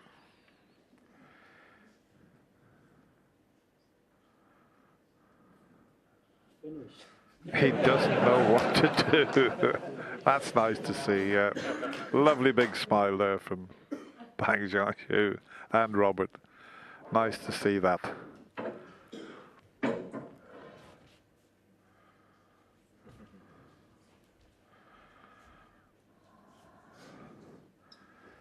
So is that old swan neck spider going to get him out of trouble?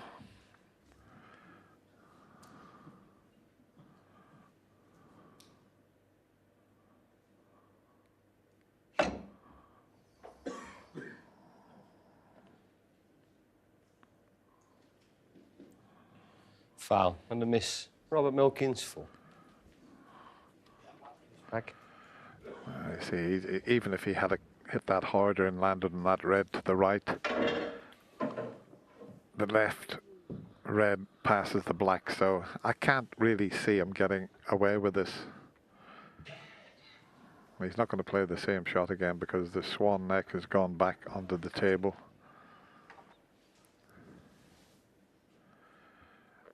And it's not really one of those where you can just hit and hope. Okay then. Very rarely do you see a situation like this again where there's no shot on. Yeah, it's very hard to generate enough pace.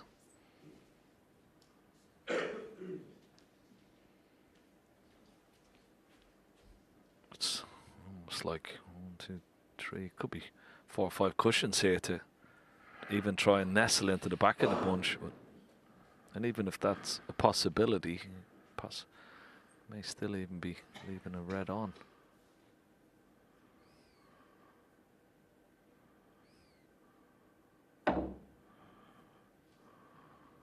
No.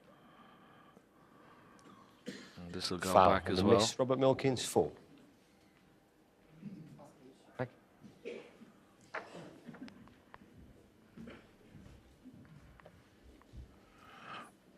Not very often you're faced with this sort of situation where there's absolutely no shot available.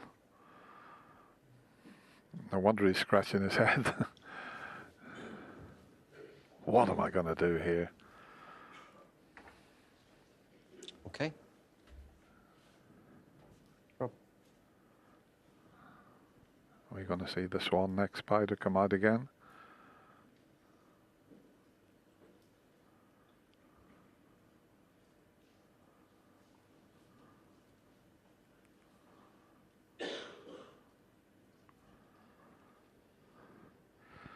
Just looking at it, it's virtually impossible to get this safe.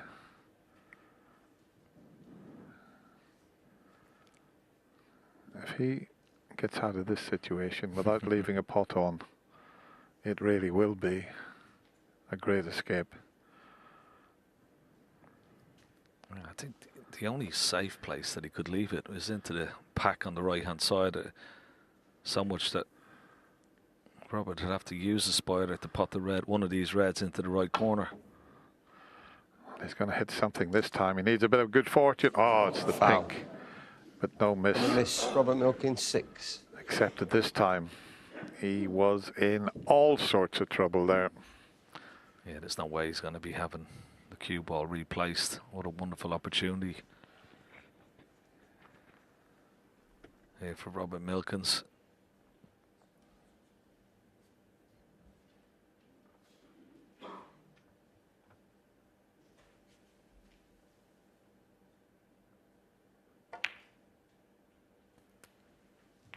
Yeah, that's pretty good.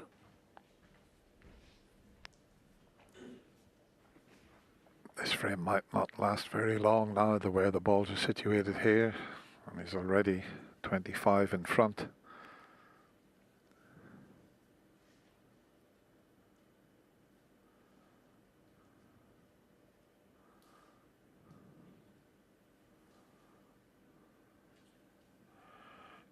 Just be careful you don't get yourself out of position. I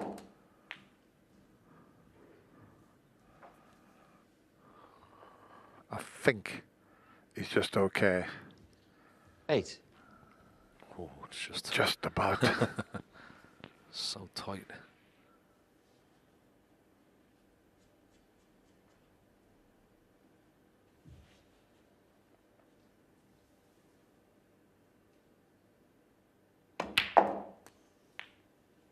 Nine.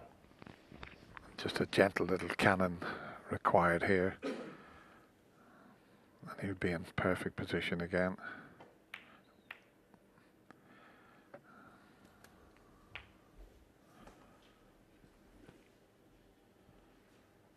$16. Yeah, it doesn't have to do much with the cue ball now. Those last couple of shots are just perfect. 17. It's just a series of little stones and soft screws and just keeping a good tight rein on the cue ball.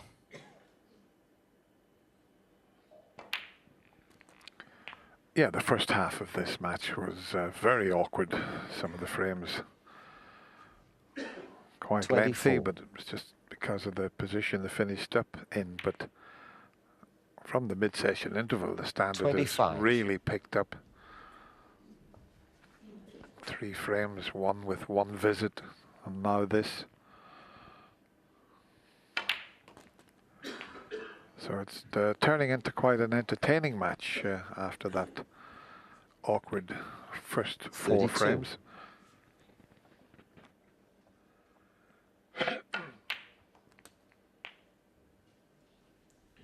$33. Just top side. He's got a slight angle on the blue. Well,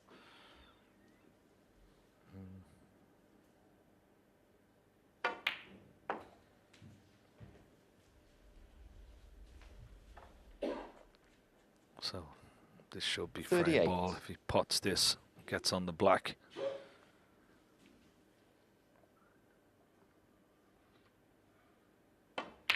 Oh, well. That bit of pressure, frame ball. He should have been top side of the blue. Couldn't get close enough to the red, but he missed that by a long, long way.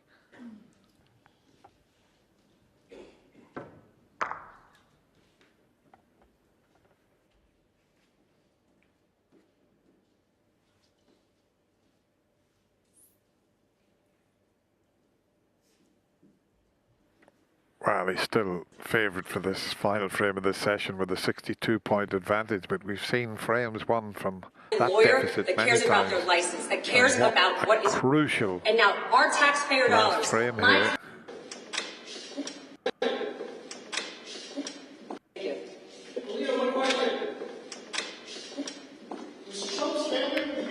No. That was a bit of a chance to get back into it here. Got the red into the left middle pocket.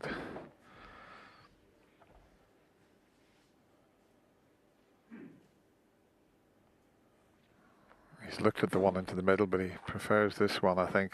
But this is a bit of a stretch. I think the one to the middle's got to be the choice. Okay, the white's heading up towards the brown and green, but I think he can avoid the cannon and come out onto one of the bulk colours.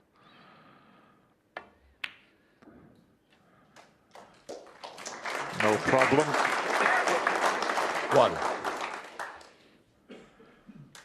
A little bit further up the table would have been absolutely perfect. But we've seen him miss that last red, so this blue's slightly more difficult than that. But surely he can't miss this one. Oh, needs to slow up this cue ball.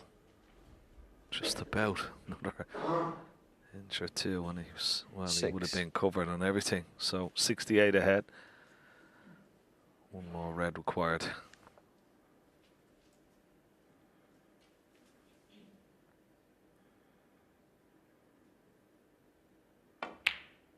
And it's there. 7. I think overall he's got to be quite pleased. I know he could have won the last frame, Ken, but with 3-0 down to get out of it 5-4, he'll be quite happy and should sleep pretty well tonight. Yeah, I think just to keep it within just one frame. Yeah, he'd be disappointed with his performance, there's no doubt about it, but 10. It could have been a lot worse. He's still got a lot of work to do, though, for their next session, and that's the concession already comes from Bang Jung-ju. Milkins was 3-0 down, the top 16 was in trouble, but he rallied